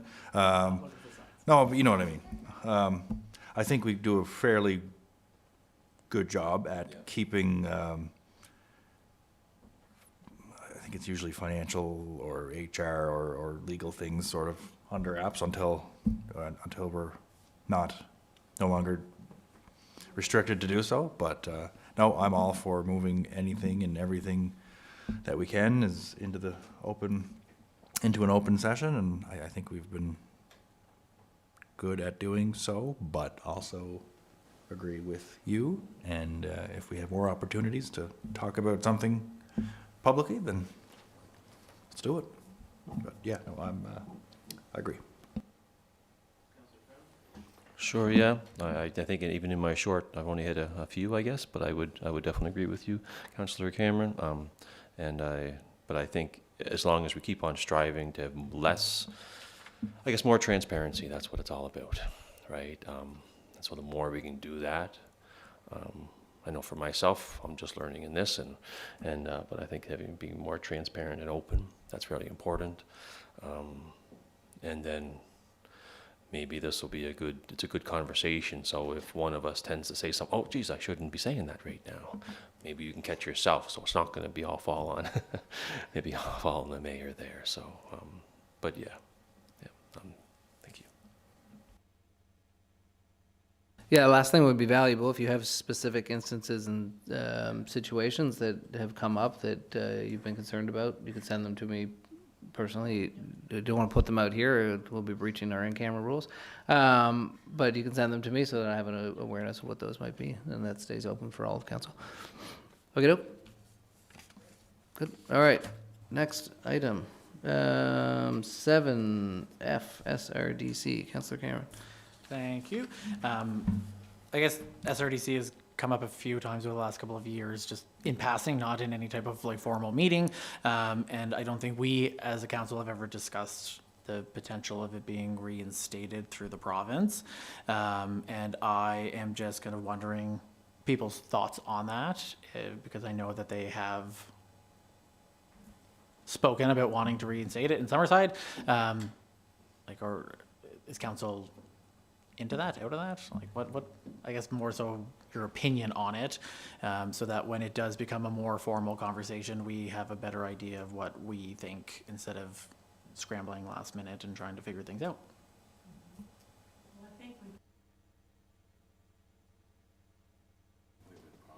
I can help by giving you a timeline of things because there has been a lot of work and it has taken time in between. And I certainly think we probably need to have a discussion around SRDC, but probably bigger than just an item on our committee of the whole agenda. Like we probably need a presentation when we're getting close to being able to actually have something to present. So when you raise this today, the last time I had reached out to council, I sent an update to council in October, December, and August 28th, I sent an update to council, and I wrote down here because you might be curious. And the ball's in their court. So I also, and I went through this as well because I had actually written Gordon December 10th and said, where's it at? And he said the ball's in our court again.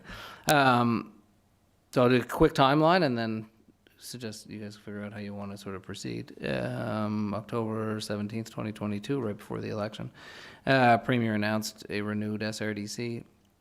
I was at a Chamber of Commerce breakfast. I remember I was there, as many of you were.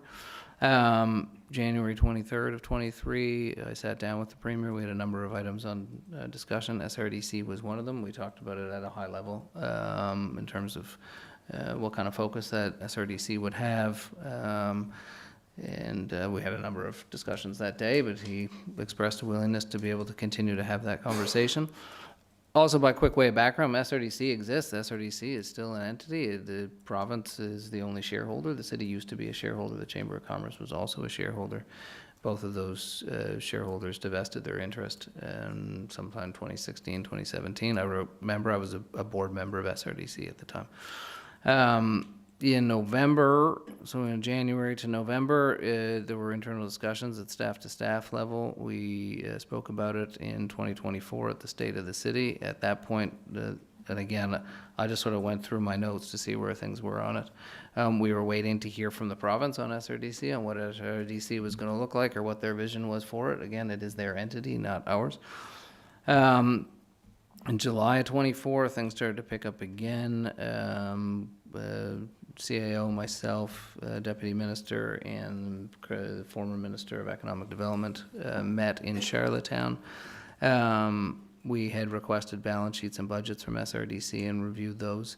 The province gave us a first draft of what SRDC, what their thoughts were as to what SRDC would look like.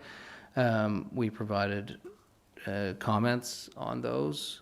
I don't want to get too far into the comments, but the general comment I think my general comment was, I'm not sure that whoever drafted this has been to Summerside. It did not seem to understand where things were happening in the community. It seemed like it was an outside party had put together a generic regional development corporation board. We're going to have a website.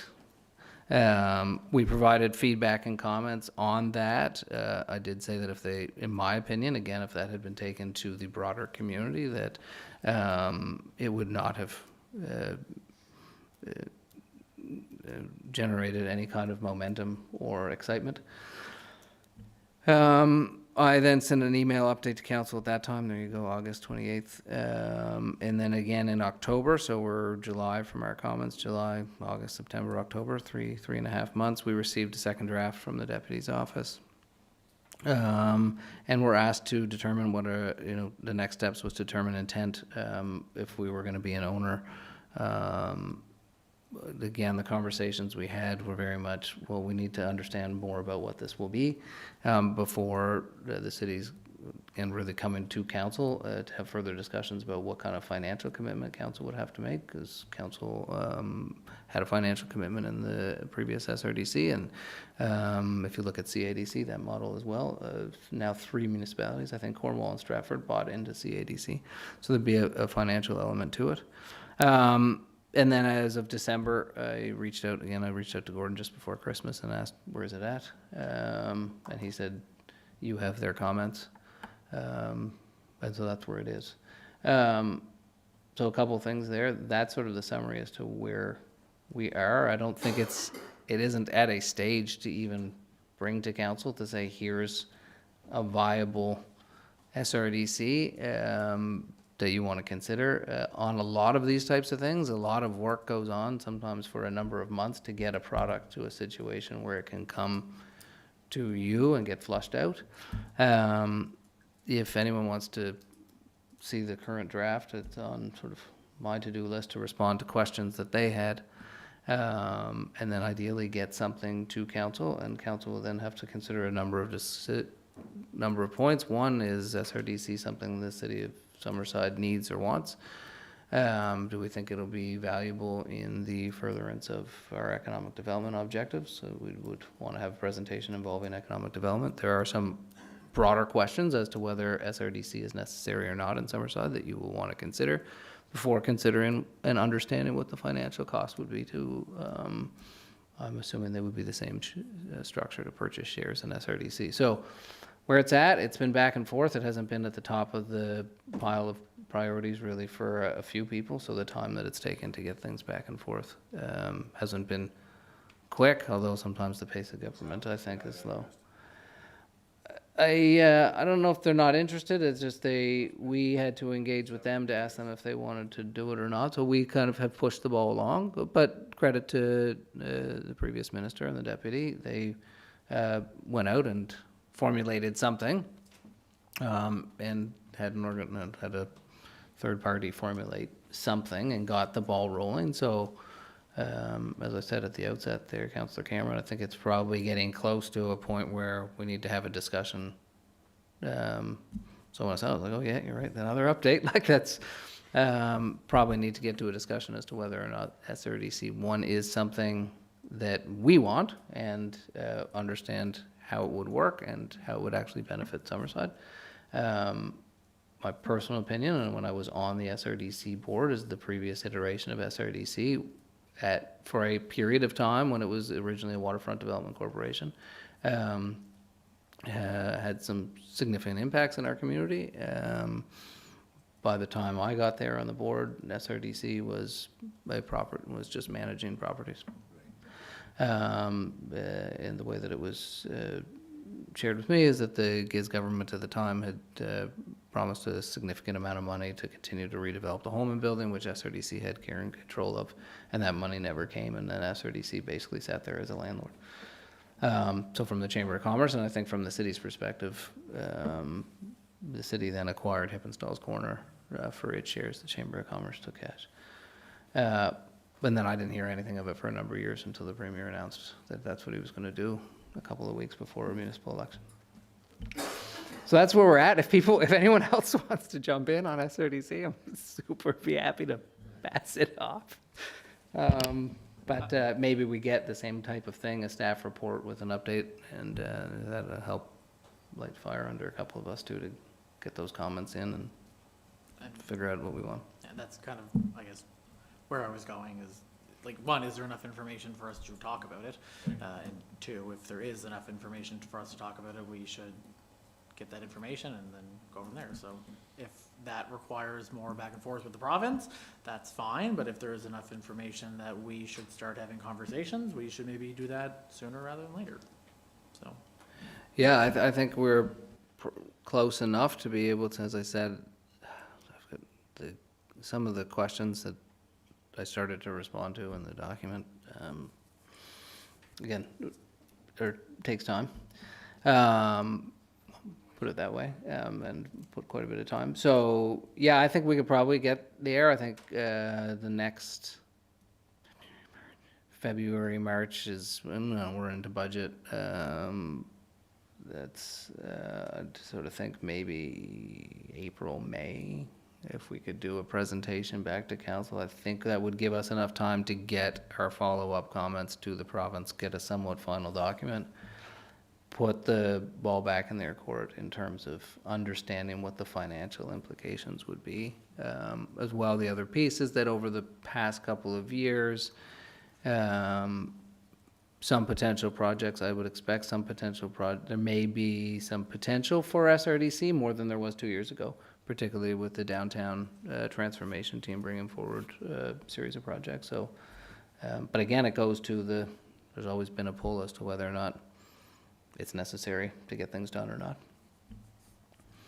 So if that works for folks, if anyone's okay with that, and what I can do maybe in the meantime is when I get to the next iteration of it, I'll put it on my to-do list to finally respond to those comments. Again, or complete, and can get it out and share that in advance, and maybe block enough time to have a fulsome presentation discussion about it, understanding the cost. Is that okay with everybody? Okay.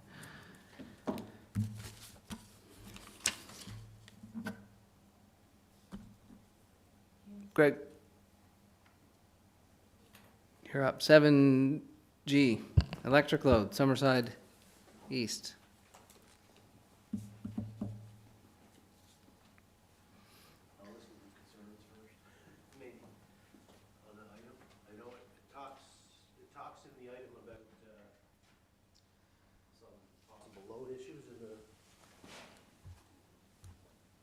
In the subdivision. We'll In pass it Meadow over. Heights area, I believe. Yeah, we'll pass it over to Councillor Adams. It's her item, so she can introduce it. Yeah, so I put it on, it came up, I know you're well aware of it, about, some individual houses were having issues, and I know you've dealt with those, because it was, different. It might have been coming in from the street, or might have been a line, or whatever, so, but I guess, it sort of led to a bigger question about, the tremendous amount of construction in the area, and what are we doing to ensure the lines are appropriate enough? Because I know whenever we had like storms in the past, I know we always had like Lafergie, we sort of had to stagger a bit. And I think you had mentioned that you had to make some changes to another section of the city to try and divide it up some so that it wasn't so heavy. Correct. I'm probably not using any of the right terminology. Nope, but, you're spot on. So I'm just wondering, because like right now there's like 1, 2, 3 apartment buildings going up, for example, that, don't require much at the moment. So that's going to be another big drain on the system, in addition to all the other building that's going on. So I guess residents are just sort of curious, because, you always see people like Justin, like it was in Gavin there for a while. It was like, why is our power always out? Like, is it all the building? So I guess it just sort of begged the question, like. So first thing for council and mayor is to understand is that we need to get specific data on addresses that are having concerns. for power flickers or half power or any type of service issue. So if they call our main desk at 902-432-1268 to log a complaint, it goes in our system to be actioned upon for number one. And then there's a process that we go through in technical engineering staff in the field, and we do a process that's pretty tried and true to get to the root of the problem. A lot of those times, those issues can be a utility-based issue of a bad connection on a wire that gave up in bad weather, or it could also be customers' equipment that happens to be failing. And that can cause, unfortunately, if it's gone long enough and not detected, it can cause fires. So we do all that on a case-by-case basis, but we actually need to know the addresses specifically, contact individuals, so that we can inform them, if we can't find it, to call an electrician to go inside the home. Secondly, on the larger picture load, we've been actively since 2022, in March of 2022, after the polar vortex, we've seen the load increasing in those areas, and we do track developments in the area. So in that, we've promoted to council a budget to create a second circuit out that way, which will go pretty well all the way to the new east-west connector road, which will take all that load going past that connector road on a new circuit, which would basically have the load for that area and make room for the new developments that are coming in. So as far as the infrastructure goes, it'll be healthy and robust by the end of this coming summer, is when the construction is supposed to be complete. We've been advertising in east-west connector at traffic delays, and that's part of that work, unfortunately. And they will be, in the spring into early summer, there will be some outages that will be required to connect the new circuits in place. And they'll be well advertised, usually 7 days in advance, so people can prepare. So that's what's going on with the electric utility. So I know we had a few instances there, we actually found some bad connections on some lines in the air before it got to people's homes, which we repaired and upgraded.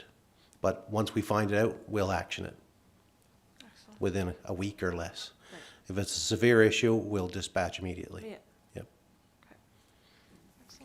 And I think probably people are noticing it so much more because so many more people work from home, and during the day, and where, as you might not have noticed it, like there's a lot more drain on the system compared to what there used to be.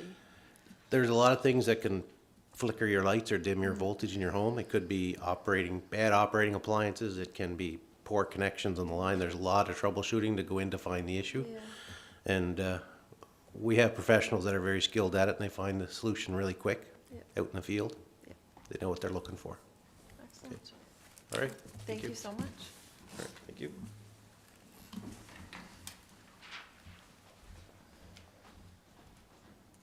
All good, Councillor? Yeah. Good? Yeah? Okay. Item 7H, traffic light supplies and stock. Councillor Adams. They're all the rest of yours, Councillor. I won't keep you as long. That's okay.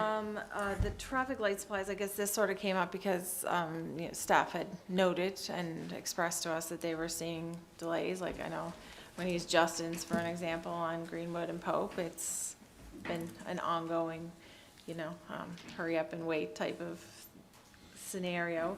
So since we know what's coming for some, like you had said this evening, Aaron, that there was going to be lights at both ends. I guess I was just curious if those have all been obviously ordered, since we know what we're going to be requiring, so that we don't see the delays. And I know you can order and then the delays happen after the fact, but just since we sort of know already, has that all been done? So we don't have the final, I'll say, tender package complete for the rest of the east-west. We asked the designers to focus on finalizing the signals where the actual poles were actually going to be placed, because that'll dictate the size of the pole and the length of the arm to get it in the middle. So that was in November. We got the completed intersection, I'll say, pole layouts and stuff in December, which we then finalized the exact sizes of how many poles and stuff in December, and we sent those off in probably mid-December. We got the pricings back for those when we came back from the holidays, so they did it suppliers did it over the break. So on January 2nd, we ordered the poles for both poles and arms for both intersections. It then took a month for them to come back with what they call the shop drawings to say, we've got your selections, verify exactly what you want. So they sent that to us on January 23rd. Staff reviewed it, had it back to them by the 25th to say, that's definitely to complete the order. So that starts the clock for your 6 to 8 months. That we always say it takes 6 to 8 months to get them. It's from the date the shop drawing so that they know that's what we're actually ordering. So January 25th, that was confirmed. So 6 to 8 months from January 25th will be July or September that the poles will be and arms will be due to arrive. We'll include the bases and all the other installation work in the tender that's to go out this year so that those will be in time or ahead for those to just place the poles and coordinate with the work. So we just today, like 3 o'clock, got like a 95% set of drawings for the rest of the work. So we still pushed them to give us the poles intersection first so we could get that ordered ahead. Yeah. So then we'll have to now review that and include what goes underground, the poles and the conduits for those pole bases in that tender. But then the tender for the poles and stuff is already done and we'll wait to. So we have advanced ordered them as fast as we can, and that's still going to be July or between July and September based on. Yep. Okay. And I just had like in stock there, but I mean, it's just every intersection is sort of different, like you just said, so you can't really stock a lot, right? And try and stay ahead of it. Greg may be able to tell them what they have. We just do a intersection that's new and then. And Greg keeps everything up. We try. We keep stock in kind of threes. So 3 poles, 3 different size arms, 3 different types of lights in each section and crosswalk lights. Should a truck hit them, smash them, should weather knock them down. We can replace them. When we get down to about 1 item left, we'll order 3 more. And we try to keep enough stock to keep everything going unless there's a major accident at an intersection that you lose 4 poles at once, which is pretty rare. The other thing we only have 1 of is a whole controller set. So if we have a problem with the controller, which is the brains of the whole intersection, we have 1 of those because they're fairly expensive pieces of gear, about $40,000 to keep in stock. So we keep all that in stock and we have miscellaneous pieces for different things inside the cabinet as well. But we're fairly well stocked. Not saying we're perfect because sometimes, like Director MacDonald has said, was sometimes you get caught on the order times. By the time you get to replenish your stock and the amount of accidents, but we find you don't have too many more accidents than 3 in a row in a month. So that's kind of our pattern. That's your max. Okay, no, that's perfect. Thank you.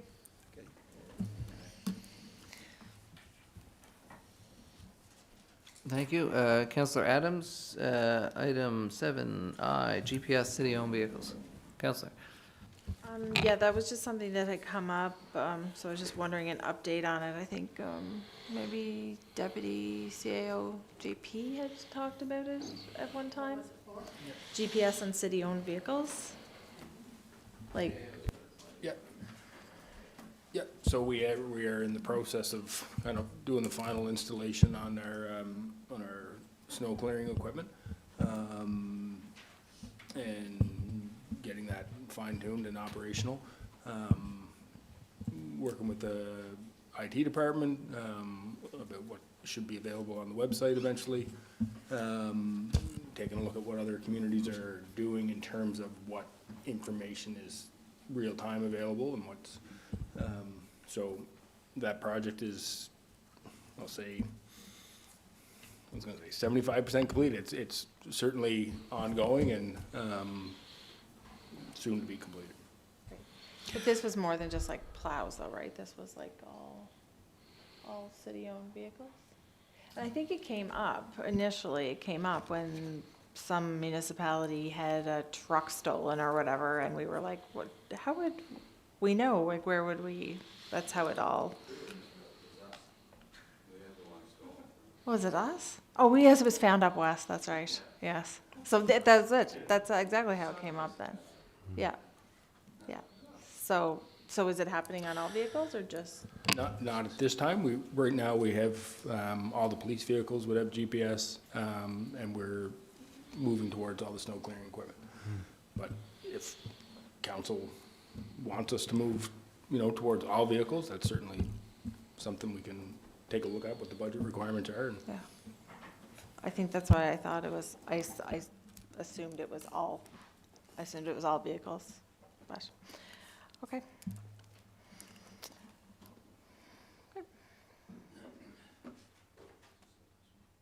Councillor Adams? Last one, 7J, private composting. Councillor. So the next one is private composting.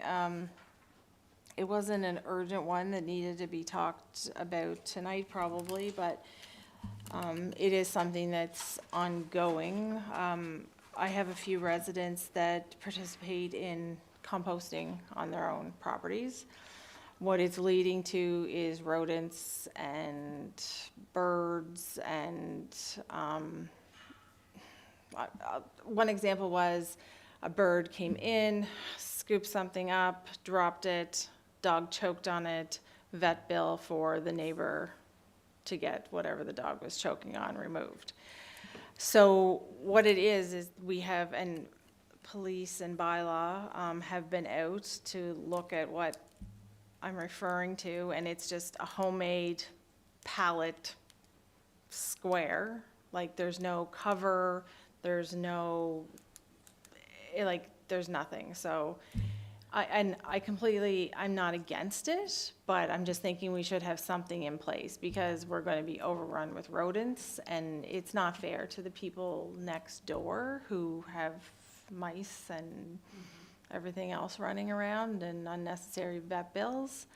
I mean, you think people would just be a good neighbor and cover the darn thing or secure it, but it's just not happening. And with the cost of food and people wanting to grow more on their own, probably this coming year, it was like, I just thought it's something we should sort of maybe get a handle on before we're overrun with critters. So, if we can, it'll probably have to go to maybe a committee to see if everybody was in agreement, to see what other municipalities are doing. I have no idea. I just know that it's very disturbing for some of the residents, so. So you'd be looking for a committee to consider a bylaw amendment to prohibit personal composting within the boundaries of the city? I'm not against the personal composting, and I don't know how everybody else feels about it, but I'm thinking that you could be responsible about it. I'm sure there must be some place that has this, we have our compost bins. Those are supplied to us, and those are supplied for a reason, so that there's a lid on it, and it's so rodents and garbage isn't flying all over the place. So there must be something somewhere that some municipality has, especially in denser cities. I'm thinking I know people who compost and their neighbors don't complain about it because it is contained. Yeah. And you do, a compost bin is very different than composting. Yeah. You're just putting it in there for someone to come pick it up. And it does need some sort of ventilation to it as well, but there's probably no reason why it can't have covers on it and things like that. Like chicken wire or something that Yeah. breathes still, but then a bird So more of can't a get in policy them. of what people can have as a parameter to compost is more what you're looking for? Yeah, That's a question? I guess, I guess just if other municipalities have had issues.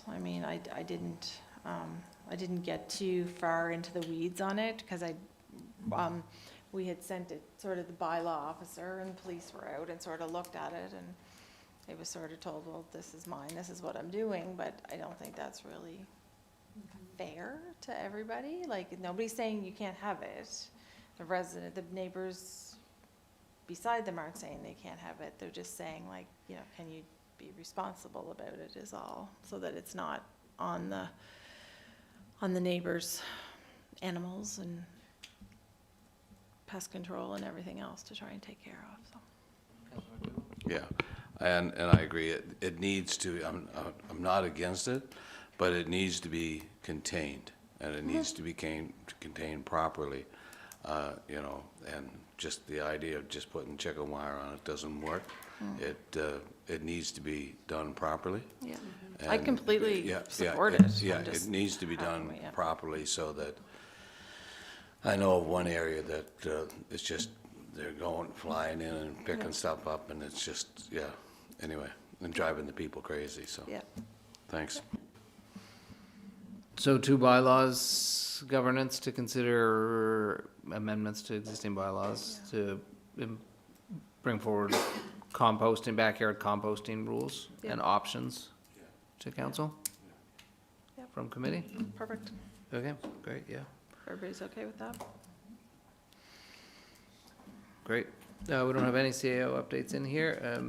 The one thing we can consider, council, just gonna go forward, so for some of the committee of the whole discussion items, we had more than this, and I know we had skipped one meeting.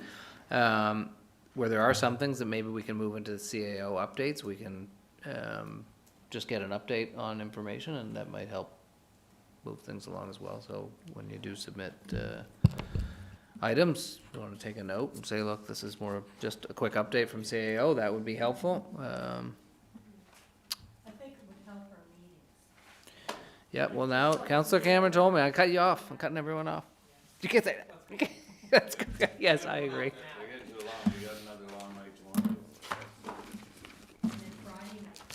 Friday night's not a long, it'll be a fun night. Okay, we'll adjourn the meeting, so we're not speaking about, yeah, thank you, everybody, that was